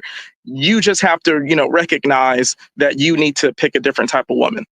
Right. So you're basically putting all of the onus on the man, and maybe all the onus should be put on the man. But at the same time, it negates his anecdotal experience of understanding that when a woman is emotional, there is no, plotting and planning or creating a blueprint for how to react to a particular situation when emotions are involved.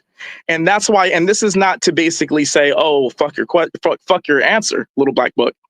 But I just think that your answer is proof that an emotional, intelligent man has to accept that his emotions won't be validated and all the onus will be put on him. Do you understand how I kind of come to that realization based upon your answer? No, I can see how you came to that, and I appreciate the response. I don't agree, but I can see how you got there.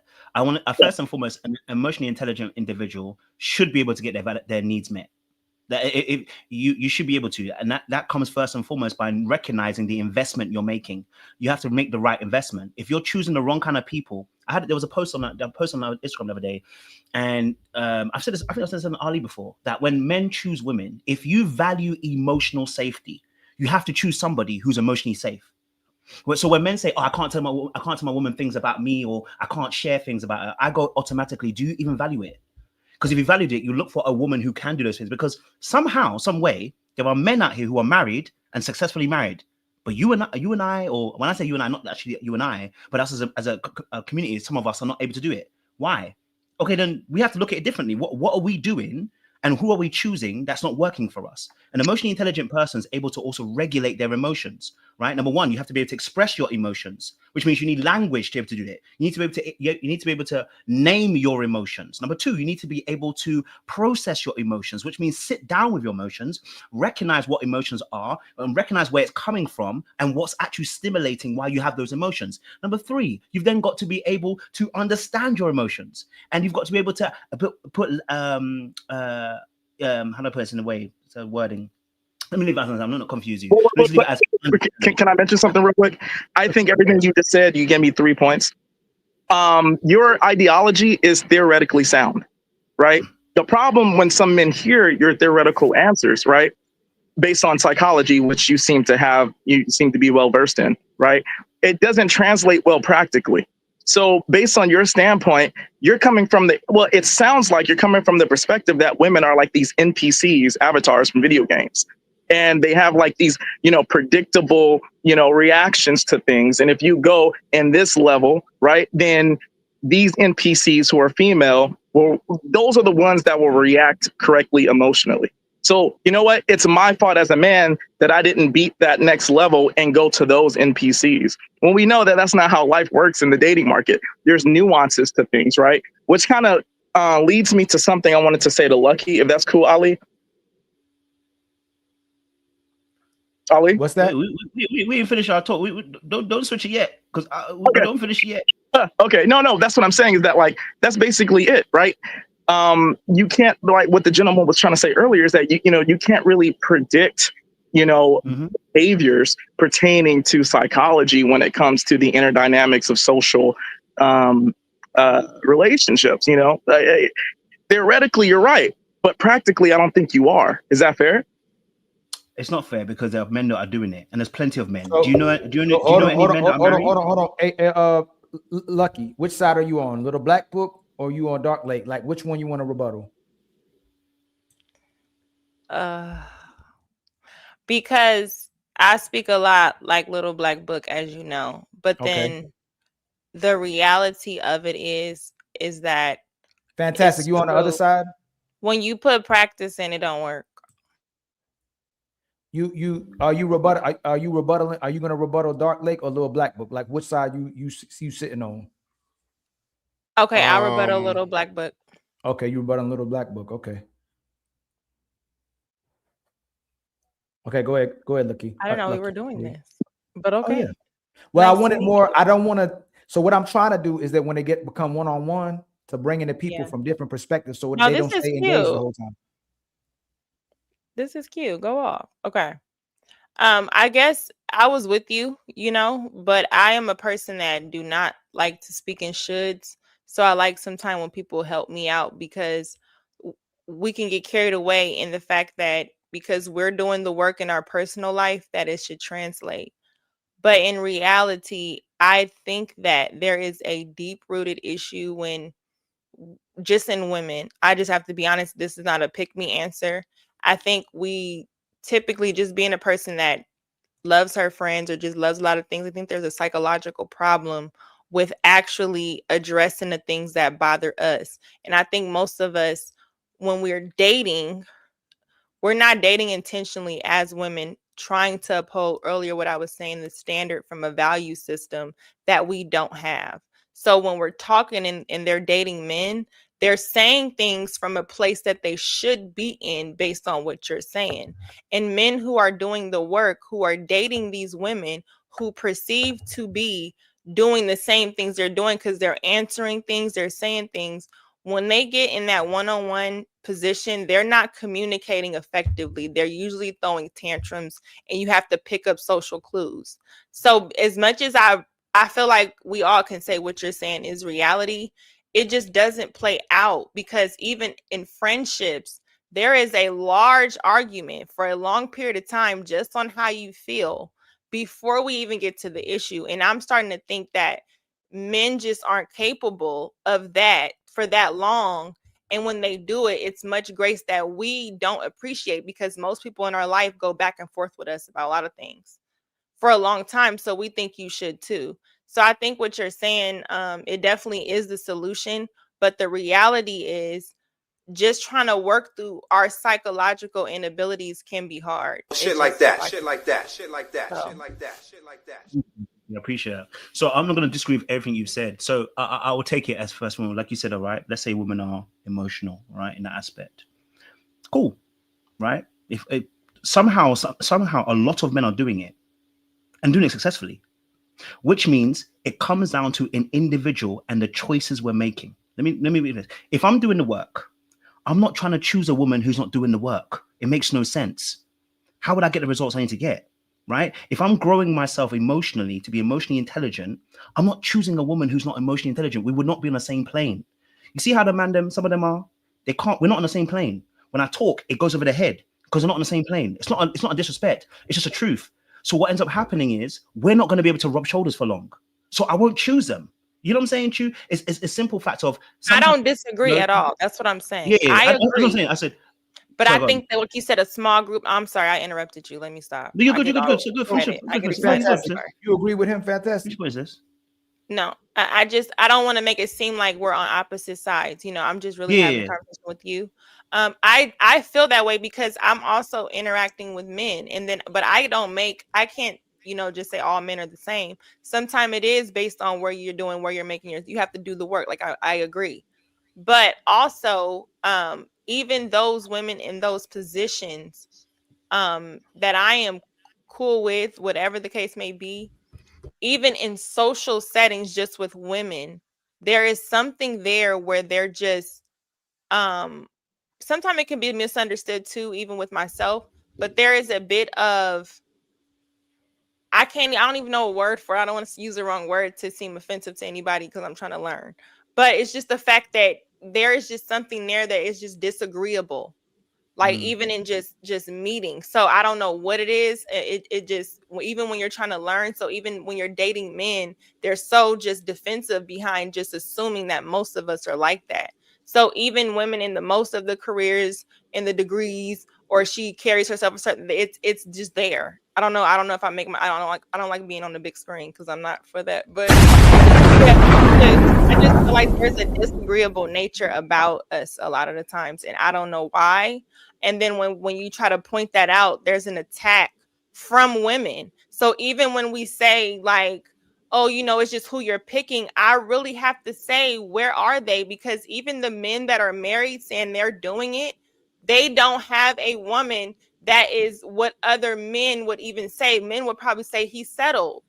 Men will probably say, well, you know, we have to assess that situation when you start seeing it. So it's like if you start knocking certain things off, men feel like they're giving us grace. And then us as women, I can say you're more likely to find something that's better than for a man to find something that is good. So that is a small group as well. And then she has a type. So then it's like more average men than there are average women that are doing what we're talking about. And I am friends with them. You see what I'm saying? So yes, that's how and I'm so speaking so from. little black book. This is why I be getting on you, right? About this emotionally intelligent thing, right? Essentially, it comes down to being able to process your emotions, and what you'll say, probably do the right thing and know how to process in the midst of how you're feeling emotionally, obviously, right? But when we come to the table, I don't hear no men on here say what they wouldn't do for a woman, especially when they love and care about her. But when we come on here or outside of here, there's things women are professing that they won't do. So when you're saying being emotionally intelligent, what I realizing as well too, the person who is cared about the most is the leader of the relationship. And you know who teaches me that more than anything is my children. Like when my kids are crying, their emotions are what's prioritized in the family right now because they're little babies, right? And when my mother and father used to tell me, which I didn't understand, is that when babies are crying, they're not just crying for anything until they get to a point where they may get a little manipulative and spoiled. But most children are actually crying for something for real. They're not just crying. They want to be consoled. They might have used the bathroom on themselves. They're sleepy. They want love, right? So the person who's cared up, your kid can take over your house if you end up prioritizing their emotions, right? So when you're being emotionally intelligent, if someone in a situation is going through something, you have to be able to acknowledge and process that, right? But the person can't victimize and weaponize the emotions being addressed by going, oh man, when little black book saw that I got emotional, I see I get production out of him. I get him to do something, and I'm going to make him prioritize my emotions by being over emotional. Correct? So if a man is processing an emotion and go, ain't nothing wrong with my woman, she want me to do something for her. But what is she doing for me? That's where emotional intelligence come in, right? Where we don't weaponize our emotions against each other. So when we say, hey, the expectations of men is small, the expectations of men are women. When we talk to women, hey, why you can't be logical? Lucky, you know this. Oh, we're emotional. But then they'll say they're the most educated, they get the most degrees, they got the highest education rate, and they can get all the things that they prescribe to be or motivated to do, correct? So if they're not emotionally intelligent with their man and catering to their emotions, who do you typically think is not being emotionally intelligent if the relationships are starting because the man cares about this woman? So you made some great points again. So let's walk this slowly because you made the great point. How did you know what that child was doing when they're crying? How did you know what they needed? From how we are raised, from encounters, from experiences. You have to see. So the biggest thing is how you were treated as a child. You learned from how you were treated. Now you're coming up my street. So so two things. Number one, you have to, the Bible says, dwell with women according to knowledge. The reason why you know a child's cry, and after a while, you've had children, I don't have any, I have little seven, I'm firstborn. So I learned through the experience of being a firstborn brother, right? You start to learn that the cry there are different cries almost sometimes. You can almost hear the need of the child. Of course. Yes. That, right? Yes. Yes. So that comes through knowledge. Right? If they get quiet, little black book. Exactly. Right. So so we're agreeing on this point, right? Yeah. And then the second part that you said also was about the emotional aspect. I wouldn't even disagree with you and say, listen, let's say women are more emotional. All right, cool. I'll rock with you. You know what I'm saying? I'm not gonna be mad at it, right? Here's the part where you become emotionally intelligent is that you can't weaponize your emotions against me. Because when you decide to get emotional, here's what I'm gonna do. I hear you and I validate how you feel. You have every right to feel how you feel. But when you decide to use your emotions to start weaponizing against me, as in you're going to try and get me to maneuver, you're beginning to manipulate me. I don't like that. Now, if once I remain in my calm state and I'm regulated and I let you know that perspective, person got two choices. Person got one to say they ain't gonna listen, and they're gonna blast me. And number two, they're gonna have to surrender. Whichever one's gonna come, whichever one. When you've got the right kind of person, the surrender usually happens. because what you are doing, you are understanding, you are validating the emotions, and then you move. This is why I said about dwelling. This is why I said about as men. I'm not saying men are the bigger problem here. I'm saying that we are men already. So when you dwell with women, you dwell with them according to knowledge. A lot of us are showing actually that we don't know women very well, because you keep saying you know them, and then when you deal with them, you then say, I don't know why they're unpredictable. Bro, you already know how they are. So if you already know how they are, just like in business, not every business makes it through. Those who are good businessmen know the schematics and know the principles of business.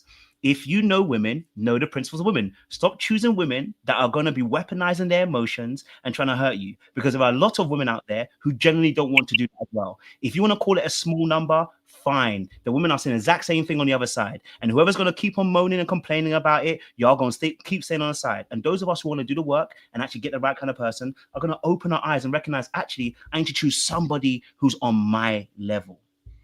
Hey, fantastic. You got any rebuttal about this chose wrong situation? That it's funny that every time we come to the people that the individuals need to be responsible, have autonomy over their body, have accountability, that it's always projected back to the man that he chose wrong. Or I'll say the women chose wrong as well too.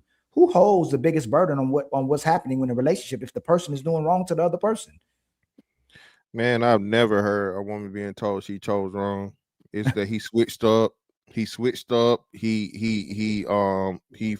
finessed me. He fooled me. He tricked me. He was this wonderful guy. And then all of a sudden, after you get pregnant and had a baby, he just this ain't shit nigga. It's crazy to me, Ali. I think that's how we always hear it 99% of the time, right? Mm-hmm. So again, the thing is, we keep having this thing to where you want one side to correct. You want to hold one side accountable. That is called enabling. That is called that's just too. You can't fix up one side of your house and then leave the other side dilapidated, brother. This is the problem we keep having, and this is why these conversations need to start having amongst men, because the men finally started coming out and say, hey man, I got my money right, I got in the gym, I done did this, I done did that, I done made myself a better man, I done did everything these women say they want, and it's still not good enough. So it's just this thing, bro, as to where there is no chose wrong. Let's see, who just recently got divorced after a long ass marriage? I'm trying to think. Somebody Candy Burris and them going through it right now. There we go. Thank you, brother. There we go. Just last week, it was said by a certain individual, we're gonna say no names, that dark-skinned women were more suitable for marriage. And Candy Burris was a literal example used to, look, she been married for such a long time because she dark-skinned and all this other shit, right? Lo and behold, my fucking statement remains true to this day, bro. Every marriage is good until it ain't. And it ain't can happen at any fucking second. A person that has autonomy and choice over their body and who they deal with is a 24/7, 365 thing. A motherfucker can wake up tomorrow and say, I don't love you, I don't want to do this no more, or whatever. We keep trying to blame a side to something where, again, they're really, you can't put a blame. You just literally can't do it, because the person can always say it, and more likely than not, they're not going to be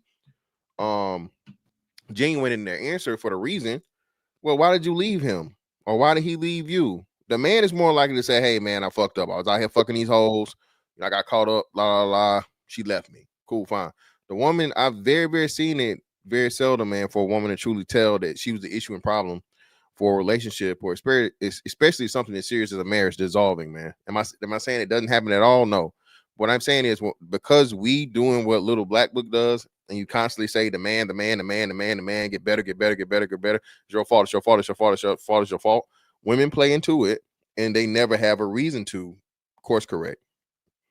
So, Kasim, if women say they only want 20% of the men, and men are saying they only want 80% of the men, is it gaslighting at some point when we keep telling men to choose better instead of redirecting the women to perform better?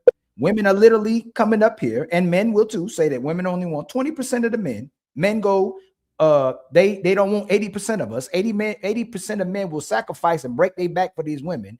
Does it start becoming gaslighting when we all can see what's happening, and men are still being told that to choose better, instead of correcting, saying, hey, women need to correct their behaviors or repackage their expectations and standards of men if they only want 20% of men? No, I wouldn't say it's gaslighting if the expectation is that you know, the man is the leader of the relationship, right? If it starts and ends with him, I wouldn't say No, that's no, no, that's necessarily not what I gas. said. Kasim. Let me come right back over here. Hey, Kasim, if I said men only, see, this is what I'm saying again, of how we hear, right? If men only said they wanted 20% of the women that's available, would we look at men and tell them you're delusional and you have horrible expectations and standards? Like the fact that you want 20% of all the women that exist, would we say something's wrong with you? No. Anybody agree with that? Does anybody agree with what he That was just a said? nonsense question. How's that a nonsense? How's that a It's a nonsense? nonsense question. I want to get to the point No, that see, no. That makes no sense at Somebody all. ain't nobody. Hey, Lucky, I want to see how what you think. If women only want 20% of the men, right? How is that? If men only wanted 20% of the women, we didn't want the 80%. Is that delusional? If men in general said we don't want 80% of these women, we only want 20% of these women, would those men be looked at as delusional? No. So Lucky, you're It's telling not me delusional to want something. can oh Lord. He's saying we leaving the other 80%. I'm trying to be very literal because that's how you ask the question. Sorry. This is what we okay. That's So can 80% of men, can 80% of the men get 20% of the women? No. So would it be delusional to think that you can get 20% of the women? 80% of them, that's all I'm saying, right? So aren't the women today gaslighting men when they telling them to choose better when women say we don't want 80% of y'all? You said, are they gaslighting them? Yes. So what? So let me come back here, Kasim. Why can the sister say that, but then you don't think these men that these women aren't delusional, thinking that they're going to be able to get with the 20% of the men, and not only that, they keep trying to be with these men that go, I already know how you are because you keep dealing with me, and the masses y'all are dealing with me, so it doesn't even give me incentive to settle down with you. How are they not delusional if they won't pick from men that they should be beat? They pass up their husbands to be with men that'll never be with them. Wow, that's a loaded question, Ali. Loaded you know what? I would say this: they are delusional. You change the answer? Yes, because I got better. The way that you explained it, okay, the way that you explained it then, like yes, but the way you said it before, no. I'm gonna give you grace, Kasim. But you okay? Since you said Creator did the same thing, so it's the way I worded it originally, right? Is loaded. Yes. All my questions is loaded, and everything just be loaded, right? So you understand what I'm saying now? Yes. So are the men being gaslighted when Little Black Book tells them you should choose better? When men are saying most of these women don't want us, and we're not qualified for these women, they're gonna find a reason not to be with us or pick us. Who said that? Who woman is that? Who lady is that? That's your lady, Little Black Book. You hiding a woman back there? Listen to what you're saying. No, I'm not going behind me. Thank you. No, it can't. Now I'm gonna bring you back in because I know I'm gaslighting you. But you are Little Black Book. Why do you keep telling these men to pick better when majority of the women don't want them? Listen to what you just said. I say again. No, listen to what you just said. You're telling me. Does that make sense? What you just said? No, I am. So you want so say let's say what was so let's go here. Majority of these women don't want these men, correct? Okay. If they settle with them, if they settle with these men, they really didn't want them, but they're using them as a filler to get with another man. But they might not know that because women will be in relationships where they pretend to love a man, but just use them as a filler, as a billboard till they get the guy that they want. So what do you mean? Listen to what I'm saying. Most women that settle, hey, let me come Lucky broken back down real quick. Hey, Lucky, do most of these women settle? No, Ali, go. No, I can't answer this. I got to get you to commit to it because you're a woman. Do most women settle? Okay. Do most women settle? They would say so. So they would say so, right? So does it mean those women actually love and respect those men? Does it mean they do? They could. Yes. No, dude, you see what you did to me? You said be literal, Lucky. I said, do they respect and love those men? Yes. Lucky, you gonna do that to me? Because it's like, you know how I Okay, am. hold on, So hold I on, don't hold even know on, why hold you on, Lucky. asking me that question. If a woman, you told me, you know why I say, Lucky, you want me to checkmate you? Just because you feel like you let me come settled here, don't mean Lucky. you're gonna I'm be coming right down. I'm coming disrespectful. down here with my sister. You said most of these women don't know how to love. Correct. So how could they? So then you should be like, nope, they're settling because they No, don't even know how okay, to so love. of course, okay, so listen to that, because there was a nuance earlier. They don't, right? But if that man is asking that woman to marry him, he must feel like she loves him. Yes, In some but do she really capacity. love? Does she? So do most of these women? Okay, Lucky, let's get deeper. If a woman takes your resources, if a woman spends time with you, if a woman goes out to date with you, if a woman lets you buy her clothes, if a woman even lives with you, does that mean she loves you and respects you? No. And if she settles, especially, does that mean she loves and respects you? No. And if she's giving you pushback in the relationship and doesn't give you full cooperation, does that mean she loves and respects you? No. And that's the point we're making. Most of these men believe that these women love them. And then when men realize they don't love Why do them, you see? What? So I was right earlier on then. So you're choosing No, women that no. don't like you. Go So I ahead. was right. So you're arguing the point for nothing. Exactly what I talk about when you double speak a lot. You prove my point. When I say that you guys choose badly, you choose badly. I don't care if there's 20%. I don't care if there's 5%. I don't care if there's 1%. You chose that one, which means you're accountable for the choice, whether it's 1% or whether it's 99%. Did you make the choice? So Ali, let me make it very clear. Did your wife settle? Did your Is he girlfriend in settle with you? America? Yeah, he in Did your America. girlfriend settle with you? Ali, I just want to know, Ali. Did your girlfriend settle with you? Who? No, mine didn't. Oh, you part of the top 20%? Who? Are you part Yeah, of the top 20%? Oh, yeah. How do you know? By the way women treat me and cooperate with me. So we don't know. They could be lying. They could be lying. You said it already. These women are so good at lying. And you know what? You're absolutely hey, you're absolutely right, right? But I would still in those relationships get pushback, even if they with the top 20%, right?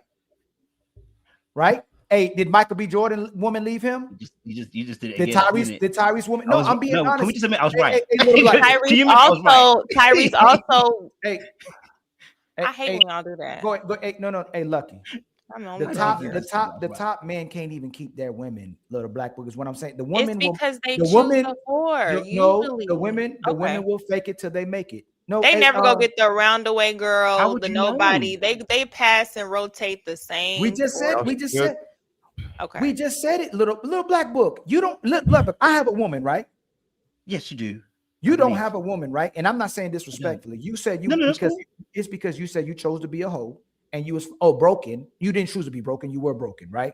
Yes, I was broken. And you love to smash some things, I right? was at a point in time before, yes. That's right. And you said they was broken too, right? They were dealing with me, doing what I was doing. And how long since you've been separated from this brokenness? It's about 2 years now. Why you still don't have a woman if they're so Still good? don't have a woman. Because there was work that I needed to do. There was work. You said you too. No, little black book. No, don't do that. Don't I can't answer the question. No, I can't answer the question. Hold on. We've done this 3 or 4 times already. Hold on. We've had the conversation 3 or 4 times, and I answered the exact same way every single time. No, wait, hold on.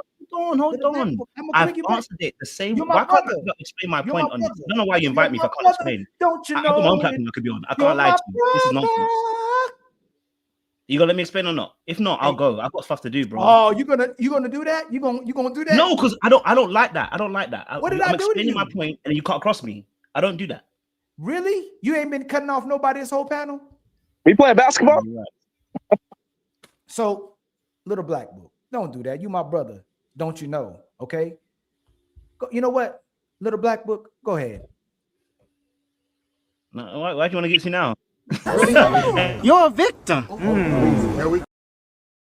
Let me explain my thing. So the reality situation, in fact, I don't need to explain it, but as I said before, because it's the 4th time I've explained it on your platform, it's the 4th time, and every time you think you've got me, you ain't got me. If I decide to choose to stay single, because remember, I believe I have a choice, because I recognize that there's parts of me that need to be healed before I get into a relationship, that's on me. You know what I'm saying to you? That's on me. So if I'm working with the Lord, as I've told you, I'm a Christian, I work with the Lord and I'm working with him, and he tells me what time I'm going to enter a relationship, I'm happy to settle myself and submit to what the Lord's timing is. You may not understand that, and that's okay. But the key thing is we're shifting away from the actual point. I'm making a choice. When you choose a woman, you are making a choice. You are choosing to be accountable for the choice that you make. If not, then I don't want to have that conversation with Mandem. If Mandem are telling me that you are getting suckered and manipulated into a relationship when you actually wanted a relationship, I can't rock with you. You're not an accountable human being. I don't need to be around you. Okay, it's that simple. A little Black Book, I have a question. Hold on, Dark Lake. Sorry, go ahead. Dark Lake. I mean, Little Black Book. When you keep trying to go to the deep end of the pool, I'm gonna pull you right back to the shallow end of the pool because you like getting away from Ali when I got you. You've been 2 years separated from being this broken man. Why don't you, if women are not the problem and they're so good and you've healed, 2 years separated from this, you said you're good now, why don't you have a woman? That's all I'm asking. And I know, and it's not that you can't get a woman. Why don't you have a woman? You see, and that's a beautiful thing. Again, like I said, I've surrendered my soul to Jesus. So until he tells me yay, I'm not going forth. It's not like I can't get a girl. We've already established that. I said, I'm waiting for the Lord to say, listen, this is the right time, move. That's it. And if you don't agree, that's up to you. You have a different master to who I have. I don't mind. But for me, I've already told you, the Lord has told me when I should go forth and when I should not go forth. So I surrender myself to him. You know what I'm saying, Chu? That's so you haven't settled down because Jesus didn't tell you? He hasn't given me the go ahead just yet. Well, you know what Jesus said? Cool. If Jesus can't save these hoes, why are you trying? What make you think you greater than Jesus, nigga? And that's why we have a different Venn diagram. This is why I don't come on this platform often. Oh my God! Let me tell you why. The reason why I'm going to tell you why. Because you can't respect. You won't be able to understand my point of view, and that's okay. No. That's okay. Listen. That's okay. Because you're looking at me like I'm crazy, and I'm trying to tell you that I surrendered myself to my God, and He can tell me what time. If you think that's what that sound like, you know who you sound like? Dr. Cheyenne Bryant. That's who you sound like. She said that if a man is 40 years old or 40 years old and still doesn't have a woman, she said something wrong with that man. But she said if she don't have a woman at 40, it's because God ain't bring her man into her life. So when someone says they ain't got somebody because God didn't bring the woman into their life, when you say you healed and you about Jesus, there's something wrong with that Little Black Book. You can say I have a problem and you have an issue with coming on the platform, but if it don't add up, it don't make sense, Little Black Book, I'm gonna call it out. You're telling everybody you don't got a woman because of Jesus, but you said if you do the work, you'll have a woman. So now I went from doing the work, being healed, knowing how to be a supportive man, being a leader, and then you have a woman. Now you're telling the whole 500 people that you don't have a woman because Jesus ain't give you the woman yet. It's astonishing how you always miss my point. Actually, astonishing. Did he? Okay, hold on. After a while, I didn't listen. First and foremost, what I said was there's still work I've got to do. I know that there's still work I've got to do. And I also said that I'm not moving until Christ lets me. So if Christ doesn't give me the go ahead, right, I can't move. But I also recognize there's work that I need to do. See what I'm saying to you? So the two are succinct. There's no difference in what I've said. It's succinct. It's that simple. You're trying to narrow it to one. I'm telling you, listen, I know there's work I've got to do. The Lord has told me there's work that I've got to do. And I'm trying to do that work that He's telling me to do. And at the same time, I'm also not going to move until the Lord tells me it's okay to move. And if you don't understand that, that's okay. I'm not going to fight you. As for me, I'm accountable for my choices I make. Ollie, you mind? Yes. All right. Hold on. Okay, go ahead. Okay, Little Black Book. This is not to put you on the spot, man. We all have like phases in our lives where we're not our best selves, things we go through. So this is not personal or anything, man. But you guys were talking. Hold on 1 second.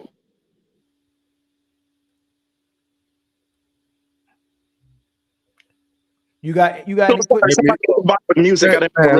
My bad. Just real quick. Sorry about that, guys. When you guys were discussing you being a broken man, you were dealing with women, right? My question to you is, when you were dealing with those women during this time when you were a broken man, were those women did those women choose wrong? Well, they knew exactly what it was, and they did choose wrong, but they weren't choosing me for a relationship.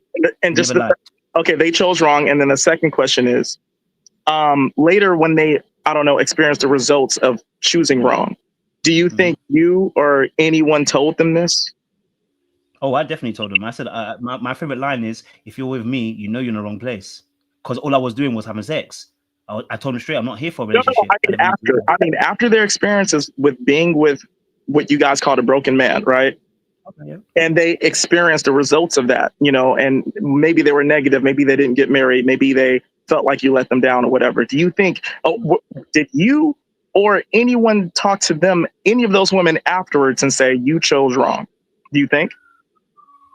I don't know if other people did, but I would have definitely said it. So, well, 9 times out of 10, like no one did. And that's all we're saying is that is there not with your point, but like there's an inconsistency with, you know, how men are judged for faults that we make versus how women are. Right. So you could just so easily say, oh, well, you chose wrong. You should have chose better.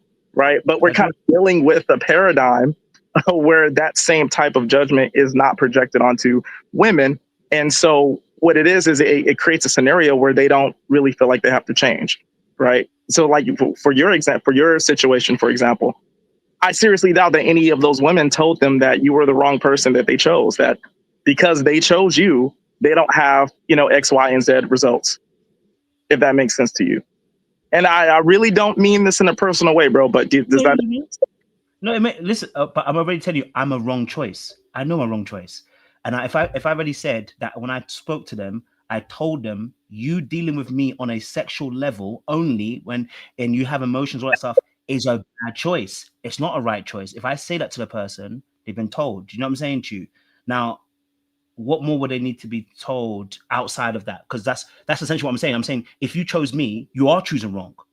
Because if you're looking for a relationship, I'm not the guy for it. If you're looking to just have sex, hey, that was what I was looking for then. Do you get what I'm saying to you? So it is a wrong choice. And they have to be accountable for the choices that they made. And I have to be accountable for the choices that's what I made. You don't see the accountability. That's what it is. Like if any of those women you dealt with, like they can make a TikTok video, a YouTube video talking about how ain't shit niggas are. Right. But we don't hear stories like that should be told, where a little black book makes a video or talks to that woman, talks to her audience and says, you know what? I told her that I was broken in this part of my life and it was only going to be sex. And I told her that if she deals with me, she's going to be making the wrong decision. So don't listen to her complaints. Right. This is not all men. This was her decision. That's the type of reality that men face when it comes to when we vent about problems we're having, and we just wish and hope. And I think what Ali is doing on the shows is trying to expose the fact that that same idea needs to be projected onto the populace of women. Does that make sense? Yeah. So that's all. I hope you understand that. Right. I get you, but I do that for both. That's what I'm saying to you. But you do. I'm a person that holds balance. Listen, Ali was on the same panel that I was on when there was a young lady who said she cheated on her husband. Remember that one, Ali? Did I start blaming the man? No, that's not saying older man. No, I held her accountable. You held women accountable sometimes. I hold her live on the camera, and I said, "Wait, 1, 2." I said, "Wait, you cheated." I said, "Whose fault is that?" I got her to the point where she had to sit with it and be like, "Raw, like I didn't even deep it that way." So don't misunderstand how I go around something, because I have a way of doing things. But I hold everybody accountable, whether you're a man or a woman, and that includes myself. If you're looking for a result, right, you have to change the way that you operate. If you're going to say it's someone else or it's only the market, this is how we end up losing, right? Some of us in the workplace we're in, you might say, well, there was no other jobs, so that's the only job I went for. All right, cool. But at some point, you're going to have to take accountability for the choice that you made, right? And you're going to have to say, okay, if I want better, I'm going to have to do something different to get better. I can't then blame the fact that there ain't no better jobs. There is another job because other people are in better jobs than me. Somehow, some way, how are they doing it? I've got to find a way. So that's my always premise about men and women. I don't like when women say men are trash, this and that. I don't agree with those kind of people. You come onto my platform, I hold the women accountable all the time. And I say the same thing to the men. I hold them accountable too. So, but I get what you're saying. I'm a person that holds both people accountable, and you have to, because consistent in that logic, you got no problem with me as long as you are consistent in that logic. But I don't know you that well. Ali and everybody else knows you more than I do. But I like consistency and logic. So if you do keep that consistency, you have my respect. It's just in society, most men don't see that consistency. That's where you get all of the bitching and complaining, so to speak, from men, or the production of the manosphere, whatever, So I hope that. But thank you. There's a time and a place that where we don't supposed to bring smoke to another brother. And I hate to say this, but this ain't one of them times, because I'm going to bring the smoke to you, brother. You made no logical sense at all. And I always tell people this: if you really want to know the truth about somebody, close your mouth and let them keep running their mouth. And that's what you did. And you slipped up really bad, because now it's obvious that we shouldn't listen to you at all if you're sitting here admitting that you're a broken man. A broken man shouldn't be up here trying to give nobody no advice. You can't be up here trying to tell me I shouldn't do this or shouldn't do that when you still claiming to be broken. God. Wait, I mean, what world or reality we're living in right now today where we got broken men? Now you sitting here telling us we are this, we're that, we're this and we're that, and you still over here need to fix yourself, boy. Excuse my language. I don't mean to call you a boy. You mean to tell me you need to still fix yourself, but you over here trying to learn us?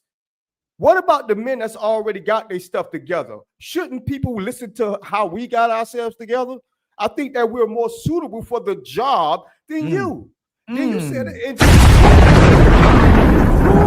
2 years of you claiming that you've been on the right path and you still ain't locked you down a woman. Brother, I'm sorry. I'm sorry. I can't listen to the rhetoric from you no more, bro. I'm starting to believe that you really don't want these women to be held accountable because that allows you to keep having access to them. And I'm gonna say this again. A lot of these men out here, women, y'all better listen to me. A lot of these men that's out here caping for y'all, they don't want you to change because they know if you stay the same, they continue to have access to you.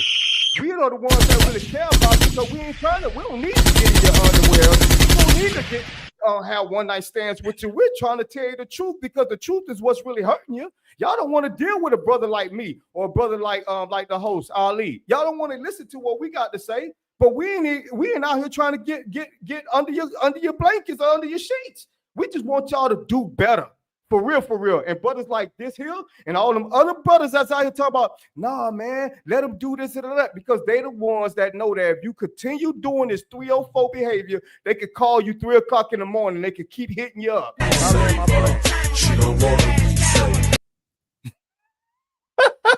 Man, what's your brother? That boy, that man, that kid. Oh my God.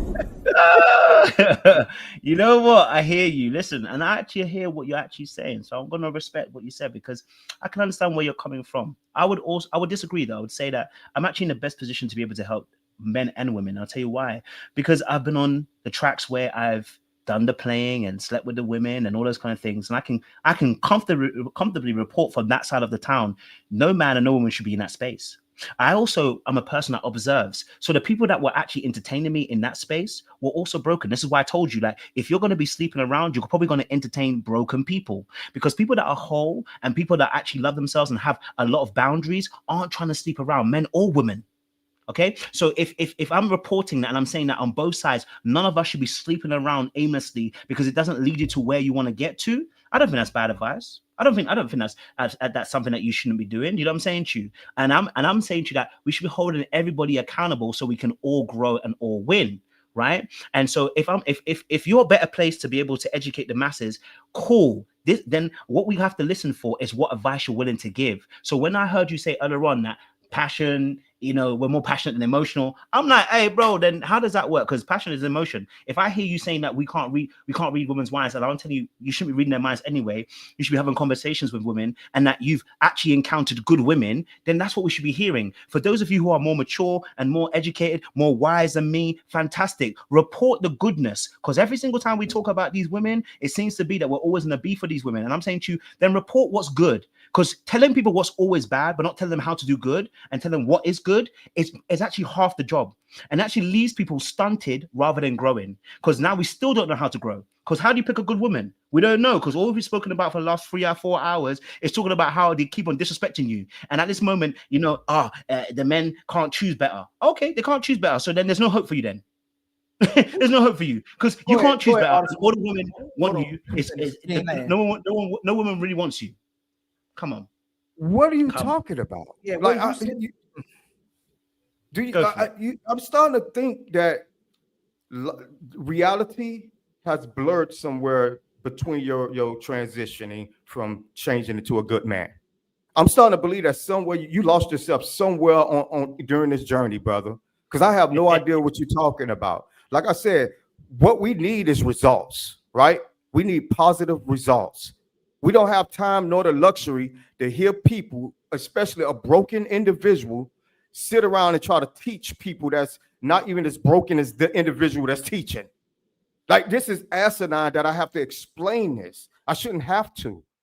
You have not got yourself in a position where you can say, you see, in 2 years, look where I'm at right now today. I have a beautiful wife. We have a beautiful family. Now I'm gonna show y'all the progress of what I'm talking about right now. You can't do that.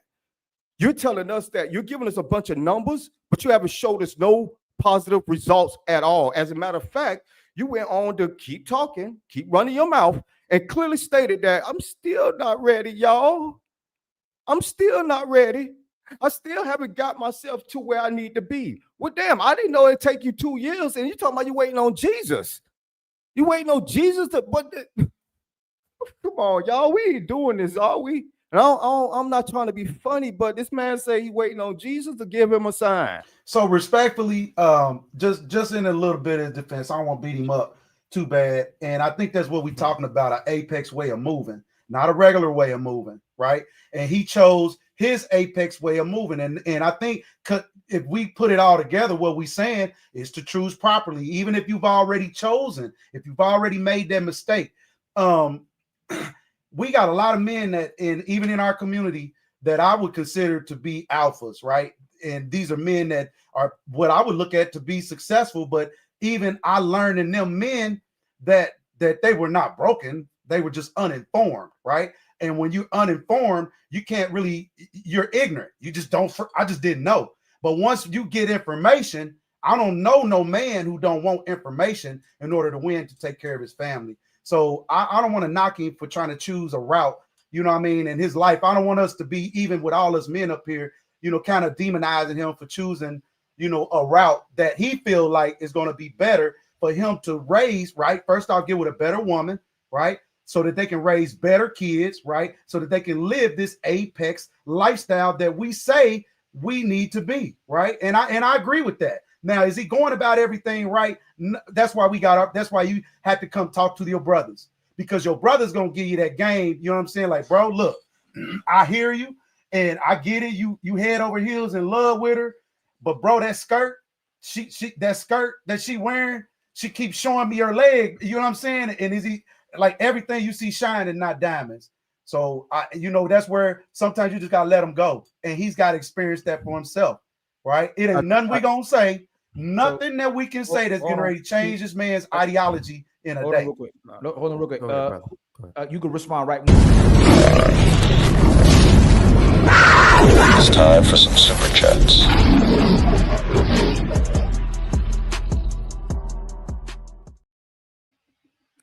So Little Black Book didn't run. He just refreshing his internet, man. My brother Super Pete to the rescue with the $5 super chat. Black Book needs to refresh himself on Black American history before he jumped the conversation, man. Much love for the $5 super chat, brother. Thank you for the $5. We were all born to be untouchable. Then my brother Rob Herring Jr. 5018 with the $5 super chat. The percentage of women out here with no kids is low as is. Oh shit! Oh shit! Shit like that, shit like that, shit like that, shit like that. Thank you, my brother. And then be screaming Red Pill. That's my brother Red Pill with a $2 super chat. Men that hate men are akin to cannibals. Right. And then my brother Red Pill came back again with Ali say the top 20%, maybe they would understand. I think maybe I said that after you said that, my brother. But yes, I said that, my brother. Much love to you. And then my brother L Nixon. If we don't hold on, from when we want. Oh, this is now he's $65. Is the sponsor of the show with $65. My brother L Nixon with a $10 super chat. If we don't practice D discipline, we're choosing whatever we get. Forget the women. We want to be Shannon Sharps, then get mad at the thoughts doing what they do. Stop giving women all they do. At my brother L Nixon, I have to disagree with you, my brother. Most men cannot get women. D-discipline is not the issue. The fact that they can get women, or who the women choose, is women are demonstrating who has the value. So if you have abundance of brother who are being, if they want to be virgins, being righteous and orderly, and women are passing by them and rewarding the brothers who don't give a damn about anything and unrighteous, the men cannot be the problem. Now, can we say that men, if men are not practicing D-discipline, they're having kids all over the place, they procreating and not taking care of their kids, that's a whole nother issue. But for 80% of women have reproduced, 40% of men have not reproduced. Most women control access to sex, access to babies, access to their bodies, access to intimacy. If most men can't get these women, discipline is the least of our priority right now, or least of our problems. It's the women who are given access to the men who shouldn't get women at all, and then blame society or blame men for no good men when they're attributing those qualities or those feelings to the 20% of men that they're dealing with that don't want them, instead of dealing with the 80% of men who do anything for them. A little black book, you still got to refresh, my brother. Much love, my brother, though, with the $10 super chat. The demon HYU with a $10 super chat. Shout out to Ali. This man is hilarious when he lose his patience. Much love to you, my brother. Let me see. I meant to look. Oh, never mind. I don't even know where that went. Red Pill with the $5 super chat. Unc be streaming. Red Pill with the $5. No one is choosing women that don't like them. Women can change their mind and how they feel about you any day. What the F is Little Whack Book talking about? And that's what I'm saying. It's one thing. Most men, most of y'all don't change. Y'all don't change. Y'all the same person every single day. We know that. Women, you try to hope stay the same way every single day. Let me see. Just refresh, Little Black Book. Refresh. It might be your computer or your phone, my brother. And then L Nixon now at 75 is the sponsor of the show with the $10 super chat. It be men claiming to have purpose but don't understand all the ways we never get to reach it. Before considering a woman, where's the power and authority we have as men to self-evaluate first? My brother L Nixon, when we were growing up, the women chose who got sex. It don't matter how good you are. It don't matter what you think you are. It don't matter how much you on your purpose you are. Women still choose the man's intrinsic value. Even if we see a man as respectful or a great man, women are picking who they want to sleep with. So if they want to sleep with the losers, if they want to sleep with the cheaters and liars and the men who don't give a damn about them, there's nothing we can do about that. And that's what I was trying to tell. But we came across it already with my brother Creator and other brothers, but he understands. We just had a miscommunication, is that no matter how much you're on your purpose, if women don't want those men, there's nothing we can do about it. If they don't cooperate with those men, there's nothing we can do about it. My brother Red Pill again with the $5 super chat. So if a job tells you specific job duties, but after a year they start asking you to do all kinds of weird ish, did you choose wrong or are they on some BS? A Little Black Book, real quick. If you choose the job duty and then they start doing all kinds of weird ish, did you choose wrong or are they on some BS? Little Black Book.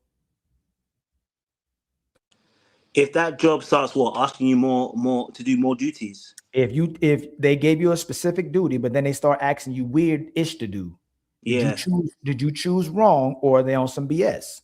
No, you didn't choose wrong, but you know what you can do? Have boundaries. It's as simple as that.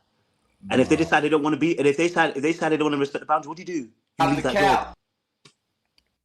Dang, it's the same thing. I love you, Little Black Book. I love you. We're gonna get you right. I love you more. We're gonna get you back, man. Red Pill with a $2 super chat. Lil Whack, but a born again virgin of Save 304. Dang. They didn't lie. Black Book said, pull up, Red Pill. Be streaming again. Red Pill facts. Broken products get thrown into the dumpster. Much love to you again, my brother. And then Zero Fallout with a $10 super chat. Let me see something. It's 5 more of the yellow super chats, and then I'll go live again more than tomorrow. So I got to go live Friday and Sunday. If I hit that goal, I'll probably go live again. If I get 5 more yellow super chats, that's the goal of the show. But I think, hold on, it might be too late for that though. No, we don't worry about that. I think it might have ended already. Zero Fallout with its $10 super chat. Again, men are now just getting game. Little Black Book just hand waves that way. If a man is red pilled and gets burned, then that's on him. Most men are still blind to the okie dokie. My brother Red Pill again. Whack Book like a lawyer that failed the bar. Oh man. You know what's so funny? They got a lot of chat. Oh, last one. Whack Book, the male Dr. Cheyenne Brown. Okay, go ahead, my little brother Black Book. No, I was just saying that they got a lot of chat, and I love it, man. As long as it gets you the money, bro, I don't really mind. But when they're ready to actually intellectually have a conversation, let them come up.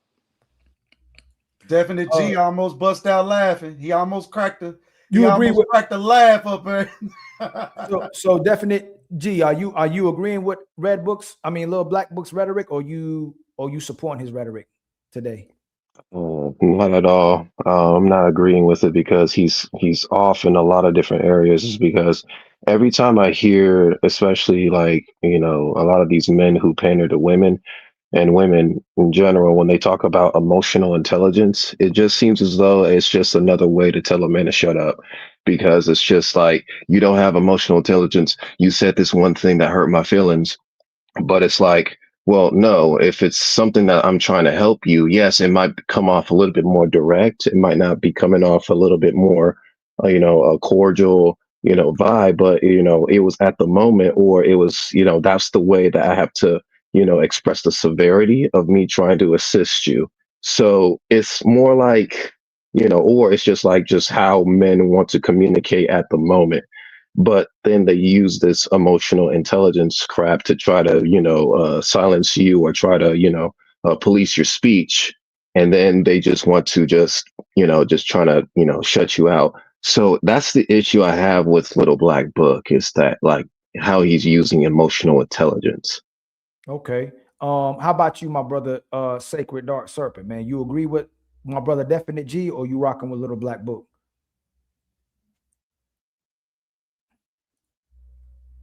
You on mute, my brother. First of all, before I begin, I'd like to say shout out to the Untouchables. I'm a fan. You know what I mean? Thank you, my brother. Y'all are needed in the space. I appreciate y'all attention to detail within said space. So I wanted to thank you, family. I truly appreciate that, my brother.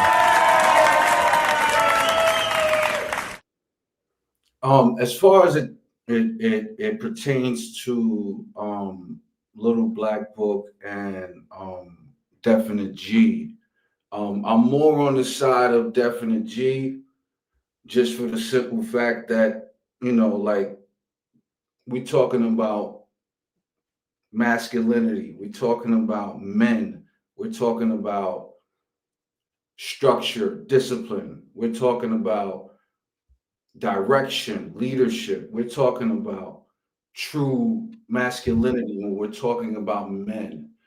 And what he's describing is someone who's been through some shit, because he's admittedly done some shit to go through said shit, right? Oh my God! And because he's gone through it, he thinks that, or he feels that what he's gained in that process gives him a special or unique look on the unfoldings, right? The things that have actually occurred, because he's done them, right? But even so, admittedly, he's done them from a nefarious space, right? You said that you went into those spaces admittingly just to hit, right? So what I'm telling you, based off of psychology, because that's what I do, right?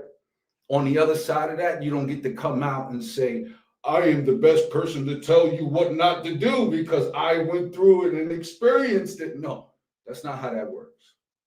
You went into it with bad intention. So what you got on the back end is what you bought. Like that belonged to you. But that don't supersede or make it so that it's a blanket statement on the rest of us as men.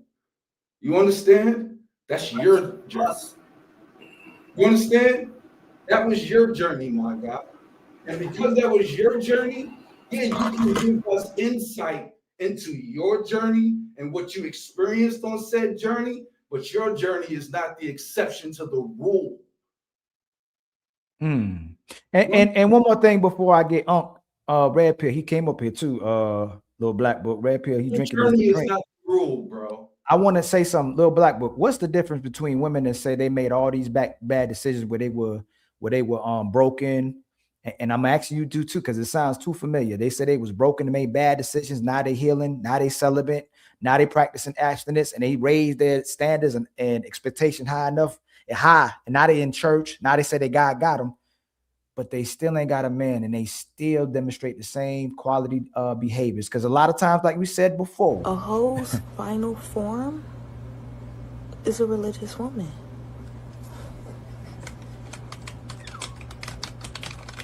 That's not true.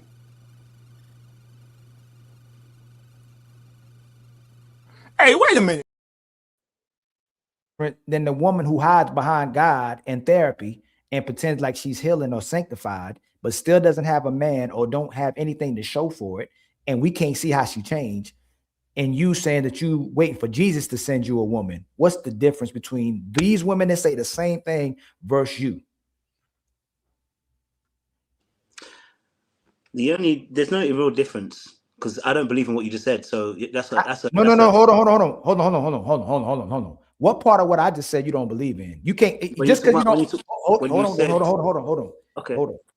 Because just because you don't believe in it, don't mean it's not a fact. What was something that I said that you don't believe in? And I'm gonna break it down one more time. There's a lot of women who are in therapy.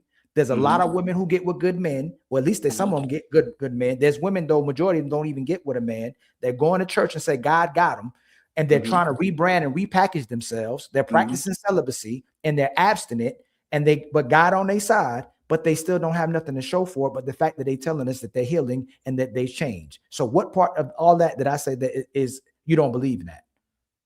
Well, I don't believe there's many people who do that. Most people are making genuine changes. So stop right there. This is what I mean. And it's a contradiction to what the brother just said. You said these people are broken. So most people are trying to do work and change. Most people did work. So a little back. Let's do this real quick. Did most people do work and change now, or most people broken? Because that goes against your rhetoric. No, you can still be doing the work and still be broken. You're trying to fix. So do most people? So if you don't know you broken, you say most people don't even know that they broken. How can they do the work if they don't know they broken? If they broken? Well, if they don't know they're broken and they're not doing the work, they're not doing the work. Then do most people know they're broken? Yeah, I could go with that. Let's say most people don't know they're broken. Let's go with that. Okay, so that's the problem. That's the main thing. So if most people don't broke, then how can you not believe what I'm saying? If most people don't know they're broken, then they're demonstrating bad qualities. And even if they supposedly are trying to do the work, most of them ain't doing the work. If they're doing the work, I'd have thought they would have been on the path to healing, which is why I said I didn't say it's contradictory, but it's kind of contradictory. If they're doing the work, I assume they have some level of self-awareness. That's why I said, no, they're not broken. They are ill-informed. So broken is a powerful word for a man. To say somebody broken, you know what I mean? I mean, you constantly working to try to fix some shit. That is not what we own. No, but he's not going to hold on, Creator. You jumped in too fast. My bad, brother. My bad. What is different? So what is different than those? No, what's the difference between you and the women that are hiding behind God in therapy? They said they've doing the work and done the work, and they're still the same person. How do we know the difference between y'all? That's all I'm asking. And I'm not saying you're not doing work. How do we know the difference between y'all when there's women who say the same thing? Now they've repackaged themselves. They say God got them. They in therapy and they've changed, but they still don't have a man, and they still demonstrate certain behaviors where they're talking against men. Because you're admitting that you were a man who got booty and you was a booty man, right? Not. I know what you mean. A booty intentional man. No. We gotta specify that he was a booty intentional man. Yes, he was seeking the booty. You told him, "Hey man, all I want is some booty," and they still worked it out with you, right? Where there's a whole bunch of men who wanted women, they can't get women, but they want to take care of these women. And that's the part he's not getting. Why can't they get them? Because hold on, Sacred. The women disrespected these men, and then are bashing men for making bad decisions. And now you bashing the men who are trying to actually get women when you are the 20% of the men who was smashing the women. So the guy that's usually is the problematic man, and it looks like Dirty Mac, and you want to look good at the women and talk about men for what you did to them, not what these men are doing. I spoke about again. We're putting this on me. Ali, I'm sorry. I spoke against both men and women. Sacred, hold on, my brother. Thank you so much, my brother. So why are you both men and women? So I don't know. No. That's not what I'm saying. You should be the man saying, "Hey, ladies, you let brothers like me all up in your guts. I told you the truth that I'm here to smash." Right. You should be saying most of these guys want a wife, most of these guys want marriage material, and they can't even get y'all. But the 20% of men are smashing y'all because that's what y'all about anyway. We telling you that because the very people that were on the streets. You see how you interrupted me? If I'm lying, let me lie. No, I don't think you're lying, but I'm saying to you again. No, but why you interrupting me? If I'm lying, let me lie. It's the wrong audience. Let me make a mistake. No. It's the wrong audience. I've been letting you be the front center of person speaking right now, right? I made sure nobody interrupted you, right? I didn't know you. I thought you finished. Did you not ask me a question? while I'm talking. So do you know when someone's finished while they talking or when they stop talking? Honestly, I heard you stop. You sure you ain't still broken? I heard you stop talking, but go on. Oh, you heard me stop talking. You're moving mad now, Ali. Go on, continue. So again, brother, most of the men, it's like me. If I want a dirty Mac, I'll tell these women and men that most of these men ain't ish, so I can still smash. Like you still spitting the regurgitating the things men would say to get booty.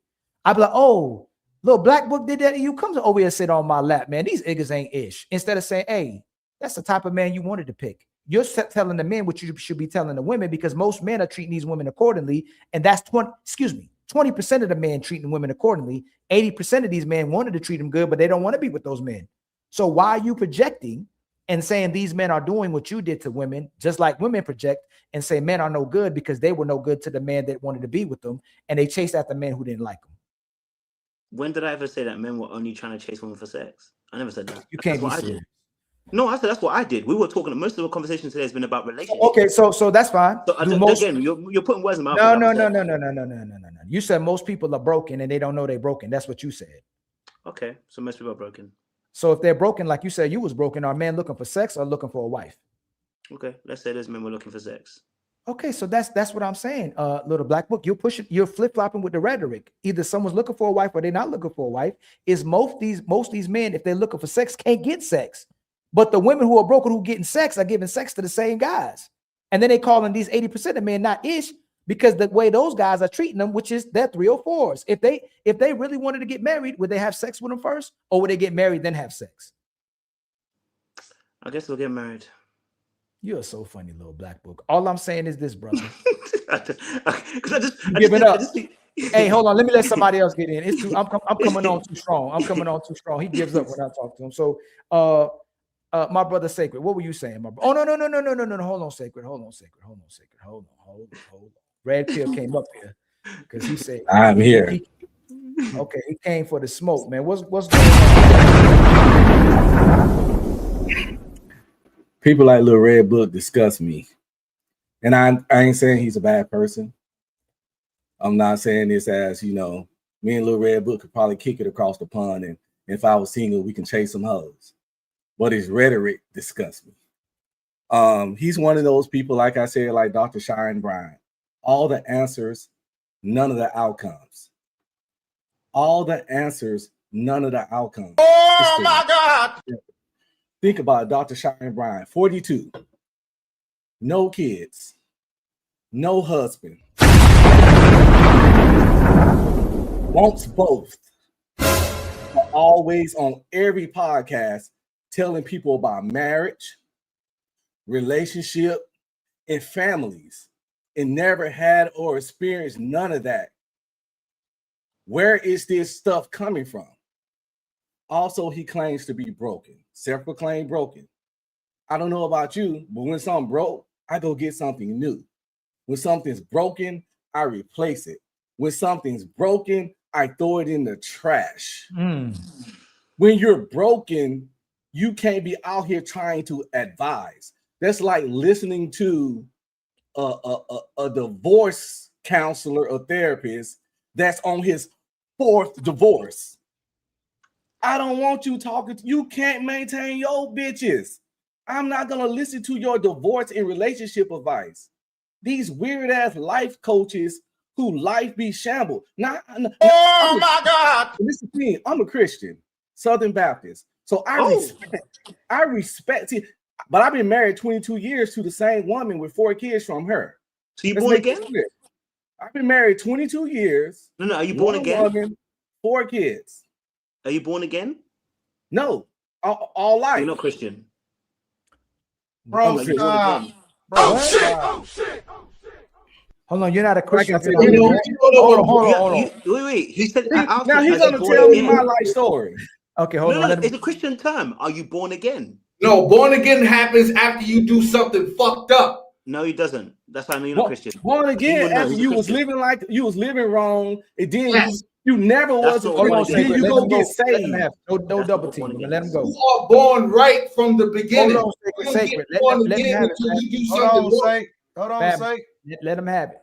Maybe this is like a cultural thing, but in America, this ain't not born again does mean simply you was not living righteous, and then you sought and you found the Lord. Now you born again, you rebirth. You like the phoenix, you have arisen as a Christian, born again. So now I've been married 22 years, 4 kids, same woman. See that? Results. I'm 47 years old, been retired since I'm 43. And I don't go to work. That's why I'm out here chilling. So when it comes to this life coach and dating shit, you gotta have outcomes, man. And back to this, when I said I was a Christian, what I meant before I got it, got threw off track, was that I respect the whole trying to be better. I'm not knocking that. I respect that. But until you get better, you don't need to be giving nobody no advice. You broken, you damaged. That's like riding in the car every day with the engine light on. You are the car with the engine light on. You are the car with the engine light, the bad starter, may pop tires, a fucking shifty transmission. Oh shit! I wouldn't ride from one side of Dallas to the other for an important appointment in said car. You that car. Now, until you either get a full maintenance overhaul or become a new car, no one needs to be riding in the little black book ride. Now, I get it. You get on your TikTok and you say your stuff. You say you talk to both sides, but I haven't heard it yet. Anytime I see you on the panel here, I'm pretty sure if you do, it's 70% pandering towards women and 30% critiquing men because you throw it in there just to say I'm balanced, but I doubt it's true balance. Just like that I Am Truth Hurts guy. No, actually, he double pander. I give him that. But yeah, dude, you're not the one. You're not qualified. If you list out your qualifications or why you should tell anybody, all you could tell us about is the dark side, the side of whoring, whoremongering, failing at relationships, using women for their body, etc. You could tell us that side, but can you tell us the side of long-term successful relationships, marriage, family, kids, respecting women? You can't. I can actually, because I've done it. When we want to hear about debauchery, just because I had a whole phase does not mean I wasn't in relationships. when we want to hear about debauchery, we'll action. Oh, sacred. Hold on. Hey, fam, it's between them, family. We don't double. Like you'll get yours in after when he rebuttal, and I'll let you right back down here. But let them handle it, fam. There's nothing for me to prove whether I am. My words are telling you if they were false, they were false. So let's give an example. Ali said there's nothing you can say to a woman, right, that will make her change. You've been married 22 years. You never corrected your wife and said that? No, that's not what I said. Let me go. Let me say my piece. I'm bringing you back now. No. I didn't say that. Oh, bro. Now let him bring back. I wasn't trying to draw you out. I'm just simply asking. But that's not what I said. I didn't say you couldn't get a woman to change. That woman would have to want to cooperate with you. That woman would want to be inspired by you, motivated by you, and follows your lead. If she listens to you, you could get her to change. But if she don't want to change and she don't want to cooperate with you, there's nothing you can do about it. So then now don't use that, please, brother. I didn't say she couldn't change. Okay. So in regards to relationships, right, Unc, you've been married 22 years, right? Mm-hmm. Did you choose the wrong woman and then she suddenly became right woman in the marriage?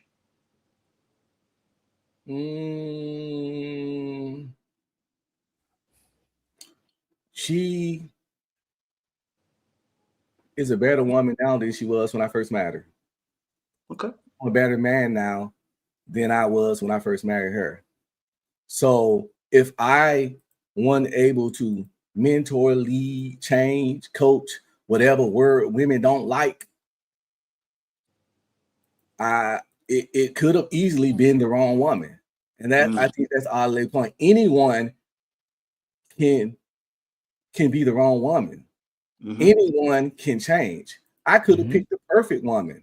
10 years later, she outgrew me. Like I'm retired now. She could have been like, where's your ambition? Why are you retired?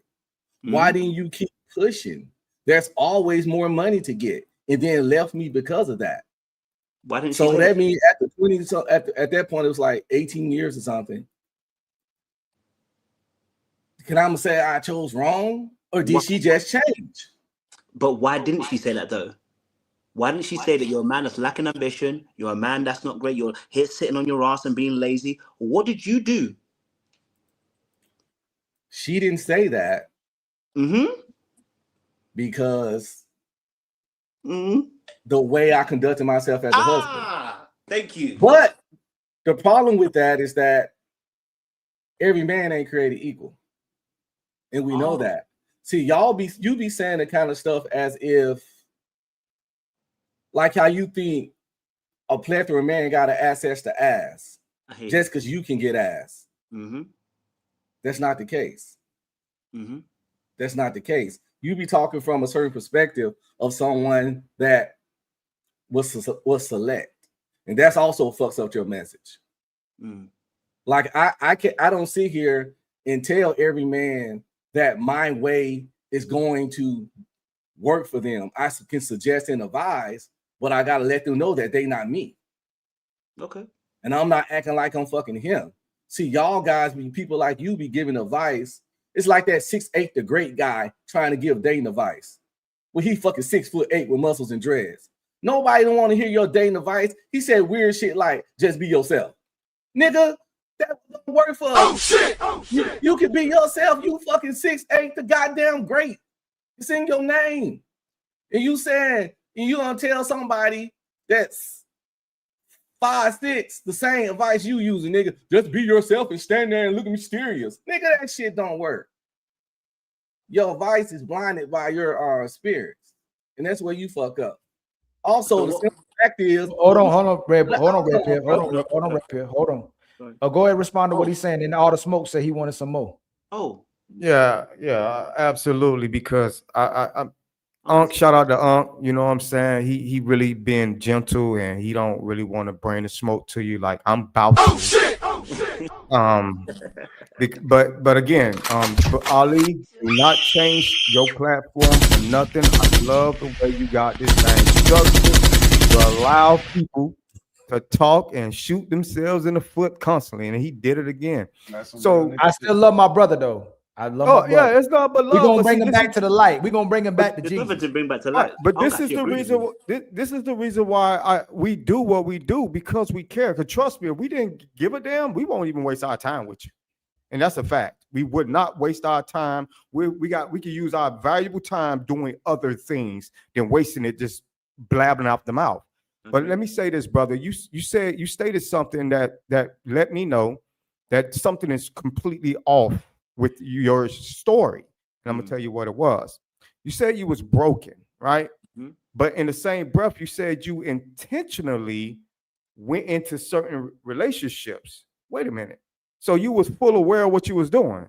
That's not a broken man. That's a contradiction. I'm gonna say 99.9% of people that's broken, they don't know they're broken. They don't know that. He said that. He said it. He said it. But then he turned around and said, well, I knew exactly what I was doing. I went right into the relationship knowing that I want some ass. I knew all of what? I said there was no relationship. Well, it don't have to be a relationship. You did everything that you did was intentional. It wasn't accidental, right? Yeah, it wasn't. I said it wasn't. All right, so that that means you was fully aware. That just means that you was a scumbag. That's it. No, that had nothing to do. Facts. Yeah, you was just a scumbag. You know what? Right. That was preying on. That have nothing to do. Trust me. If you was broken, you wouldn't have been fully aware of your actions. If you had a mental illness, bipolar disorder, something like that, where you was manic, and when you was manic, you got hypersexual, and you was doing shit like that, then you would have been broken. Then it would have been somewhat out of your hand. But you just said you like box, which ain't nothing wrong with that. I'm all for it. Before I got married pretty early in life, but I had a good run before then. And if you don't have, like I said, bipolar, massive, manic, depressive, we all know some of the symptoms that come with being extremely manic. You think you're the best, you think you're on top of the world, your inhibition's gone. A lot of people with bipolar disorder that's extreme manic often be promiscuous and stuff like that. Now, still as an adult, once they know, if they undiagnosed, I can't blame them. But once they diagnose, they need to work on that and fix that, take their medications and do their counseling and therapy. But it's a lot of people operating like that. They get manic and they just go out there and do weird sexual shit. Now, if you're not that, Like he said, you just a scumbag.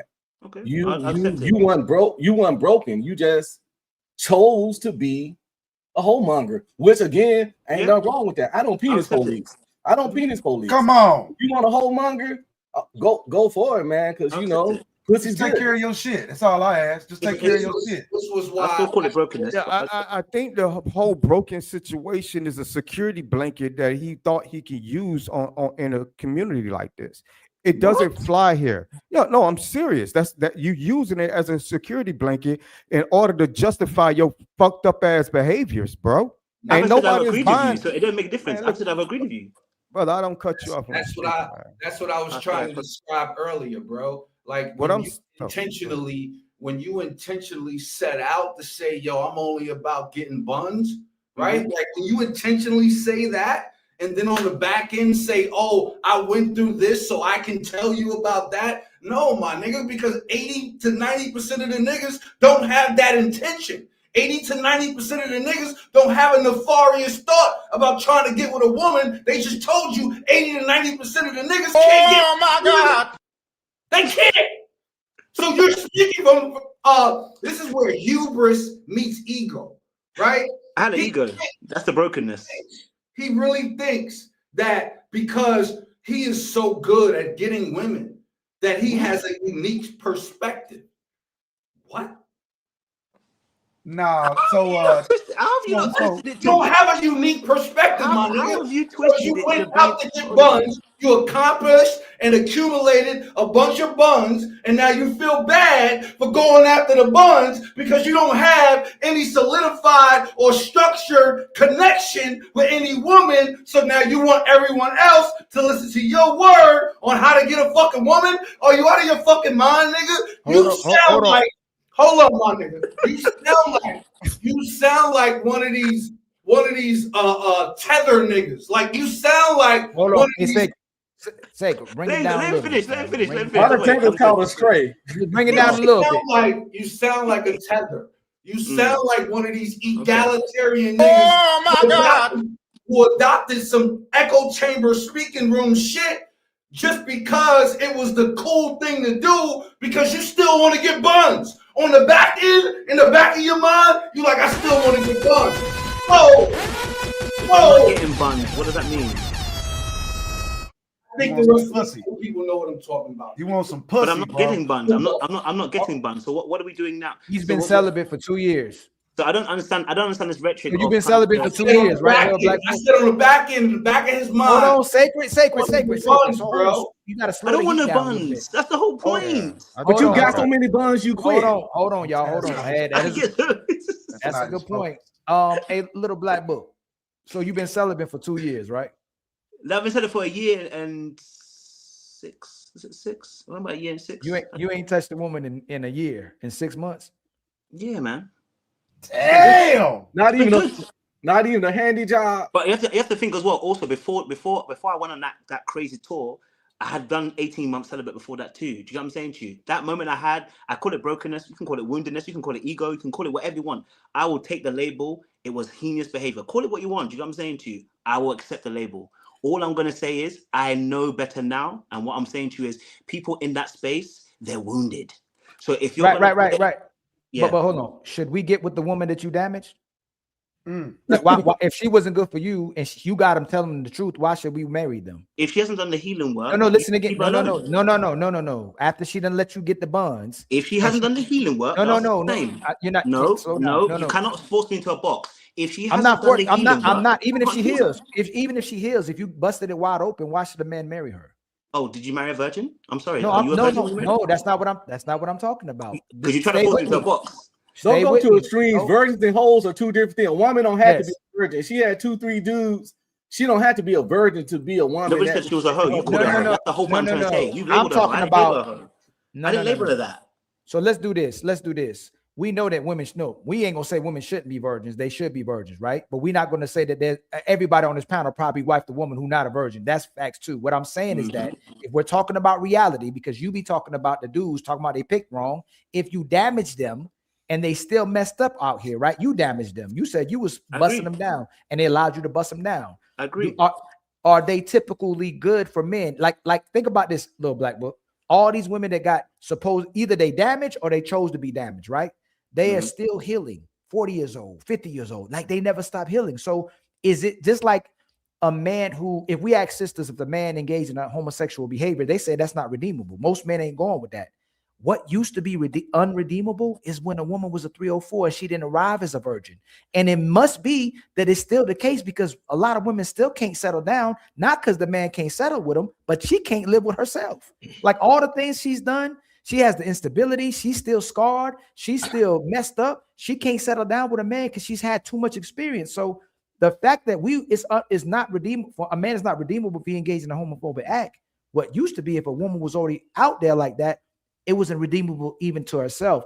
Don't you think that's why a lot of people are struggling with relationships because the women can't live with themselves?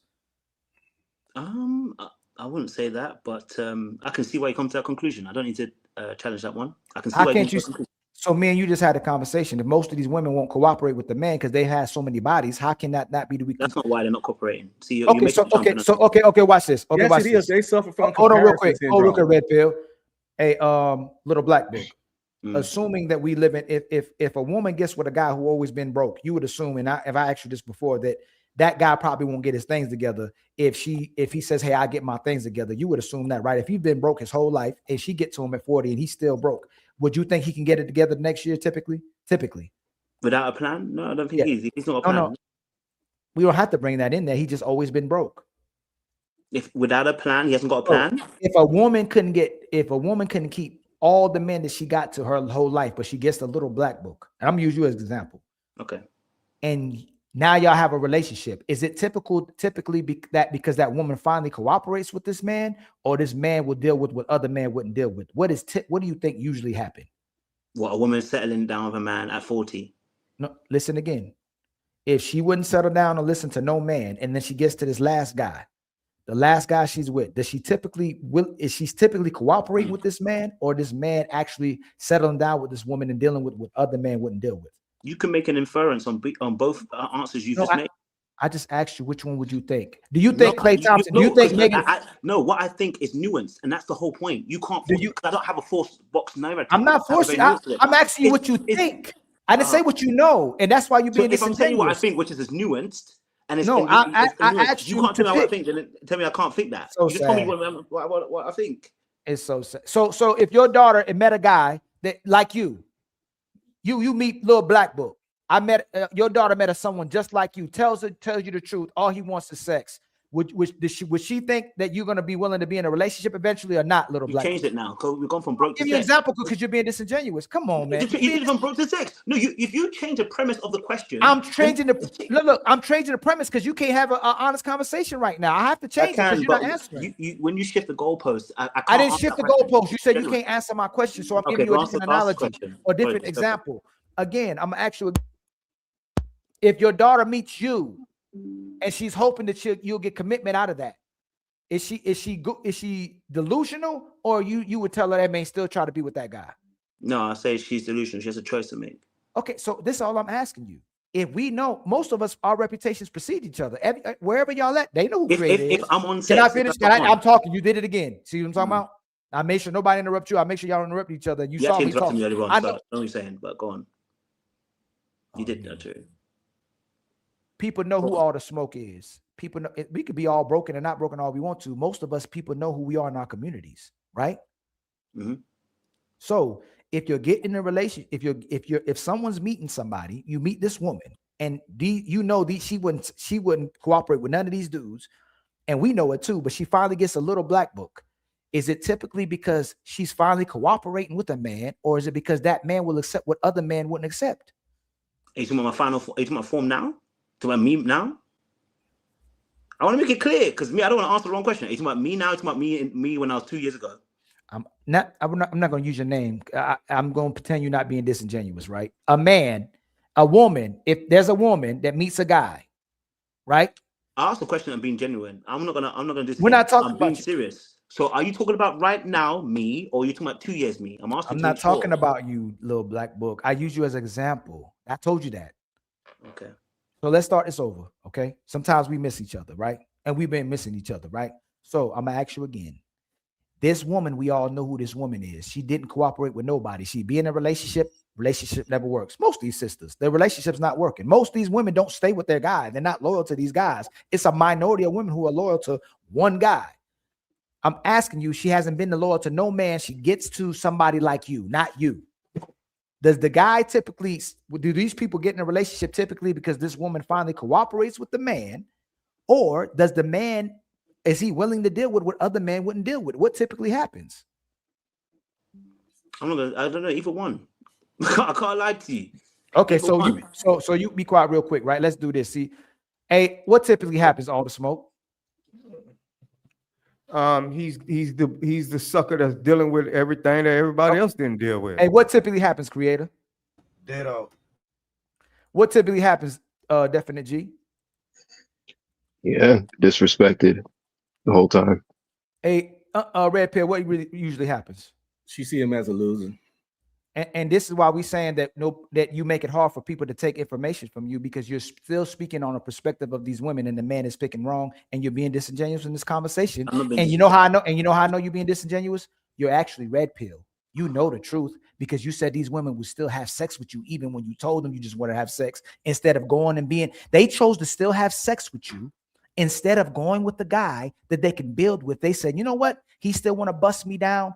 I'm still going to let him bust me down, even though he said he can bust me down, because he probably thought she could change your mind, which means that most of these women still want to change a man. Little black book, they don't want to cooperate with one. That's why we say, when you're giving information, when you say you was a toxic guy and you still will get an abundance of women, and there's a minority of women a minority of men that the women will call toxic because they couldn't change them. Women are admitting that they still change me. This is why I get frustrated. Who said they wanted to change me? Let me mute this. They said they want. I'm gonna bring it again. I'm gonna bring it again. I wanted. Disingenuous again. It's not disingenuous. They wanted the same thing I wanted, which was sex. Red Pill. If a woman is having sex with you, I'm gone, bro. I can't. I'm tired, bro. I know you're tired of getting beat up. If a woman is having sex, nonsense. No, that's not nonsense. If a woman's this, isn't this crazy, yo? If a man is having sex with a woman, all of us know on this panel, a woman sees you as valuable. Can't nobody deny that. When you had sex with a woman and you told her the truth and she still has sex with you, wasn't she hoping she can change your mind? All the smoke, what you think? You on mute? Yeah, absolutely. That's exactly Creator, what you think, Creator? She got super pussy. Hey, Sacred, what you think? I concur. Definite G, what you think? Exactly right. You know what is identical to? A man thinking he can use his money and his resources and what he got to change a woman into a good woman. Yeah, it's the same thing. And so if we're going to give people information, if we're going to edify people, we have to be honest about what's going on. Most of the sisters of today are trying to change men into what they want instead of being what the guy they wants. As simple as that. And even if it ain't the guy that they don't want, it's the guy that values them. You need to change into who values you, and you need to be with the person who will be with you as well too. And nobody telling you to just pick anybody, but the average woman should be able to find an average man, just like the top so-called man should find a top so-called guy, or below average could be with below average. The problem is the great guy will settle with the average woman. The average woman thinks she still deserves a 10. Do y'all know how much coochie a man gotta get to voluntarily go celibate? It's not the flex he think it is. Super facts. No, it's not. Most guys can't. Most guys don't even have the leeway to go celibate. Yeah, you know the average man gets like 5 to 8 partners in his life. I'm pretty sure some of us might have had way more than that, but we going on an average. You got guys around here, and I'm not talking no Danny DeVito looking guys. I'm talking like normal guys, 5'8", 5'9", no weird deformities, no bad hairline problems, decent job, 55 to 60K, and they out here single and actively pursuing women and might have had sex once or twice this year. You got guys walking around with none of these things going on, not socially awkward or nothing, haven't had sex in the last 8 months, maybe more. So of course, he's speaking from a place of abundance, like, oh yeah, I went celibate. I mean, after it's like a person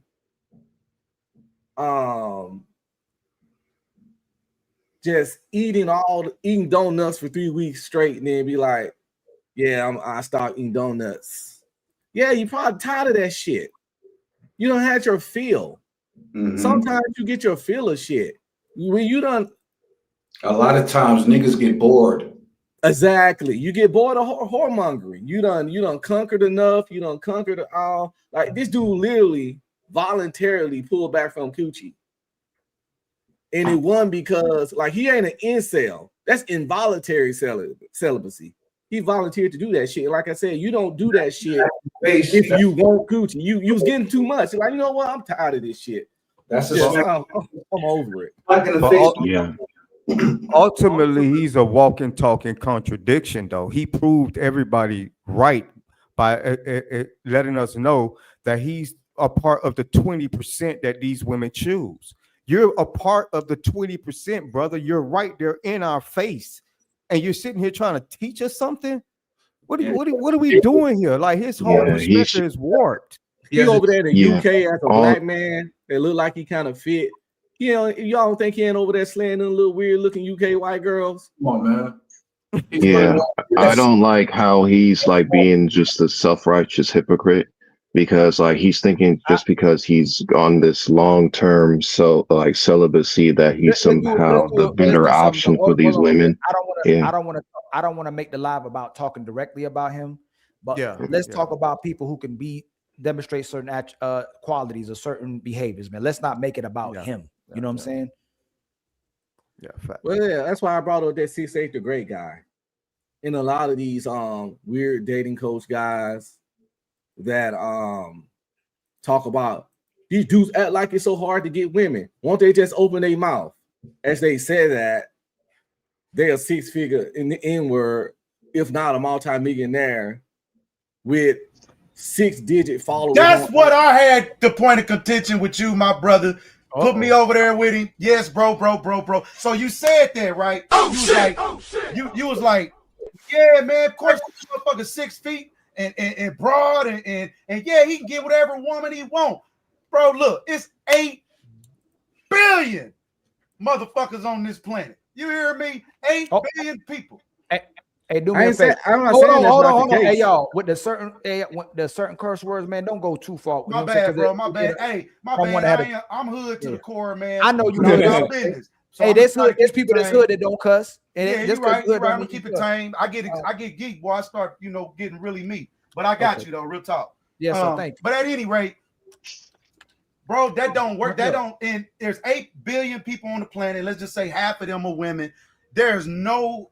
And it goes back to the point to what we said earlier. It's men leaving. Like, I don't even want to deal with this. Let me go somewhere else. If it ain't working where I'm at, right, I can plant my seed in any soil, right, that is fertile, that I feel like is prepared to receive my seed and is fertile. So I don't care what I look like. Again, like I made that point earlier. If I'm 400 pounds and I'm 3'2", I'm going to pull what I need to pull, right, for me. So it don't matter what somebody else looking like and he darker and bigger and more. I don't care about that sucker. He ain't ready to do what I do, right? What I'm saying is McDonald's can be right across the street, bro. I don't care. We open it up and we ready to start slapping burgers. You hear me? What I'm saying is that above average man shouldn't be given dating advice from their perspective to average man. When you're above average. Well, first of all, he's 6'8". Hold on, right here. Creator, don't start that. Let him land. Damn it. You asked that question. That's good moderation. My bad, brother. His name is 6'8" the great. So that makes him highly above average. We're gonna leave that point in height. And that's a lot of chicks' things. Not saying that means he can get every woman he can get. So he already above average in that. He has God knows how many followers on IG in a blue check, which most people don't have 1 million or 800,000 followers and stuff. And when chicks see that alone, these chicks so weird that that's a fucking coochie getter. And like I say, he's in shape, which honestly being in shape makes you above average. We so fat in this country that being in shape makes you above average. So he above average in a whole bunch of ways. And then you got select man, you got non-select man, you got men got the hustle. And I think certain men that select be giving this weird, out of touch dating advice. And that's all I'm saying. I disagree. It's like a chick that's a 9 giving chicks that's 4s dating advice. And all I do is just walk in there and just sit there and I get what I get. The 4 got to do a little more work than that. That's all I'm saying. These people, certain people, either need to be able to put themselves in other people's shoes and give dating advice that way, or don't give it at all. But you can't give it from your perspective when your existence is more preferable in general to the majority of women. And that's all why I brought up that dude. I feel that. Now, so we're gonna punish him for having apex morality. No, nobody ain't punishing him. I follow the dude. Shit, but I'm saying man. that's what you said. You said, hey, look, he's 6 foot, he's this, he's that. Those are what, and even we could say, I don't even know what the statistics are. I never said it in a negative way, though. No, I'm not saying it's negative. I'm saying I don't want to give this connotation to any man or boy that somebody next to him, bigger than him, or more money is more valuable than him. That's why I said earlier, if a man or we as fathers set up our young men properly, they would intrinsically have a value before they even hit the market, right? So now that hold on, you said it. That sounds like a delusion. That's a delusion, my brother. Some people are more valuable than you. Hold on. To you, you gotta say to me. So you can't think say me? it's a delusion. You think me? Hold on. Hold on. So do you think me? You can get access to the same women? Yes, I absolutely do. So you can pull the same women I pull. I'm gonna pull the same women you pull. What makes you gonna try? And if you got what I got, you're gonna pull the same women. I don't have no. What makes you believe that? I don't have to have certain things to pull. Like I don't have me know that. It ain't no belief. It's just no. It's just how I move. So how do you know that? Because you asked me, and so I deal with a lot of. I deal with it. So hold on. So I'm never getting ready to say no. That's just me and who I am. I'm not gonna shoot my own balloon out the sky because you don't know. Hold on, you don't know what a woman like, bro. It's not for me. When I pull up, she might thought you was everything, but then when I pull up, and I might smell a different way or move a different way or say something that now all that shit that y'all thought that because y'all was thinking that this is what she wanted, I'm just gonna pull up and start talking to her. I'm gonna pull up and we're gonna start moving. We're gonna pull up and start doing things that now she has an option or vision or a demonstration in her head of this guy, right? She may not have had that demonstration at first. Now she got that example. So I'm just never gonna tell no guy, and I just seen it. I had all kinds of options. And whatever you think you didn't deserve or couldn't get, that's out the window, bro. That shit don't work. So then why man can't get these women then? Because because they're ill-informed, like I said earlier. It's a whole lot of reasons. They're ill-informed. They daddies don't know how to teach them properly. So like I said earlier, I asked every man what his legacy building scheme was. And I know it kind of hurts some folk because he's trying to really thinking, do I really want to put this out there? It start there. If you're not even proper in how you move and how you tell your boys how to move, or your girls what to even look for. Hey, when you like a woman, she ain't gotta do nothing else but the fact that you like her. She ain't gotta do nothing else, man.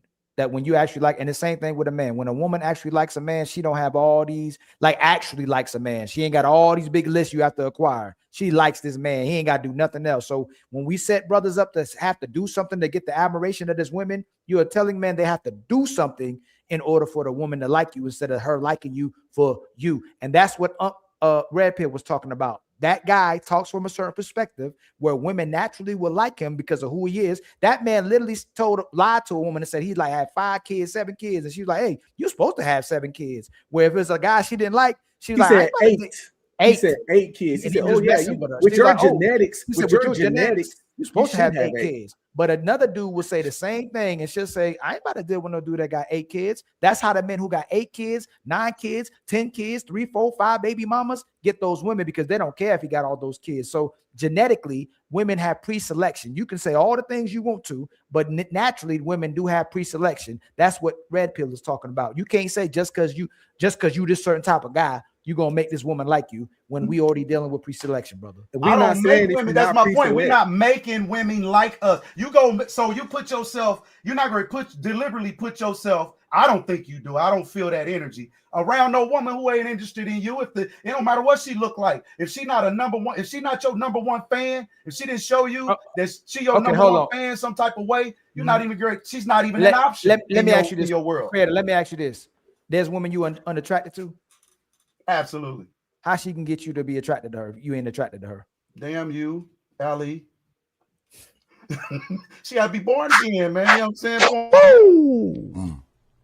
The Godfather is certified. Mistake though. It's not He's just a good question asker. You just a great question asker. That's all that is. You're a great question asker because it deters. You know what I'm saying? It's okay, creator. That man said, "Hey, dad, she gotta be born again, a different type of woman." And then I like her, yo. That's great. He said she got. He said she gotta be born again. Just take it, brother. Like her, just take it. That's Pause. crazy, Just man. take it. We finally Just got take it, somewhere, brother. man. We finally got somewhere. This the thing. We're not saying if you stop living not. on that. Yeah, sorry. We're not saying if you're not 6'8" the great or whatever, you can't get no women. We're not saying you can't get pretty women. The simple fact is we all ain't created equal. See, I don't have those ego problems. I can look at a guy. I forgot to hit a button for creator, man. Hold on real quick. Okay, now you can go. I had homeboys that I can tell they had more hoe getting potential than me. That doesn't hurt my ego to look at a guy and off the physical alone say he got more hoe getting potential than me. Now, once I get around the chick and get to talking to her, I might can outdo him with personality, charm, and sense of humor and get chicks that he can't get and things of that nature. But it does. A lot of men be like, no nigga can't compete with me, blah, blah, blah. We ain't created equal. Some people just have more attraction levels than others. And it is what it is. We know that's reality. That's why we say some chicks is 3s and some chicks is 8. We clearly know some people just look better than others. So why it's so hard for us to accept that another nigga might just got more juice than us? It's simple as that. Because it's different for men. You know what I mean? Like real talk. Like for men, it's a little bit different. For us, we like. I guess it went back to earlier where we said we don't really have all these extra ass expectations. So we need them. Well, hold on. Well, we was just demonizing this man for having apex morality. So which one are we gonna do? No, that's which not one we what gonna we're do? doing. Yes, we did. No. Yes, we did. You jumped all over me for having apex morality. So No, I'm just saying. You guys were both right. Y'all were just arguing different points. Okay. So what you're talking about is you have a purpose that is deemed in and around apex, right? What he is talking about is the disposition about men currently. So when you adopted a mindset, you developed that mindset throughout time, right? You accumulated the traits that gave you the instincts to adopt that apex predator mindset, right? What we not predator archetype. What they are talking about are men who are in a regular disposition who haven't gotten there yet, right? So when you're talking about those men, but you're speaking from a perspective of the apex, right? It comes across disingenuous to those little less known men, right? Those men on the other side who haven't adopted a mindset yet, who haven't learned the purpose, who haven't accumulated what they needed to in their rites of passage through manhood, those men don't have the apex predator mindset that you have. So they can't be demonized and therefore expected to adopt that mindset that you had to accumulate.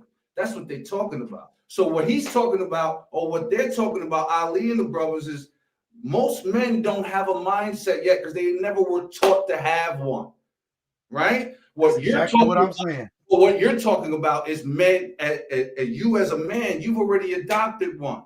So when men that have it speak to men that don't have it in a way and in a manner that says, oh, you can get it too, all that you need is A, X, Y, and Z, it comes across disingenuous because they can't tie those knots between first place, second place, and third place to get home because they haven't adopted said mindset yet. That's all. Both of y'all are on the same page, but y'all arguing different points. One is about a current disposition, the other one is about a future mindset. That's all. Right. Hey, So, I like y'all, that. everybody, hey, please. perspective is everything. Perspective is Please, everything. please. That's why the brothers talk. Hold on. That's why the brothers talk, to keep us armed and sharpened. Facts. That's why these spaces are necessary, because most of our brothers growing up in the days never had this. Exactly. And that's what that goes Y'all back. gonna hold on? Oh, go ahead, my nigga. Hey, y'all, please hit the like button at 6 o'clock, no later than 6:10, hopefully. My brother Team Fatty will be having a show. The title of it is Tommy Sotomayor. Oh, Tommy Falls Out with Captain Tazariak. So y'all need to check that out at 6 o'clock. He will be going live in about 10 to 20 minutes on his show. Please like this show. Please share as well too. We hit 7,000 subscribers during this live today. So shout out to all the people who made it happen. Shout out to the chat. Shout out to the panelists. Shout out to all the support, the day ones, the new ones, men. Much support to the brothers, sisters, and anybody who paid a contribution to the show and supported as well too. We still looking for 9 more members. And $87 more in the Cash App. If y'all can make that happen, and we can meet our goals, y'all. $87 in the Cash App and 9 more members. If y'all can make it happen, we'll reach all our goals. We met the super chat goal, and I think we met our like goal. But outside of that, man, thank y'all everybody for making the 7K subscribers today. We were 6K, I think 2 weeks ago, or maybe a week ago, and we at 7K. So thank you everybody who showed up. Let me read these real quick as well too. So we're gonna keep going till about he goes live. So we're gonna keep going till he's live. Narratives Dialogue 17 with the $2 super chat. Damn, little black book is a panda bear. I never knew that. He's trying to get up.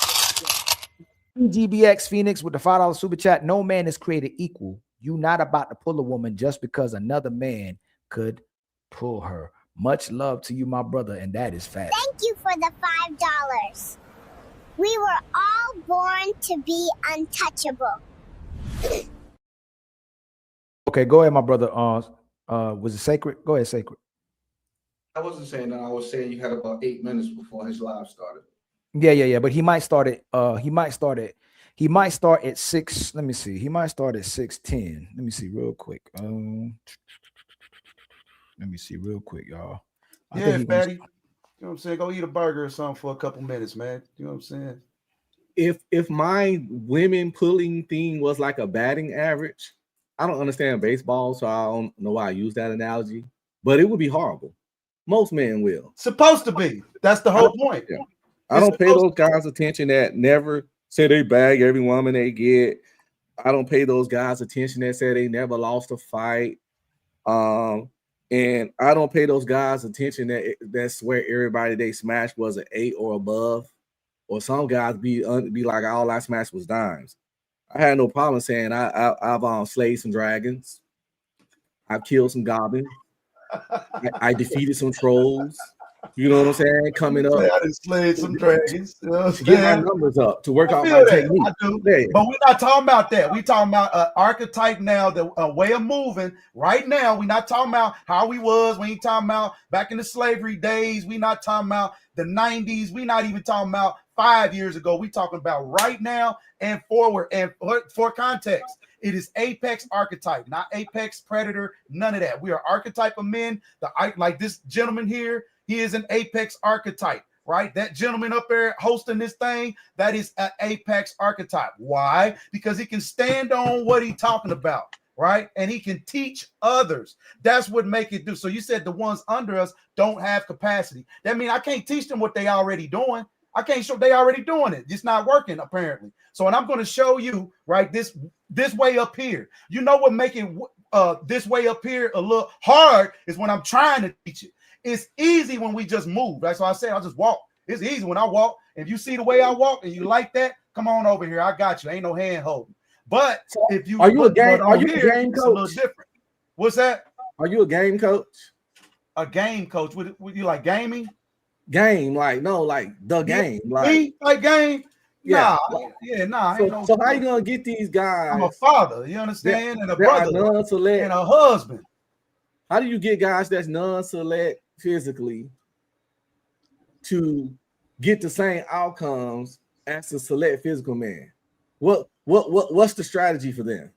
Make America player again. So that's game coach stuff. That's what I'm saying. And ain't necessarily game coaching. Yeah, it's tell them being the truth. strategic about how you move, and now you make yourself more valuable. See, we've been looking at like you was talking about the 6 foot, and all that means nothing. What women want is security, brother. They want security, right? They want to be secure in your space. You want to be secure in her space. They feel secure. They claim they feel secure with the big nigga. They don't feel safe. They feel safer with the big nigga. Well, you can feel safe or unsafe that he gonna smack. The problem is there is no safety, right? That, like I said, that's your views, bro. I don't know what women think. I just know that if I'm attracted to her, she gonna have to tell me no. You understand? I mean, that goes without saying. That's just how I move. I don't know how nobody else moves.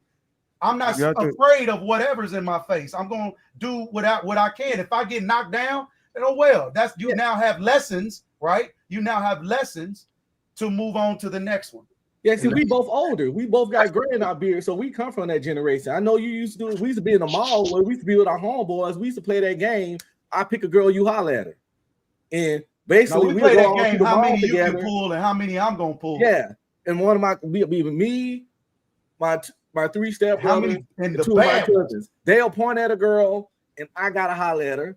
And then I point at a girl and they gotta holler at her. And we used to get each other like that, and that's how we build our fortitude and shit. Just a cold approach, right? And trust me, they never pick easy girls to holler at.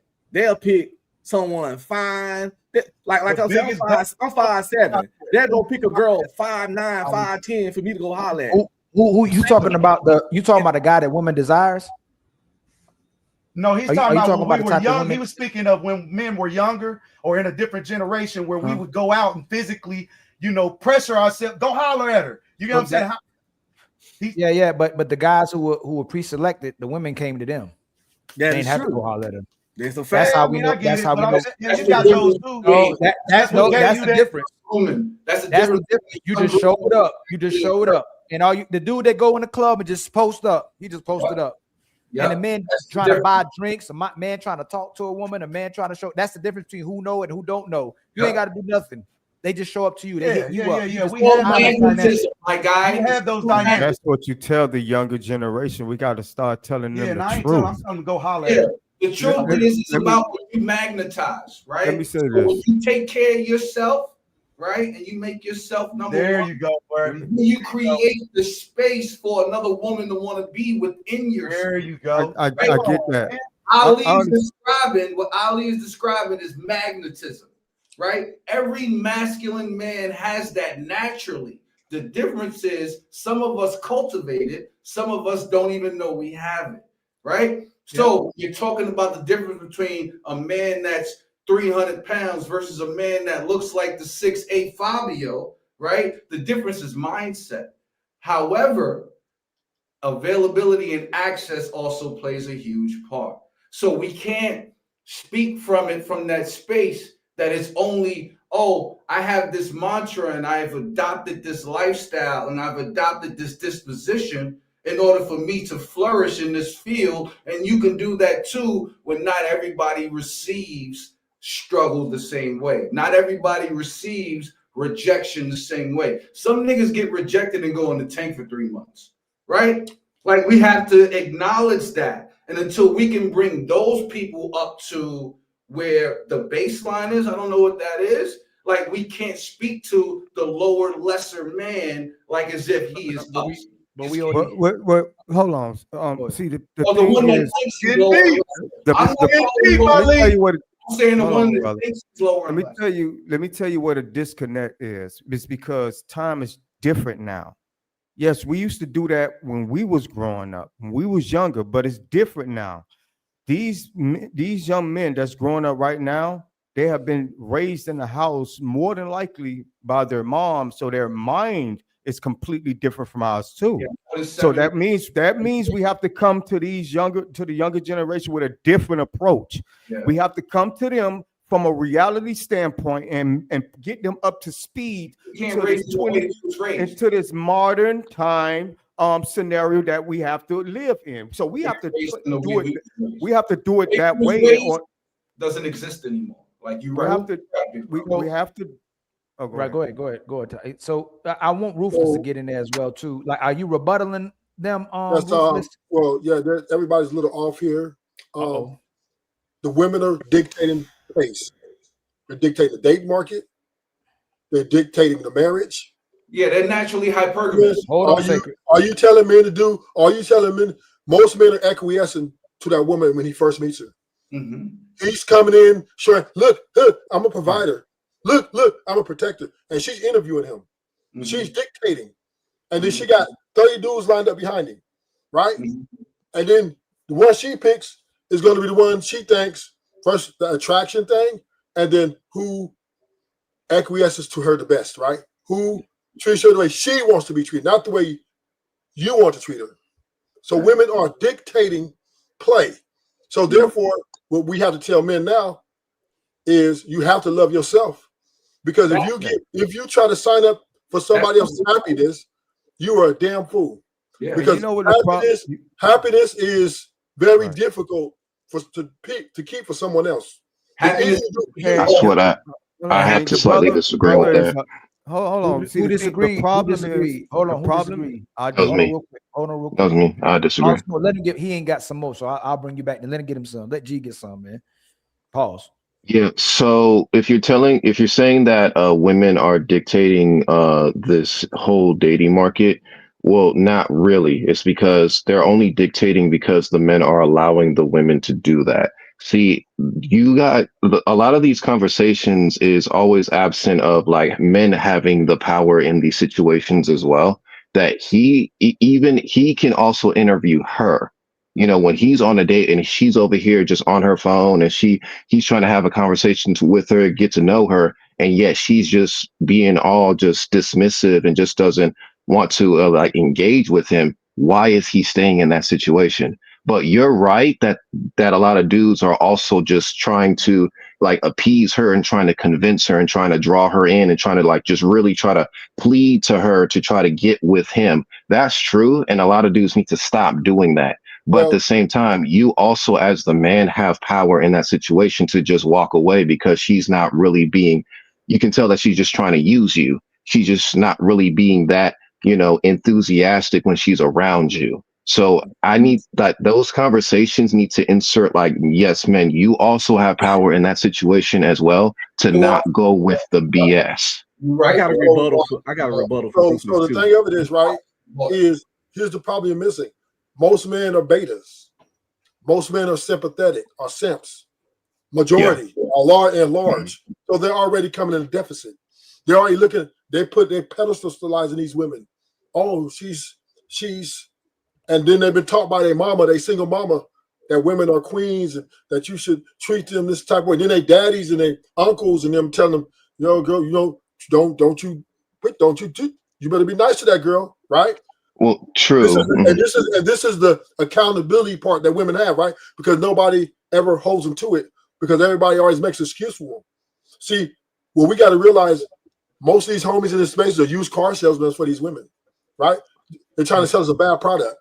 So therefore, women are dictating play because dudes are trying to sell them to the other dudes, the betas, the simps. Oh yeah, get you a good woman. Go out here. Go get married. The nuclear family, right? That's the biggest title on this platform. But we understand that women don't care about nuclear family like men do. They'll destroy. They'll blow up the house. They will put their happiness before they will put anything else. And for the last point is a woman will never love you more than she loves herself. So therefore, if you're foolish to try to get a long-term commitment and think it's going to be, and let me preface this, a healthy commitment. There's a difference, right? There's a difference. You can get long-term commitment and unhealthy. That's easy. But a healthy long-term commitment, that's virtually impossible because the only way you're going to be able to make that relationship last duration is maybe it's 5 years, maybe 6, I don't know, is dependent upon the regulator of her emotions within herself. And we all know women are enslaved to their emotions. And longer they're enslaved to their emotions, you're expendable, buddy. And so therefore, you have to acquiesce. And this is why they're dictating play.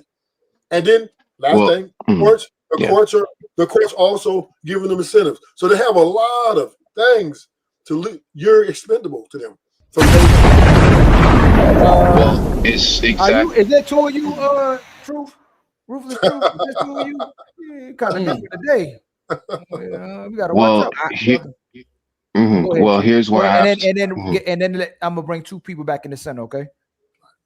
Yeah, so I still have to kind of push back on that where you're allowing her to have that kind of power over you, just like what Sacred said. It's a mindset thing. I'm not saying that obviously you can't get every woman that you meet or every woman's going to be want to be with you. I'm not saying that, but I'm saying that you don't need to be getting into those situations that are just not into your benefit as well. See, the problem is what you described as all these beta men who are willing to do that, willing to tolerate, women's, whatever women give them. Yes, it's because the reason why they're quote unquote dictating stuff is because those same betas are giving their power away to the women. And that's where they think they're dictating it.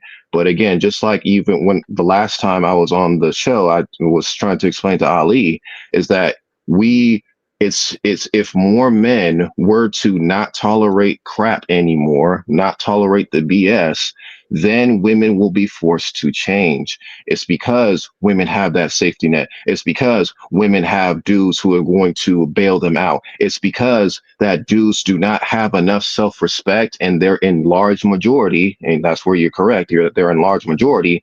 It's because they think they have the power to dictate the dating market. But also us men, we also have power to dictate the dating market based on what we're willing to tolerate, because a lot of these women, they don't like to be by themselves. They don't like to be alone. They don't like to be, they can do all this rah, I am, feminist, hear me roar, I hate the patriarchy. But when they go home at night and they got nobody to sleep next to or somebody to talk to, that's going to affect them over time. That's going to affect them sooner or later. So either way, regardless of what you think, who has like more power or not, or who has the steering wheels in this dating market, it's more about who is willing to be the person that they want to be and go for the things that they want. At the same time, with the other party, what are you willing to tolerate and what are you willing to walk away from,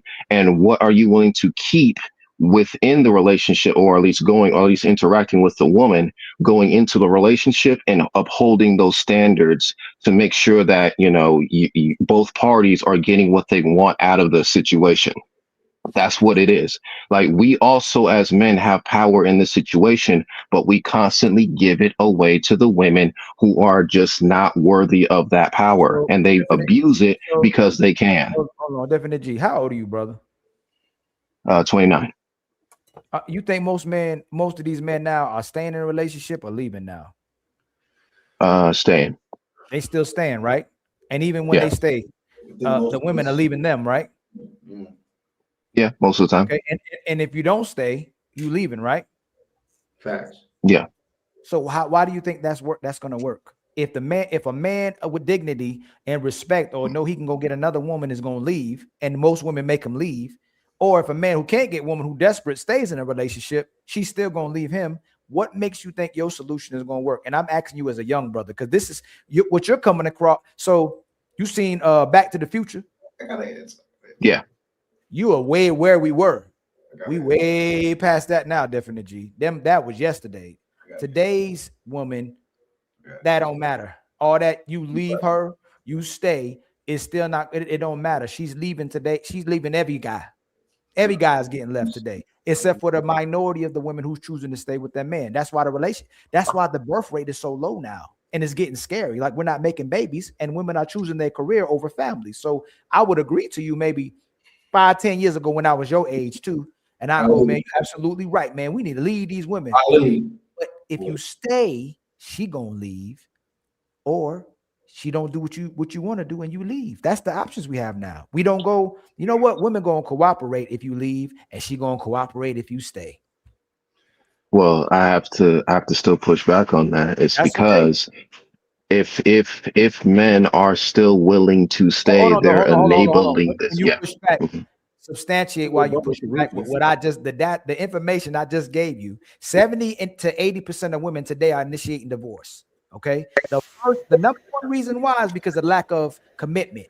It's not cheating, it's not finances, the lack of commitment. Women are trying to get men to change instead of women changing for men. So substantiate that, just not saying what you just said again, because you're about to repeat what you just said again.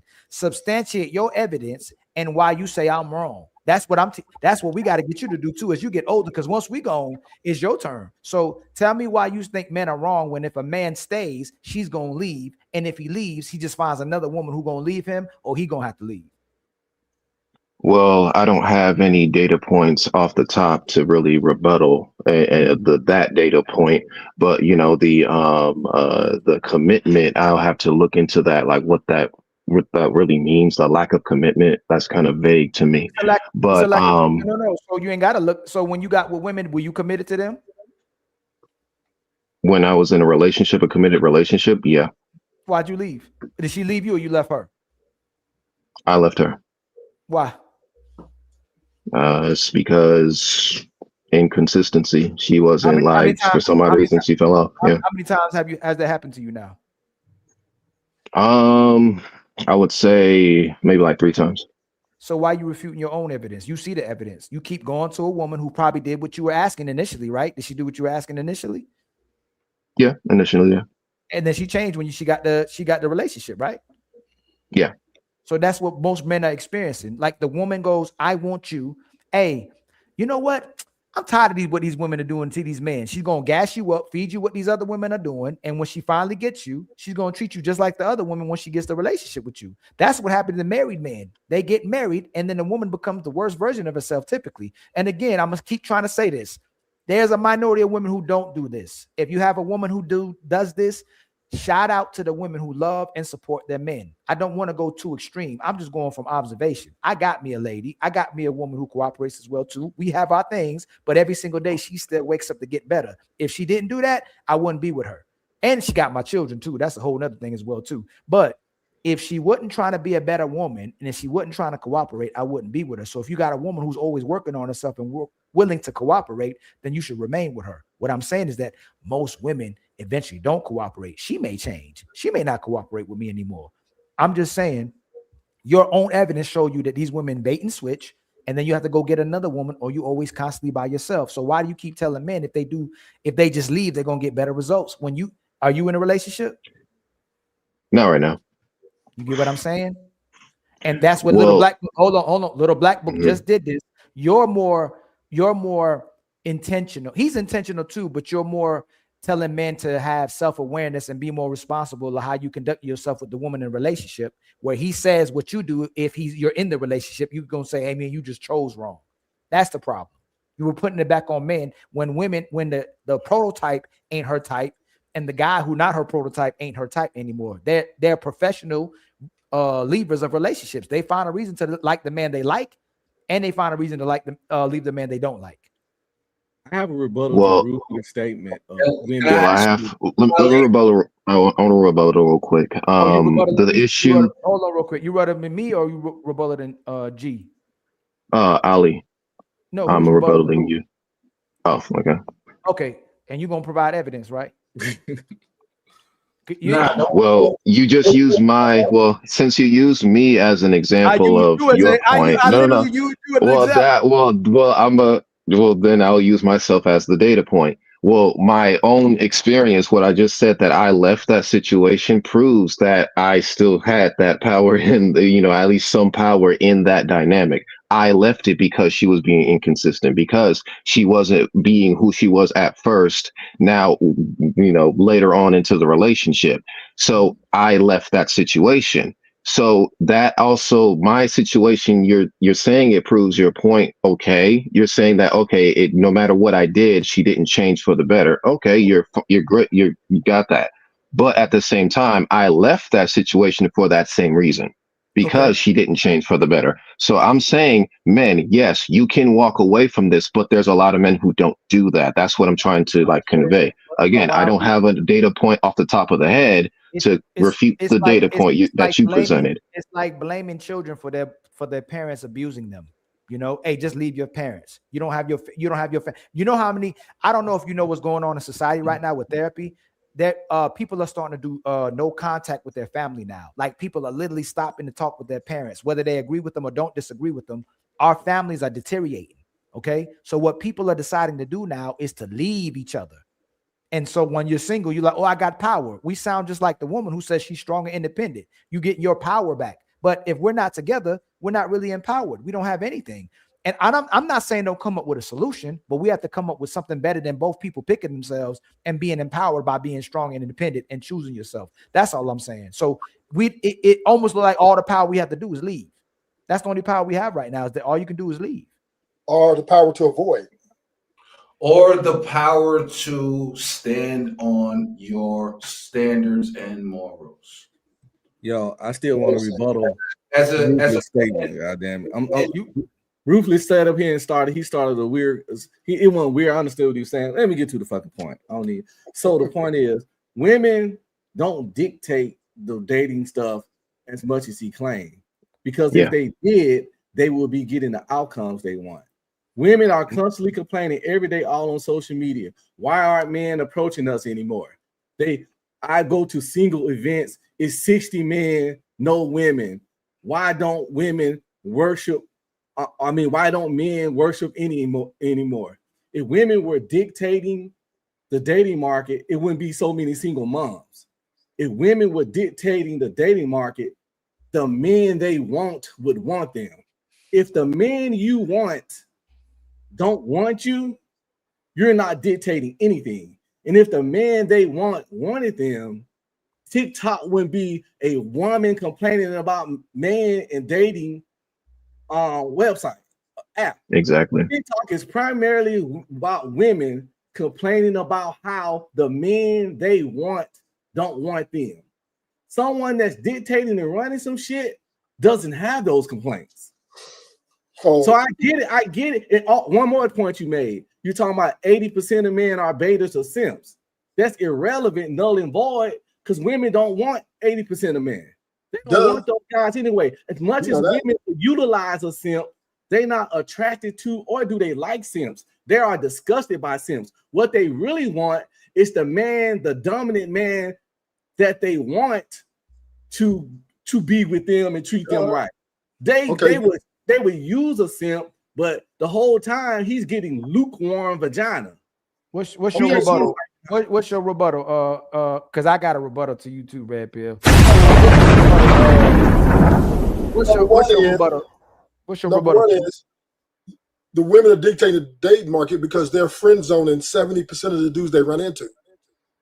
Right? That's one, right? They're friend zone. They got 12, 13 dudes in friend zones for years, not just days and months, years. That's one, right?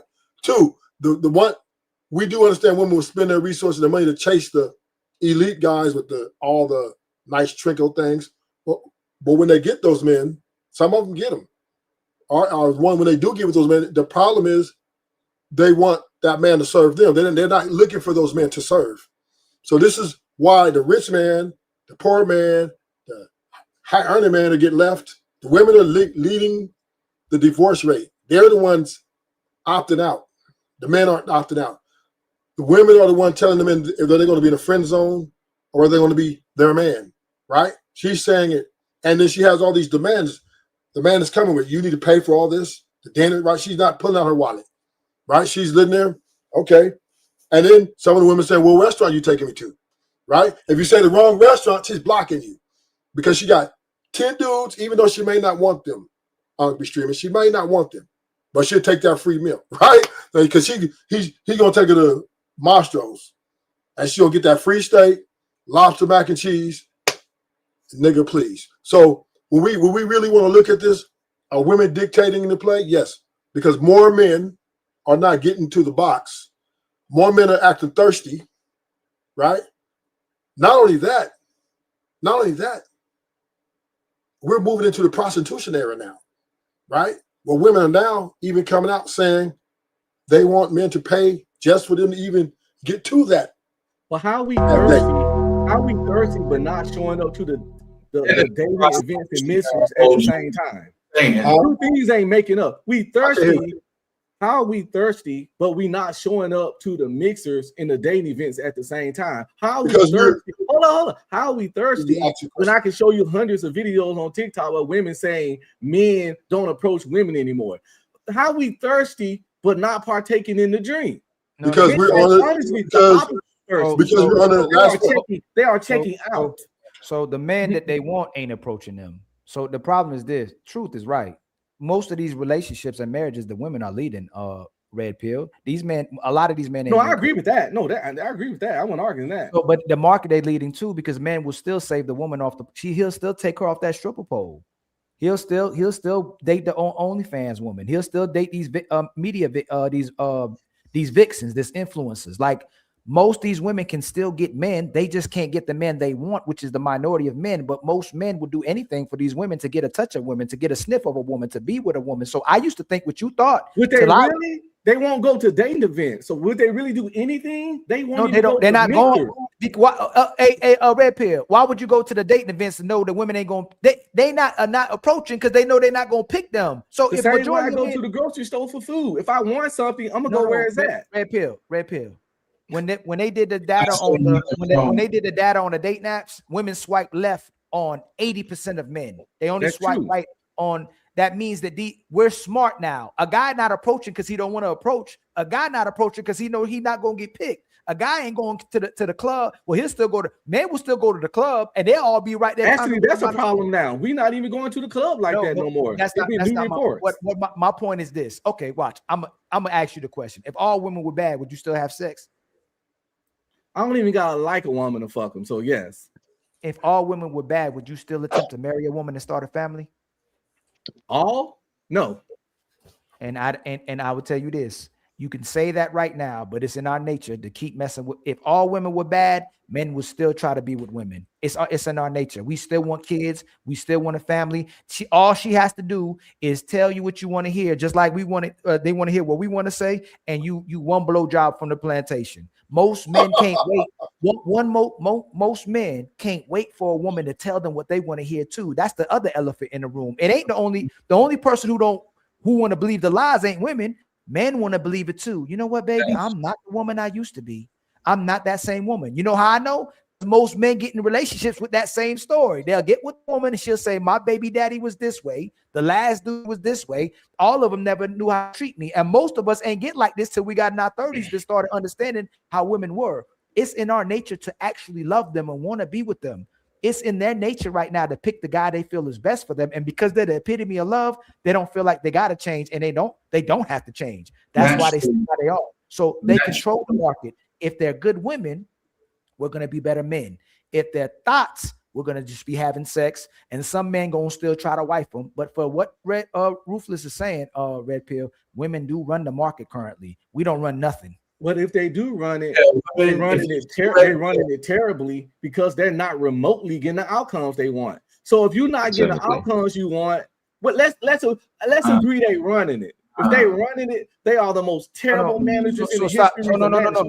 Stop right there. What can a woman get? No, that's not true. What is a woman? What are most women core things that they want from men that they're not getting? Red Pill, they want it from you. What can your wife not get from you? And I'm saying like nothing. My wife. Wives are winning, but most women not wives. We talking about these other chicks. I don't want to go to the extreme. What will most men not do for these women? Give them relationships. No, that's make them honest women. That's why so many single moms. Give them money because most of them are begging every day. So clearly they ain't getting no money. I got to answer. Begging the stallion is real. They constantly like, why don't man buy this? Why don't they begging for dates for Christ's sake? Oh, you said it. No, they did some shit and you begging for dates. How long, Red Pill? As long as you've been doing this, they're not getting it from the guys they want. We keep conflating. Well, then that's how they're not dictating anything. Yeah. No, y'all are wrong. Y'all listen. When you dictate, you get what you want. I was in your shoes. Exactly. No, that's not true. No, they running everything. They just don't get the guy. Just because I don't get $5 million don't mean I can't get $1 million. They don't run everything, Ali. We control marriage, they control relationships, bro. Hey, if you get married, that's just it. Really? So why she divorced? What? She divorced after No, after listen she again. Listen married again. her, bro. I was in y'all shoes again. When she get married to you, she leave you. Listen, if we're being true red pill, right? Yes. He controls relationships. The fact that we're gonna be boyfriend and girlfriend. You control if y'all gonna get married. Yes, and then who controls if we stay married? That's another The state. So you can't say that's another story. Yes, Who I controls- can. Yes, I Okay, can. so but bro. answer it then. See, this What what I'm saying is no, hold up, brother. Please slow down fast because I'm intentional. I don't like just talking. Okay, I'm not just When we intentional either. This is how I talk. so when we get married, who typically leaves? The woman. So who controls marriage when we inside the marriage? No, that's not the question. You changing the question. That The I didn't question- change. Yes, I have not. you said- I'm you gonna said ask you. women I'm gonna control ask you. I'm gonna ask you. I'm again. You I'm gonna said ask the you. women I'm gonna ask, control brother. Please don't talk over me. I'm gonna ask you the question if I answered it. So we be intentional. And this is what when we just have intentional conversation. If when you get married, who controls if we stay married? Typically, the woman. So who's controlling the marriage then? We control access to it. We have to give her a ring. We have to marry to her. We do give access to it. I keep telling y'all because y'all moving too fast. I used to think I have just to like disagree y'all. with that. I disagree with that. If we hold on, I'm talking to Sacred. Hold on, Sacred. Let me bring you right back down here. So we both right here. I'm gonna ask you again. If we say that 80, if we say 70-80% of marriages are initiated by women, 90% if she's educated because she don't feel like she has to negotiate with you. Right? When she marries you, when she has her own job, when she has her own career. When you Brother, please stop talking. Sacred. I asked you to stop. You're gonna rebuttal me. No. You're rebuttaling me. You get the mic right back to me. Okay. When we do finally choose to give her a relationship, and this is why I say we pass by each other. We just told each other that once she gets a relationship or marriage, she changes. We all admitted that, right? Which means she gets a notch on her belt. So again, if when you get married with her, she leaves you, who controls whether we stay married or not? Typically, her or us. I already said you were right on that. So they're running the market. That we're not running no market. We can give her access to marriage, but if sisters, I'm gonna tell you this: if sisters wanted to be married tomorrow, if sisters said we're not having sex anymore unless we married, are men not gonna get married and go, we got the power, or are men gonna get married to women to have sex? We're gonna get married to women to have sex. Okay, that's a checkmate. That's one for you. Number two, Sacred. If women say we're not having sex unless we marry tomorrow, are men gonna say, I got the power, I'll just stay by myself, or men gonna get married to get sex? I can't speak for everybody. That's a checkmate. That means you don't want to answer that. I Definitely disagree G. with you, Ali. Hey, Ruthless, you just agreed with me. You can't agree with me, then disagree No, with me. Can another you hold point. Can you hold Another point. on real quick? Can you show some Yeah, yeah. decorum real quick, please? Definite G. If women said we're not having sex with y'all unless we get married tomorrow, are men gonna go, I'm in power. I got the power. I'm gonna stay by myself till I get a woman to do what I want. Are they gonna get married to have sex, or are they gonna stay single? Most dudes are going to get married to get sex. That's Yes. checkmate to you. Red Pill. Same question. I shouldn't Got have a to rebuttal repeat to it. that. But I am going to repeat it because I like the fact that I checkmate when I ask it. If women say we're not having sex with y'all unless y'all get married with us, and they stand on that, are men going to go, we got the power, we control the market, or they're going to get married to get sex? Come on, brother. I see why they said that about your questions. Can you answer? No, they see what I'm saying. So I'm asking you what if women stuck to their In that their scenario, vaginas. yes. If they In had a that scenario, chastity yes. belt, we're gonna even go even further. They got a chastity belt. In that unrealistic scenario, yes. Okay. That's checkmate. My brother Byron, you just pulled up. By the way, my brother Fatty live. Let me see real quick. He live. I'm about to redirect y'all to that. You the last person, my brother. I don't know why these brothers do this to me, but I do know it because they my brothers. We brothers. This is a conversation we have, and we still have brothers. But I be trying to wake y'all up. I'm telling y'all, we supposed to be red pill, but when we get to where we pointing, women, y'all need to let women own the fact that they lead in the relationships, they lead in the single motherhood, they lead in these identity issues with these children, because man, most of these kids are being raised by a single mother household or by a two-parent household where the woman is running the household. But I'm gonna ask my brother Byron, excuse me. If women go, we not having sex unless we married, are men gonna go like Definite G go, hey man, I got the power. she gonna conform to me, or are they gonna get married to have sex? We definitely gonna do it that way. I mean, we're gonna get married to have sex because we're the hunters, they're the prey, and we got to kind of set ourselves, put ourselves in the space that where they, you know, going with it. You know, we got we can say we hunters and prey, but the reason is men love women. We actually love women. we gonna get on the pro. We gonna get on their program. It is for sure. our Like, we are. biological. It's in our nature to want to love her and take care of her and do everything we can for her. In their nature, they typically want to get something from you and they benefit from you. They don't need you. That's how they thinking, even though it's false. But in reality, the woman, if she wants to dictate the market, if she becomes a better woman, the men become better immediately, even though we already better men right now. But if the woman becomes a wife, most men are going to become husbands. If men want to be 304s, women want to be 304s, that's why most men is busting women down. That's easy, man. That's easy work. And Definite G, how can you, what's your, hold on. I got to send y'all to I'm going to send y'all to my brother Fatty show. All right. Much love to y'all. We're going to do this probably tomorrow again. All right. I love y'all. I respect y'all. I appreciate y'all for showing up. I appreciate all the panelists. I appreciate the chat for supporting. Y'all got us to 7K today. I'm happy we had a conversation. We can have be passionate. We can be upset with each other, but we still brothers at the end of the day. I hope it's no hard feelings with nobody. And if you pull up again, I don't hold grudges or nothing with nobody, man. We just talk like brothers. You know what I'm saying? I love all of y'all. But again, please like before you leave the building. Oh yeah. And after the show, please hype up the video, man. I appreciate you coming up, Byron. You came late to the party. Yeah, I'm kind of late, man. I'm gonna definitely get on earlier, man, because I be watching a lot, bro. So I'm gonna definitely get on early next time, though. Thank you, my brother. Thank you, Sacred, for coming through. Thank you, Byron, for coming through, man. I'll see y'all on the next one. All right, y'all. Much love to y'all. I'm gonna read this last super chats. I think. Let me see. Cool Kev 6462 with the two. Hey, make sure y'all go to my brother Fatty channel. All right, he going live right now. Y'all make sure all of y'all go over there. We are the untouchables. We're going to keep bringing this content to y'all. We're going to keep hitting you upside your head with all that flavor. All right. We'll go over there to my brother's show. He started live right now.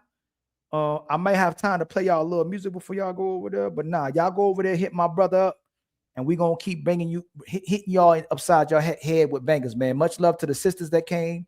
Much love to the brothers that came. I got love for everybody, man. We try to be solution-based and honest-based and intentional as possible. I got love for all of y'all, man. I got love for for Andre Cable, Jeezy Main, Super Pete, Out the Mud, Wind Chime, Geo, Andre Cable again, Darnell, War Assassin, Calvin, Jazz, I See You, Archive, Just Cuz, The Knight and Bishop, Robert, Drillin' G, all y'all, everybody who assisted with the contributions, Red Pill, Cool Kev, L Nixon, Zero, who else we got, man? We got the Demon, HYU. Am I missing anybody? The Book With It, my sister Wanda, and my brother L Nixon is the sponsor of today's show with $75. I truly appreciate it. Thank you for helping us get to our goals, family. I'll probably see y'all tomorrow. I'll probably go live again tomorrow about maybe 12 or 1. We're gonna keep hitting you upside your head, all right? With that red pill. You take the blue pill, the story ends. You wake up in your bed and believe whatever you want to believe. You take the red pill, you stay in Wonderland, and I show you how deep the rabbit hole goes. All right, look, I'm gonna play the song, and y'all open up another YouTube. Look, open up another YouTube link. Hit that link right there that I'm sending y'all to. Hit that YouTube link. Make sure y'all say Fatty Ali sent y'all. It's about to be a crazy show while y'all listen to the theme. All right, open up another YouTube link. Listen to this jam. Listen to this jam. And make sure y'all pulling in right before. Once you go live, y'all turn mine off. But listen to the music while y'all getting ready for his. All right, let's go.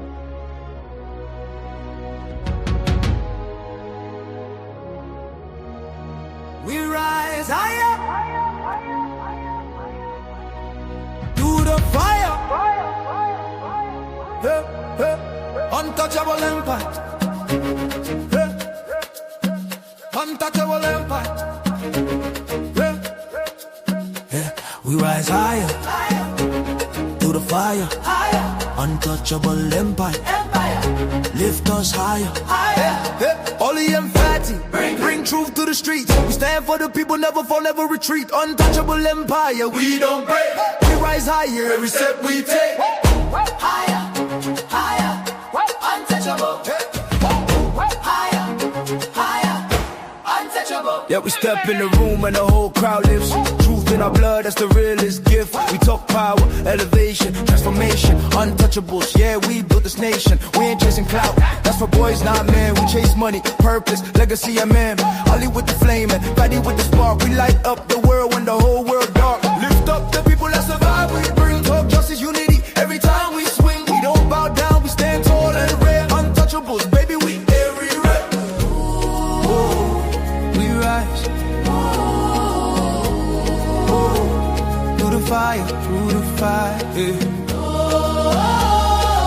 We stand together in a line. Untouchable forever. This alright, this alright. Oh, we rise higher, higher. Through the fire, higher. Untouchable empire. Lift us higher, higher.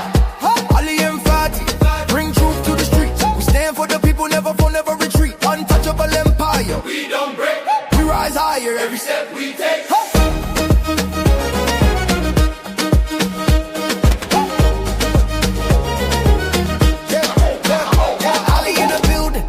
We move with the grace. Power to the people, that's a look on our face. We don't fall, we don't run, we don't hide. Stand on truth, yeah, we walk with pride. Fame don't move us, we built on honor. Heart of a king, real warrior armor. Empower the world, that's the mission tonight. Yeah, we always do what's right. From the city to the globe, we shift that tone. Building up lives with a righteous throne. We step in the storm and walk through the fire. Why? Cause we got made for the rise higher. Hands up.